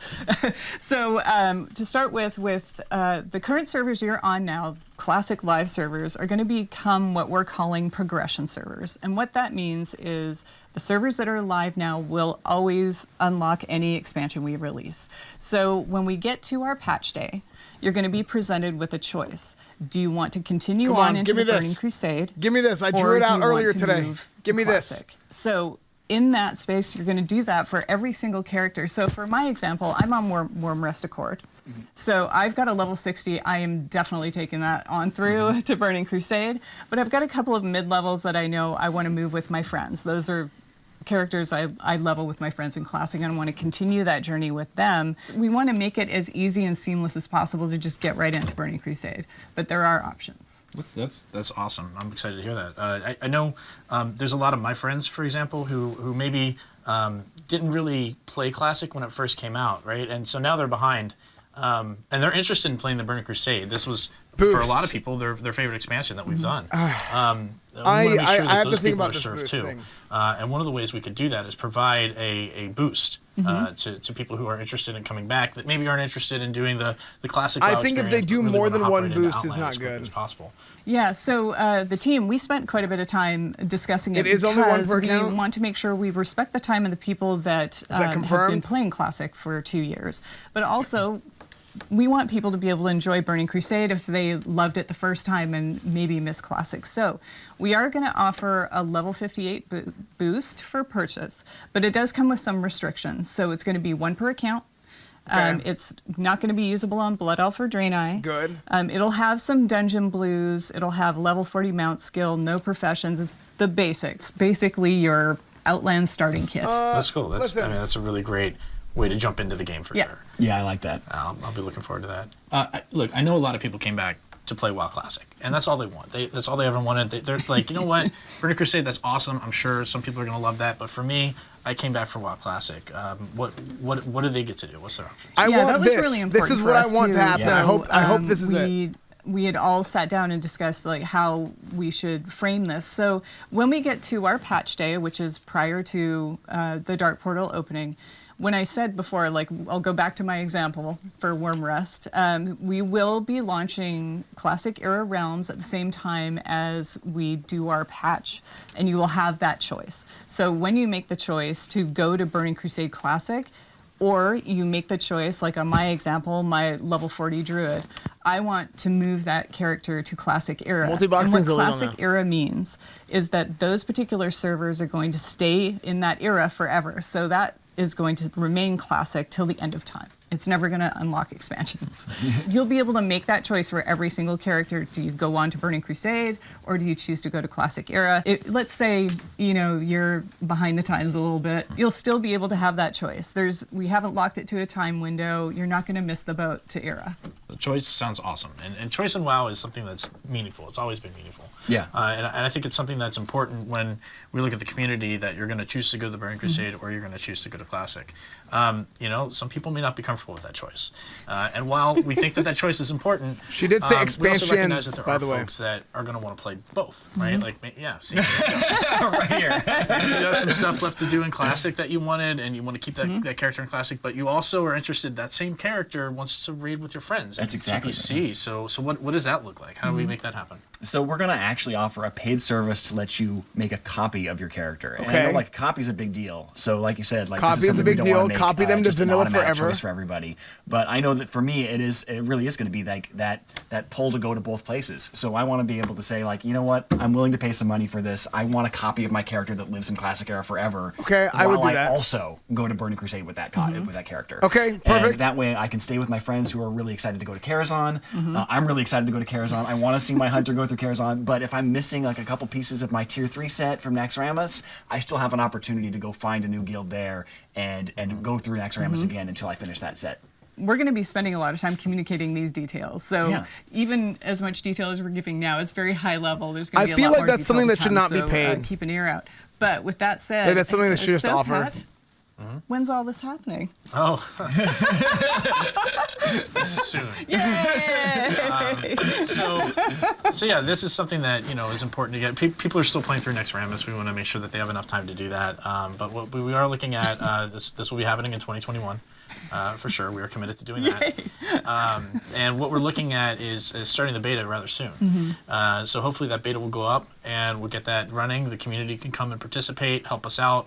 We'll start to hear some feedback on the things we've talked about today. If there's any adjustments we need to make, we want to make sure we have a long enough beta period for that to happen. And then we'll get that out to the players so you can all enter the Dark Portal. Yay! Yeah, it's exciting. So any final words? Yeah, I just talked about the beta, and you know, I will say just to the community, you all have been so instrumental in making Classic the success that it has been, and you will be equally instrumental in making the Burning Crusade a tremendous success also. So please get in that beta, play, give us your feedback. We want to hear all about it. So enjoy, welcome, and let's have some fun. Yay! Yeah, and it's Pretty been good. the highlight of my professional career to work on WoW I don't have Classic beta and have keys. the support and love of It's this all like community. $5. It is really special to me, and I'm really excited to be sharing this with all of you in the Burning Crusade. Yeah, and for me, I've been playing Classic since it launched, and I wasn't working at Blizzard then, and it's changed my life, obviously. So from me and the entire WoW team, we want to thank you for bringing Azeroth to life for us. So we will definitely be seeing you in game in whatever flavor you choose. And until then, stay classic.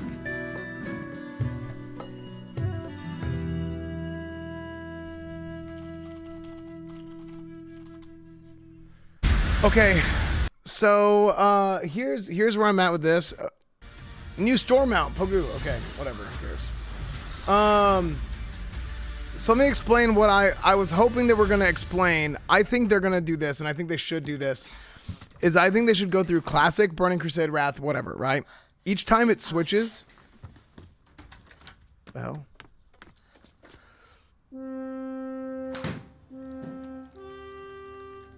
Fen?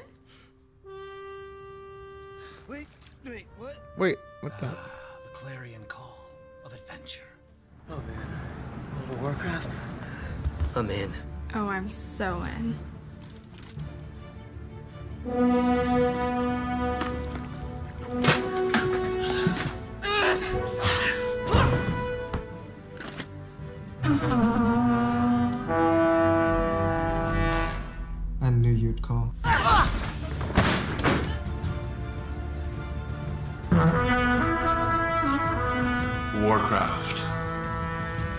about bloody time. Axes. Heroes. That looks so bad. That looks so bad. Oh my god. That looks so bad. Christian, it's been ages.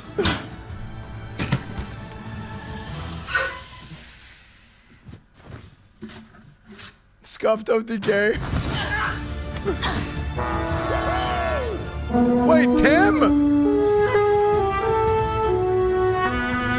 That was Tim.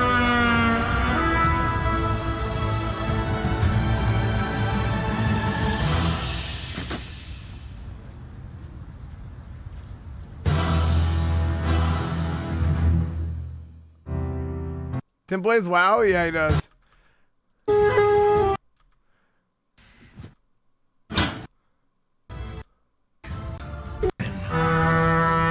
Axes. Heroes.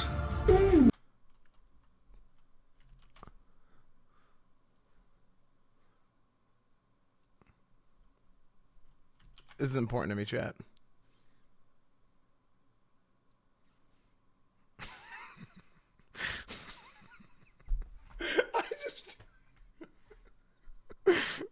A lot of lessons about World of Warcraft and how we can make the game better for all of you going forward.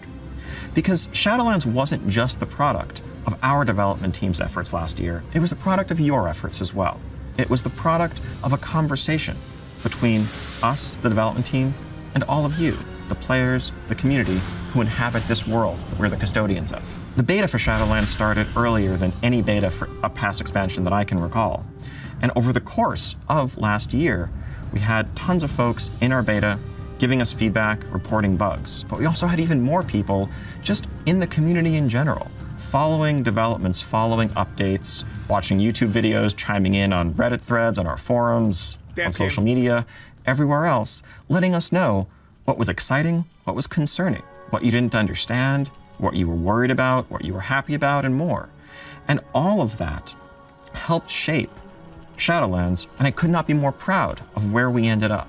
And it's been amazing seeing everyone jumping into this new world that we've crafted together and having an amazing time over the last couple of months. That's a conversation, that's a process that I would like to carry forward into 2021, and for that to be a baseline for how we build World of Warcraft going forward. So as we're here today talking about the next major update, what you're going to hear about shortly is where we're headed in terms of the world, in terms of the story, in terms of these epic characters we've just been introduced to, major villains like the Jailer and Sylvanas, and what's up with Anduin anyway. But we're going to talk a bit less, however, about systems. We have tons to share there, but the way we need to work on our systems, as we've learned, is, of course, by first seeing how they're playing out in your hands. We couldn't really plan what we were going to do with legendaries or where Torghast was going to go or what was going to change about soulbinds without having the experience of millions of players dealing with those systems and letting us know what you think. And so I am pleased and excited to say that when we look at our systems, unlike in some past expansions at this point, we're not seeing anything that needs to be completely overhauled or replaced. What we see are solid foundations that are in many cases in need of iteration, and upon which we can build a structure that will sustain us throughout the entirety of Shadowlands to come. So that's a conversation that's going to come when our public test realm goes live, and we'll have lots more information to share with you there. Now, what we are going to talk about, and boy do we have a lot of exciting stuff for you, is the first major content update for Shadowlands. Let me turn it over to my colleague, Jeremy Fiesel, who can tell you all about it.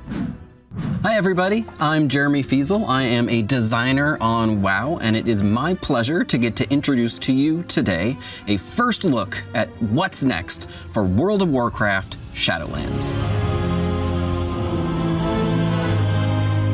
So let's talk a little bit about what we've accomplished so far. The champions of Azeroth have stepped foot in this otherworldly space known as the Shadowlands, the afterlife for all souls from Azeroth and beyond. Within the Shadowlands, we have met new allies, and we've fought a ton of new and interesting new enemies. We've joined covenants, and we've gained great power.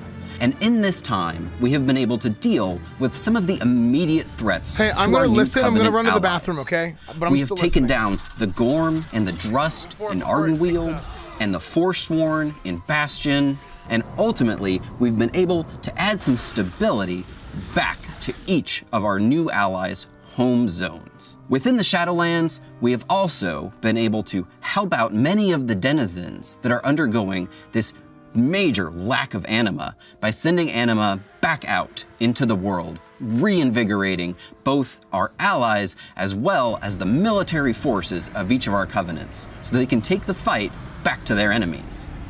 And as a culminating element to all of these things, we've been able to take out one of the jailer's main lieutenants, the traitorous Sire Denathrius in Castle Nathria. And yet, behind all of these things is the looming, dark and mysterious figure of the jailer.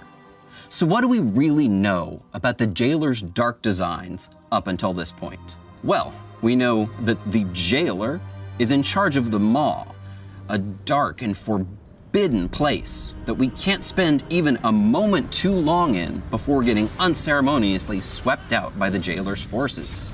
We know that the Maw has had this huge influx of souls, allowing the jailer to gain massive amounts of power, as well as anima, thanks to the actions of Sire Denathrius. This has allowed the Maw to grow in great proportion, something we've been able to physically see just by looking out past Oribos into the darkness. In addition, every time we have tried to step foot into the Maw, we've been watched unmercilessly by the eye of the jailer. We've never been able to get a solid foothold there.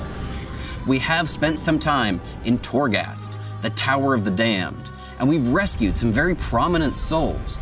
But again, we've never been able to get a solid and consistent foothold there and make any real progress. The jailer remains this mystery of the Shadowlands, and exactly what his dark designs are for the afterlife are still unknown.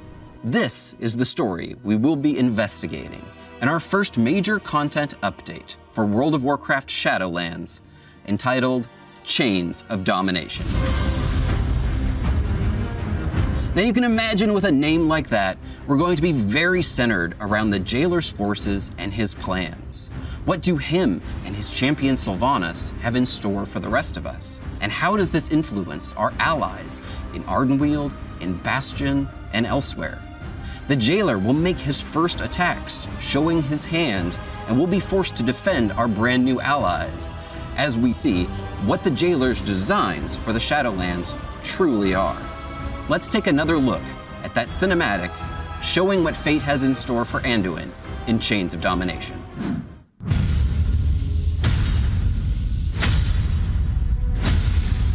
Look around you! What makes you believe you're not just a weapon to achieve his ends? Enough! Join our cause, or be made to serve. Right now, you hold all the power. Make your choice, Sylvanas Windrunner.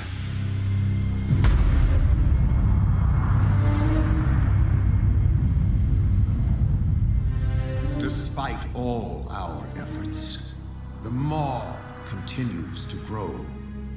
What if Denathrius' treachery is irreparable? The Primus is lost, and Bastion cannot save the Shadowlands alone. None of this should have happened. This is the thing we saw earlier. Perhaps the Winter Queen could... My Archon. A What we saw living earlier. soul seeks an audience. A mortal? A king. By all our measures, one who has spent his life striving for justice. One who would give anything to serve his people. One whose heart is true. Very well. He may approach.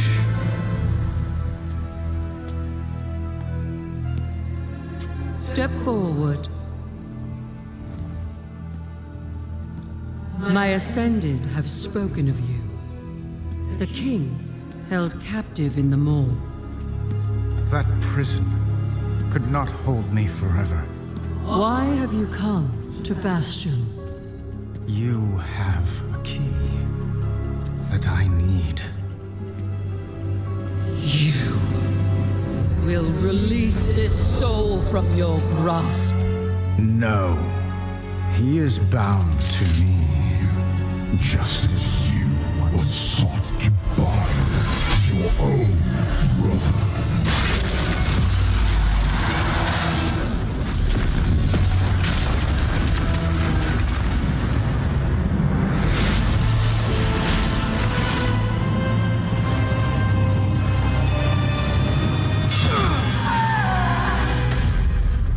We already saw this earlier.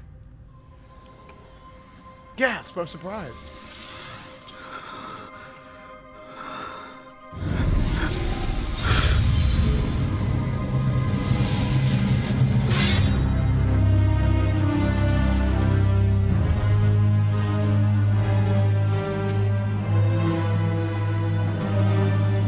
The vessel performed its part flawlessly. 3 keys remain. Then they will see. Death was never meant to be chained.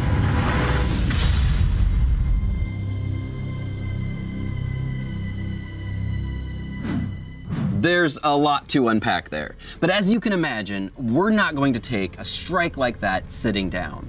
We're going to call in the forces of all 4 of the Shadowlands Covenants. For the first time in years, they will all come together, now reinvigorated by anima and by our actions within the Shadowlands, to take the fight directly to the jailer. Within the Maw, we will uncover brand new, never-before-seen areas. We'll also be fighting off some new and never-before-seen enemies, of course, and naturally be uncovering some brand new Maw-themed rewards while we're at it.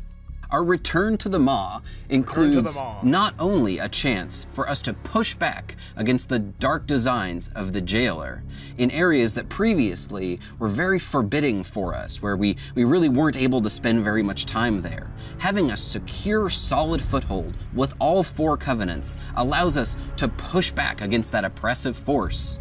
We'll be able to stop the Eye of the Jailer in its tracks, exploring areas that we were unable to explore before. And our mounts will once again even hear our call within the Maw. The Maw will not only include some areas that we have seen previously, now with our new allies of the Covenants changing things up there, but also some never-before-seen sections. Let's talk for a second about the largest of those sections. So in the finale of that cinematic, you saw that the jailer had sent his chains off out of the Maw and into the darkness. What he found there, that landmass shown there at the very end of that cinematic, is a landmass known as Korthia, and it makes up the largest new section of the Maw. Korthia is an ancient space that was lost in the in-between. It has its own strange creatures and wildlife that inhabit it, but it's also inhabited by some of the characters that we've previously seen in Oribos, including the attendants and the protectors. We're doing WoW deep dive. After this, we're going to look at Diablo. What's next? And very similar to Oribos, it is filled with mysteries, the likes of which the Shadowlands has yet to uncover. It is these ancient mysteries that the jailer is truly after, the secrets of this strange group that we've only barely hinted at, known as the First Ones. Heading back into this area will allow us to explore all of these new sections, entertain new content, meet new allies, and face off against new foes. And in addition, we will also see some brand new rewards. Some of the new rewards we'll find within the Maw include this Maw-themed undead horse, and a Maw hand mount that is actually a giant severed hand of domination that you'll ride on the wrist section of in a really creepy and cool manner. And of course, there will be Maw-themed battle pets to collect as well, including your very own minion of domination. But our true purpose within the Maw is not just to collect battle pets. That's just a part of it. The true Gone purpose of 2019. bringing all 4 of the Covenants together within the Maw, of course, is to be taking the attack directly to the jailer's doorstep. The central area where the jailer has holed up with You know what all I of think his is gonna main happen? minions is going to be our focus here as we raid the Sanctum of Domination. Wait, hold on. Did they say there's a paid mount? You can buy a The mount that Sanctum of allows you Domination will be a to 10 ride in the boss Maw? raid, and Is you'll that what they finally said? be able to face off against the terrible Terragru that I'm sure has kicked No? you out of Okay, Torghast good. I was about to more say- times than you want to I mention at this misunderstood. point. I misunderstood. You'll be able to take Okay. all of your allies and take the fight directly back to it. That We'll would've also been be so facing bad. off against the creature that is the actual eye of the jailer and figure out really what is the jailer's eye here. Those of you that were fans of the lore of the Titan Keeper Odin might have some interest in that particular fight. The jailer's inner sanctum, naturally, is a place where some of the worst souls were sent for the jailer's personal torment. And we'll be seeing some of those souls here as well. Really looking forward to hearing who you think will show up in the jailer's personal torment sanctum. Of course, any raid that features minions, servants, and soldiers of the cold dark like this one is going to have to feature our old nemesis, Kel'Thuzad. Ooh. And finally, the culmination of the raid. At long last, we will be taking the fight directly to Sylvanas Windrunner, the Banshee Queen herself. Sylvanas is a boss. The finale of this fight is going to change the future of the Shadowlands. But we're not going to spoil that for you today. However, can't wait for you to see what happens at the end. But the Sanctum of Domination is not the only sanctum of the jailer. We'll be seeing additional updates to Torghast, the Tower of the Damned, including the unlocking of brand new, never-before-seen wings. These wings have a brand new art kit, as well as new floors and new floor layouts, and should feel like something you haven't seen in Torghast up until now. You'll be facing off against brand new foes with dastardly ways in order to stop your ascent, new traps to trip you up, and of course, to help us fight against all of these dastardly minions of the jailer, brand new game-changing powers will be available as well. Moving on to additional updates within Chains of Domination, fans of the Operation Mechagon Mega Dungeon from our previous patches will be happy to learn that we are once again bringing back the concept of the Mega Dungeon.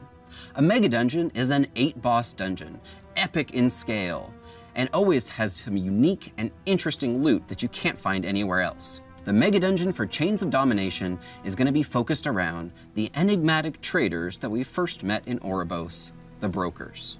The Broker Mega Dungeon is a large broker trading city with portals, an auction house, and various different broker cartels that have made it their home. We're going to be learning more about broker culture and meeting some new and different kinds of brokers that we haven't seen up until now. This is an 8-boss dungeon, and in Chains of Domination will be available as Mythic only for now. Within the Broker Mega Dungeon, we will be facing off against brand new broker cartel members, including dastardly broker assassins and 4-armed broker guards. The second half of the dungeon, as we start to exit the broker trading city, will feature a heist section, as we chase a broker that has stolen an artifact thank you for the 37 and plans months. to use Thank it you for for his 14 own months. purposes. Thank you for the subs and As we resubs. chase this broker Tomato. through the heist section, he'll take us through a number of different portals that take us Heist? to a lot GTA? of different, very varied locations where we fight a number of different bosses. One of these fights, of course, is against none other than an infinite pirate dragon. I trust that needs no explanation, so let's move on to the rewards. The rewards of this mega dungeon include things that we will only see within broker culture, some very special broker pets, including a broker-themed cat.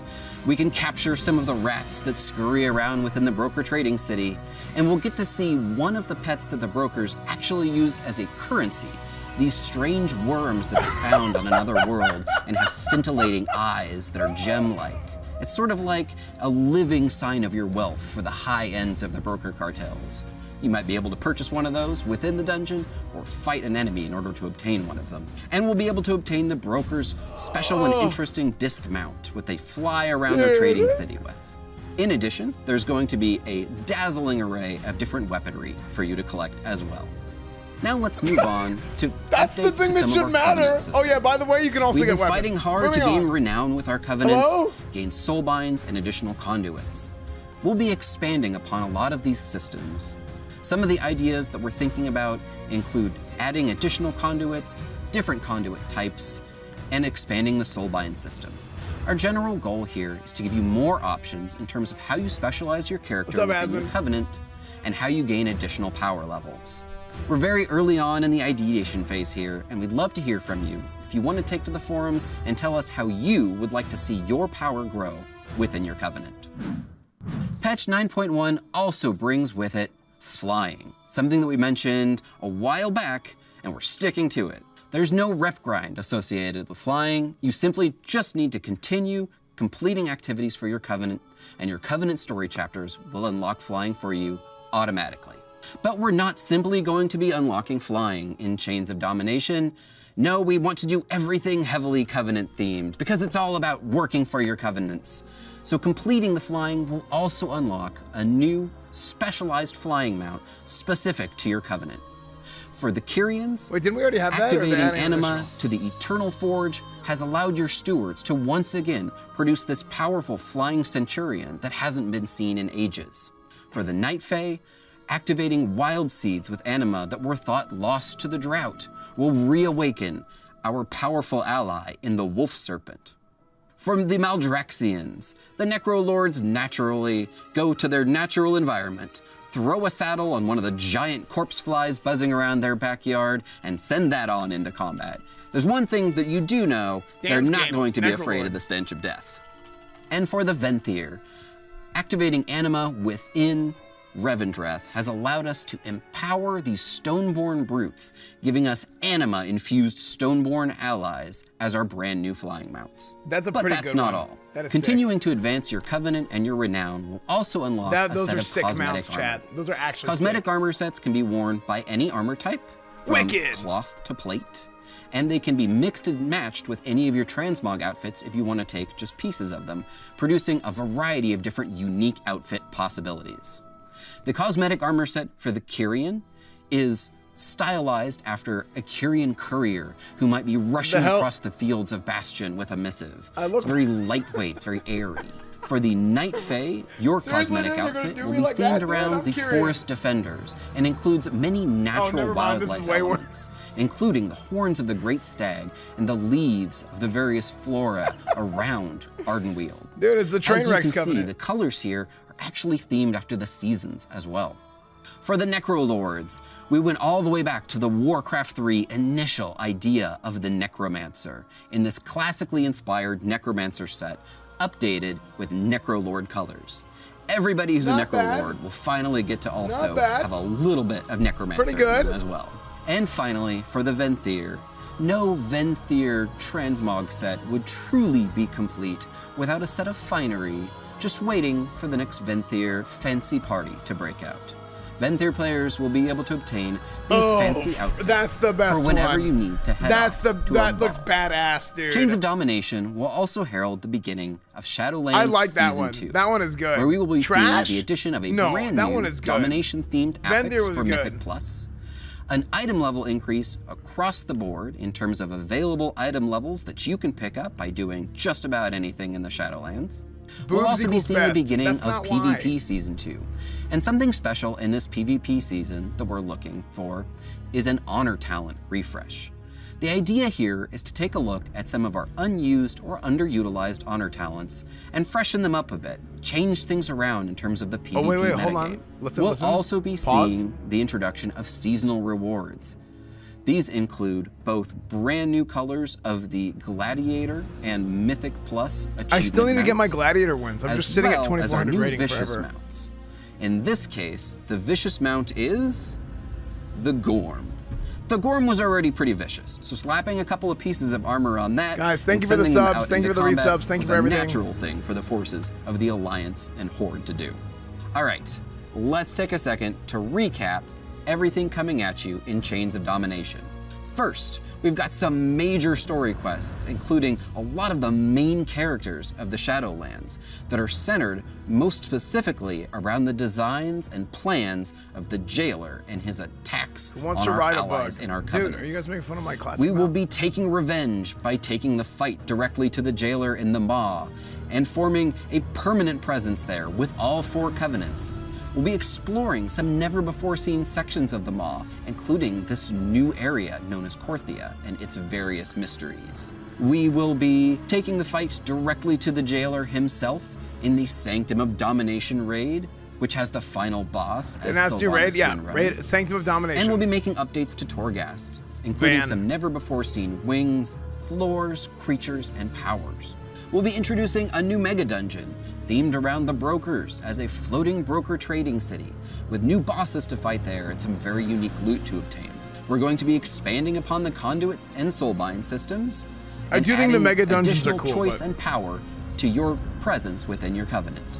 And alongside that, we'll be seeing some brand new Covenant rewards, including Covenant-themed flying mounts and Covenant-themed cosmetic armor sets, both of which will be available in a variety of different colors to collect.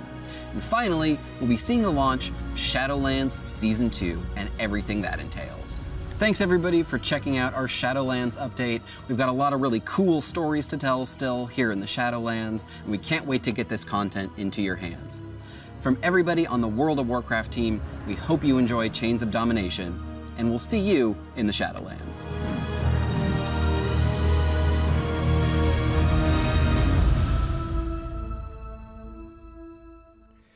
Is that... Okay. So, you know what I think is going to happen, chat? I think that what's going to happen is this is leading up to Dolby is a proud partner of Blizzcon Online. Shut the hell up, Dolby. I think what's going to happen is this is going to eventually lead into some kind of meme where, okay, the Jailer is too powerful. We can't take him on by ourselves, and all the covenants come together. And the RP is going to be all the covenants come together to defeat the Jailer. And in order for them to do that, or by them doing that, it allows you to... was player agency and player choice. It allows you to bounce between the covenants freely or something, or like, yeah, I think that's what they're gonna do. Basically, what we did was I bet that's gonna happen. Yeah. And we've actually invited all players to vote on the one that they like the best. It was interesting because we actually had a lot of internal debates about whether we would provide concept art for these pieces or not. I think we're all very glad that we didn't, because the artists in our community really engaged and came up with some awesome art to bring these ideas to life.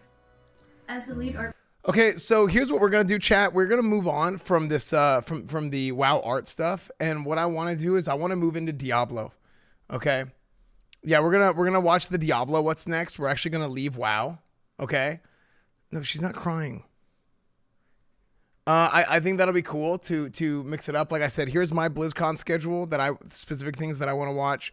We would watch the WoW stuff live right off the bat, but next we're going to look at Diablo, what's next, Voice of Deckard Cain, and then we'll do a little bit of recap of our own stuff that we're excited about, okay? So we can talk about Diablo 4. I'm sure what's next is going to be a little bit about Diablo 4, but also Diablo 2 Remastered or Resurrected, which I personally am very excited about because I didn't play Diablo 2 growing up. 31 months pod Yeah, thank you for the 31 months. TBC hype. Shadow Dragon, thank you for the 16 months. Guys, thank you so much for the subs and resubs. I'm really sorry 16 months of I haven't awesome been shouting them streams, out. the coming Obviously, and there's going of stuff going on. frogs, and hazmat help shopping. She's I crying love because this you talked place. about leaving. That's unbelievable. Let me do a quick commercial break time to stop the pre-rolls, and then we'll do this. Maybe we'll move out of the WoW section. Yeah, maybe we'll go to just chatting. Happy anniversary, B. Just chatting special. Do I go to just chatting or special events? What do you guys want? Dude, I cannot stress enough, man, how excited I am about what they said about Classic Burning Crusade. Because that's, like, I've talked to so many people about, like, I hope you guys do this. I feel this way about what happened with Classic. I think you guys should approach it this way. And, like, all but, like, there's, like, two things that I'm kind of, like, concerned about, right? Like, I don't like that they made it a paid Classic option to copy. TBC is going to be fantastic. And I also, I think so too, but I also don't like the character boost, because I do think, like, part of me is like, I know I Maybe? said last time I was going to unsub because I could no longer relate to his fan because of his massive donger, but happy 8.1 months. Nuggy, thank you for the 8 months. Thank you, dude. My natural opinion. Tables. Tablers. Tables. I probably should have opened the tables. My natural feeling towards that is, hey, I don't like that they're adding in a character boost, but I'm really trying to think through this and look at all the pros and cons, right?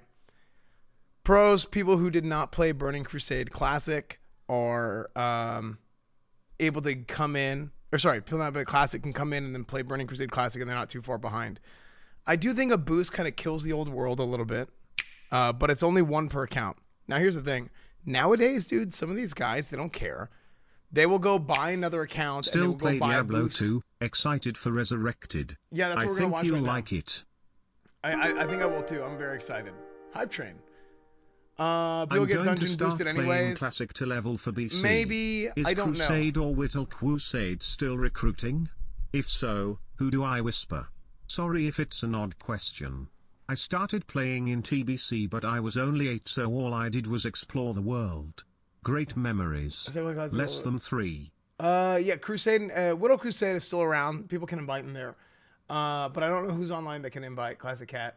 But yeah, Crusade is still recruiting too, and we're planning on sticking with Crusade and Fairlina through Burning Crusade right now. They implemented good changes and then used some change agenda to push paid features. I don't think it's that necessarily. I do think that the character copy should be a courtesy, not a service. And I'm not 100% sure on how I feel about the boost yet. That's one that I really have to think about. I don't really like it.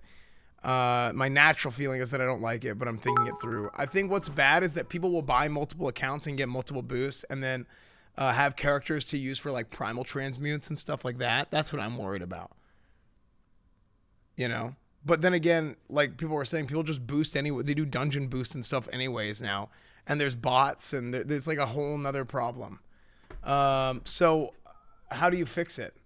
Right? Maybe if you have paid boosts, then there's less reason. You'll see less bots doing dungeon boosts and stuff like that of people because you have paid Hope boosts. Paul is doing Because people well would just going rather to pay go than see have a to deal new with the Adam botting and Sandler whatnot. movie, Hotel I don't know. Transylvania.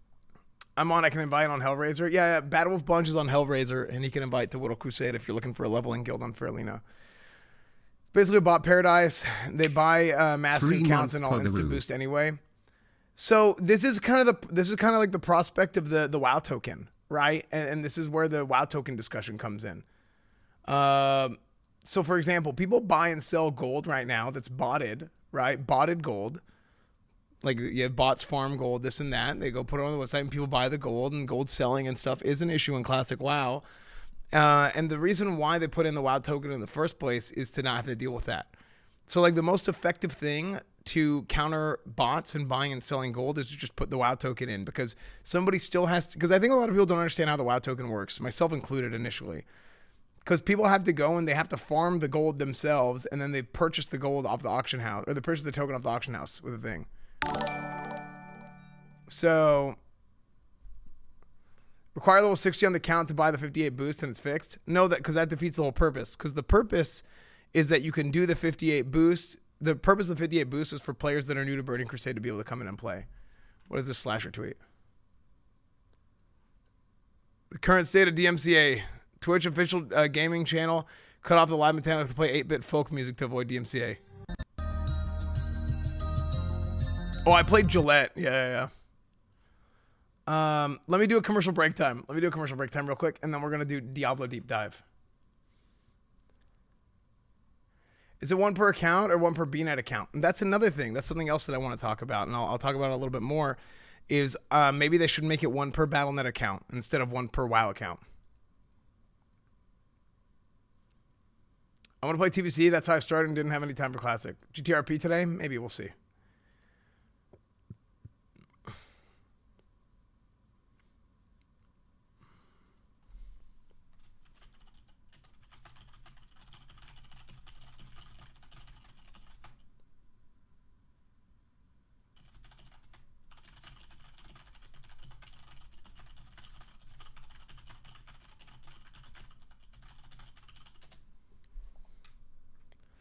I think one per Battle.net account would be better. Now, then again, people would still just make multiple Battle.net accounts, right? Well, CS, thank you for the 3 months. Guys, thank you so much for all the subs and gifted subs.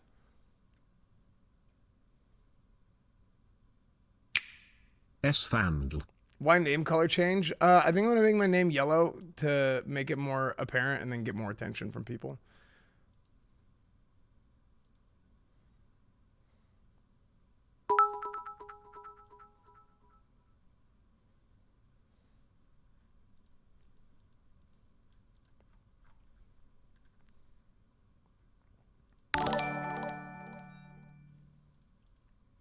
True. Bishop, thank you for the 5 gifted subs. Thank you, man. Trill Root, thank you for the 1,000 bits. Okay, we're ready to go. Is this dude nutting? Okay. This guy really likes Diablo, okay? This guy really likes Diablo. This pops up as I'm watching an ad. Blaze Legends, thank you for the 2 months. Thank you, man.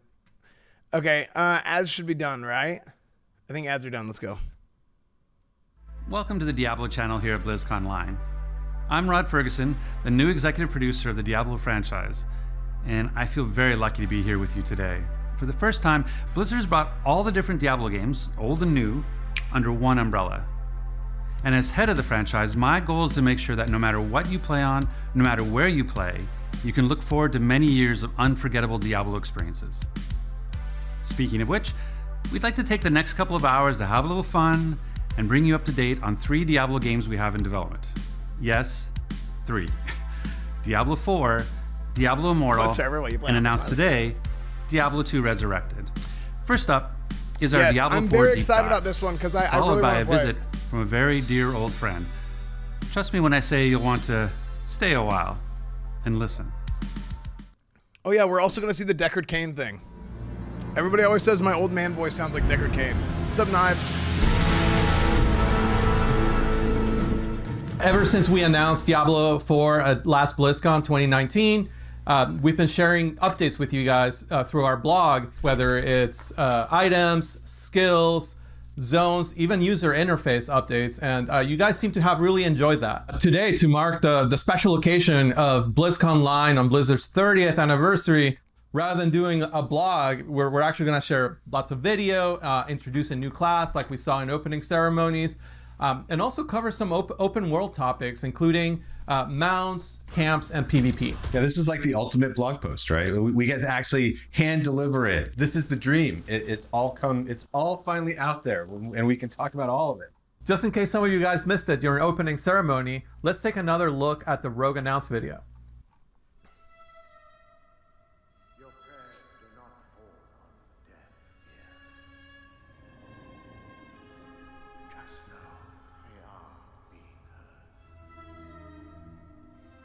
There is justice within the light, but you have to be patient.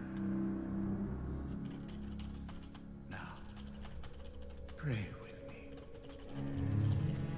May Akarat guide and protect me. May Akarat guide and protect me. May he shepherd. This is what we just saw earlier, by the way, chat. May he shepherd my soul. Do you guys want to watch this again, or should I skip? I can skip. Mercy. Do you guys want to watch this again? Granted mercy. What are you doing here? Skip. This is not the time. 1 to watch again, 2 for skip. This confession. It's so good. It is good. And I have sinned. I was a thief. I'm seeing more 1s than 2s. From those more fortunate. This gives me a chance to go to the bathroom too. I'll be right back. I strayed from your light and found my trade in the shadows. They call it murder. I say, job well done.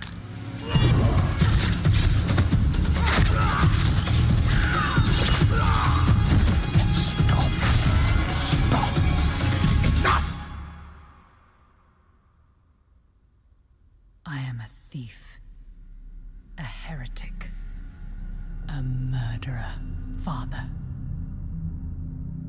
Will Akarat save me? You mock our light. But those monsters were a scourge upon my flock. And you were the answer to their prayers. Then we are settled. And you owe me. The name you seek is... Thank the heavens for you. Heavens? I assure you, Father, the heavens didn't send me.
Back just in time.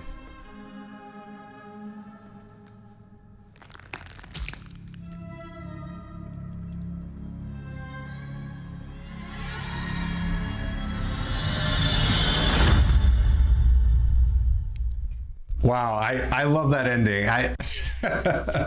There's two things. There's the rain of arrows off the mount for the win, and then when that guy takes the ear and he stretches it onto that hook right at the end, it's like, oh. That ear box never gets old. You know, I always wonder where all those ears from Diablo 2 when you kill other players went. Now you know there's some creepy guy in a church collecting ears and putting them in a box. Just what we always thought. No spoilers, but we're going to be hearing a little bit more about World PvP a little bit later in the segment, but ears are definitely making a comeback. But let's go back to the class, because there's just nothing more exciting to be able to introduce to a Diablo game than another class for players to check out. Yeah, this is a pretty cool thing. We don't get to do this very often, right? I think it was you that said that, John. There's always room around the campfire. There's always a little room. We had kind of like very core archetypes to begin with. The brute strength of the barbarian, the arcane knowledge of the sorceress, kind of a return of a shape-shifting classic with the druid. No RPG lineup is complete without that dexterity class that's kind of like defeating enemies with finesse, with speed. And we kept coming back to just the idea of bringing it to the kind of the godfather of all dexterity-based archetypes, the rogue that we saw in Diablo 1.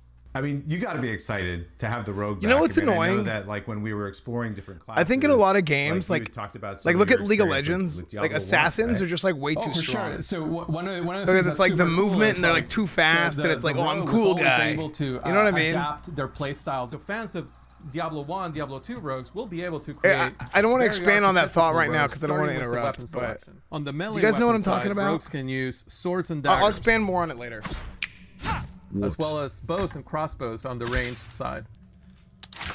You know, just those sort of dagger attacks mixed with bow attacks, it's like, it just looks great on screen.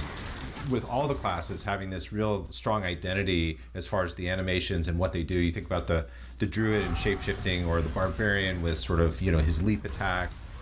There's just all these great things that you I'll expand on that thought a little bit more later. I just don't want to talk really do over with that. other classes. I love that you can start cosmetically from such a iconic place where you're wearing the red armor, you kind of look like part of the sisterhood of the Sightless Eye from the original games. You know, you can maybe even add some tattoos into the mix, some scars, make that rogue your own.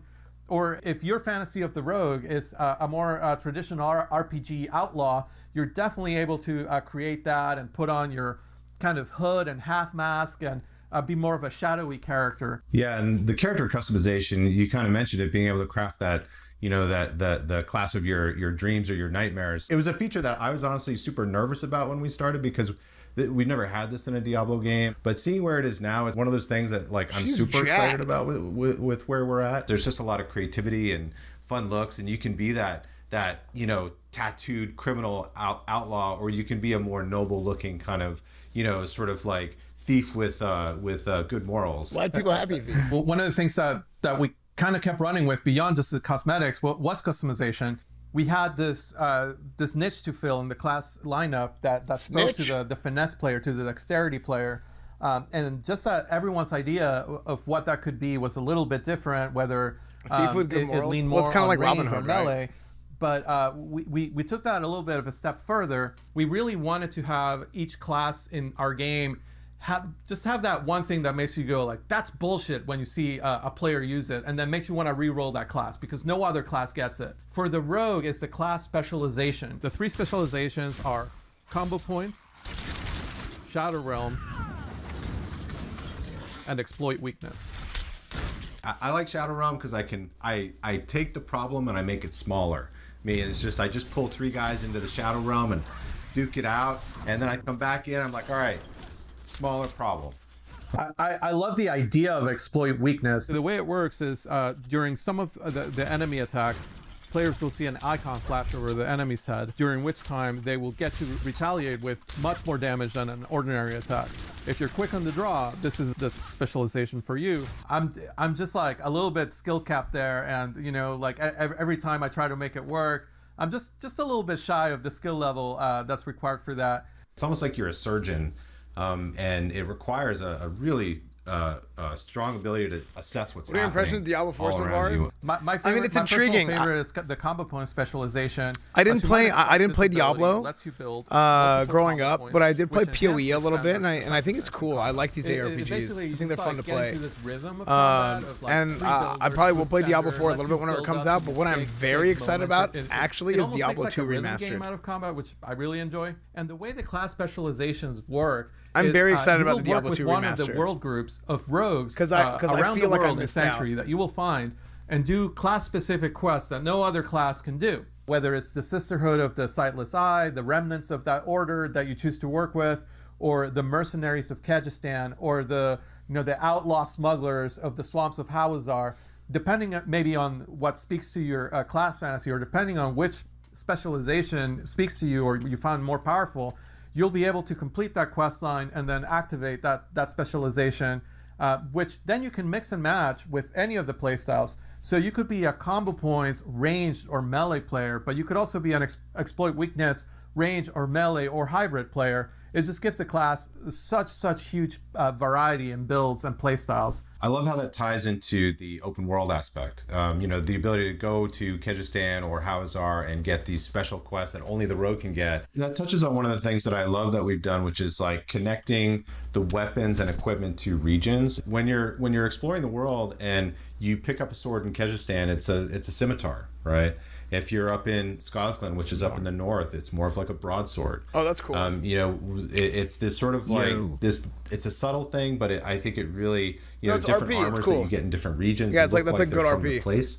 And so Pog giving RP that clap. sense of place in the world is something that I every time I play the game, I feel it, I see it in just like subtle ways.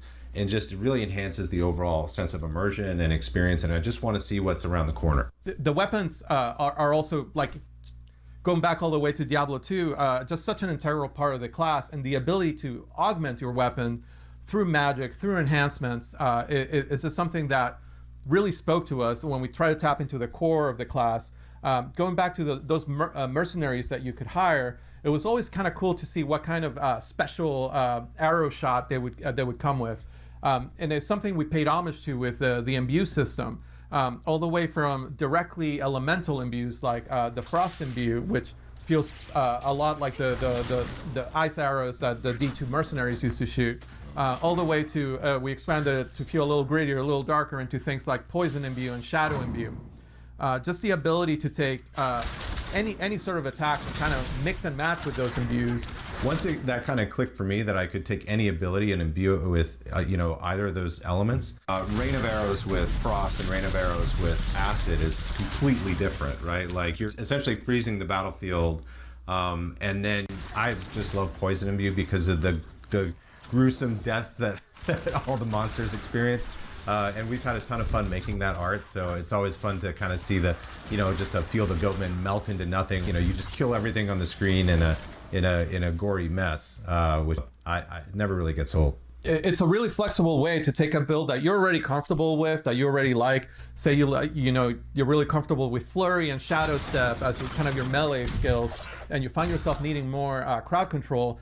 Without changing your playstyle, you can just add the Frost Imbue to your bar, and now you're able to use those same abilities to slow down enemies or build up to a full freeze. Yeah, and Frost Imbue This feels much more scripted than the WoW group stuff. play as well, right? Where it does I a can little freeze bit. an enemy and somebody else can blow it up. Or also the way that chills work in the game, they build up to a full freeze. So if you're They're showing your Diablo best 4 buddy is stuff a right now. sorceress player, your chill spells and your Frost Imbue I want to see the Diablo chills 2 will actually remastered. build up faster than if you were using a single player. So just ask to open with Blizzard before you Frost Imbue, and you'll basically be freezing enemies twice. Because as they're showing fast, the rogue. Super awesome synergy. So the last 10 thing months Pogo that's Madden worth Frogs in spend some chat. time talking about Let's the go rogue is like Diablos. how mobile the class Hey, is, Joel. just how able the class is to kind of close the gap between themselves and the enemy. Even while they're mounted, you might find yourself, a full screen away and just dismounting into a rain of arrows, closing the rest of that gap OP. with maybe like a dash, and then getting back out of there, dropping some caltrops. They can basically control the fluid motion of combat in a way that no other class can. Los That's something Diablos. that beyond all of the other customization options that you have, whether it's the playstyle, whether it's the range at which you engage with enemies, whether it's the cosmetics, just the sheer mobility of the class lets you just adapt to the situations. Even when you would have totally been toast as another class, a room full of elites, you're able to use offensive abilities in creative ways. Abilities like Shadow Step, right? Like abilities like Shadow Realm, abilities like Dash. So you're able to kind of like use them to your advantage in a way that gets you out of a very dangerous situation by picking that one lone skeleton archer that maybe is not surrounded by everything else. You can Shadow Step there, get out of the way, and live to fight another day, which just feels like such a rogue thing to do. When I play the rogue, I really do feel like surgical precision. I really feel like I can move through the whole screen without. It feels kind of effortless. Jay, thank you for the raid. And almost sometimes a little unfair. It's like when I go into Shadow Realm and I'm dashing. I'm like, am I cheating? Did I just break the game? And we'll hear more about PvP in a little bit. And the but 31 I just months as couldn't well. Go without mentioning that some of our most feared PvP players on the team play Rogue, and just Thank the you, way Jay. they're able to surprise you. You might be with a group of friends, and just that mobility lets them go to the middle of the group, unleash a rain of arrows that's Frost Imbue, and before you know it, you're all frozen. And looking at a Rogue while you're frozen, let me tell you, there are fewer scarier things in our game right now than that. So Luis, this was this was like the ultimate blog post. This has been a lot of fun getting to share a new addition to the campfire. And of course, there's probably going to be more I'm going in to the try and future, do right? this, We chat. always say there's a little bit more room around that campfire. That's right. And What do you think about? I'm so happy, Gork, dude. So I've why don't we been go on to that Joe and train Karina since day and one. learn a little bit more about those open world features that we promised. Well, thank you to Luis and John for introducing the Rogue, which I'm really excited that we finally got a chance to talk about and announce to the community. And we're here today to talk to you about Diablo 4 and the open world. Now, I think maybe the best way to start this conversation, Karina, would be just for me to ask you, what are you most excited about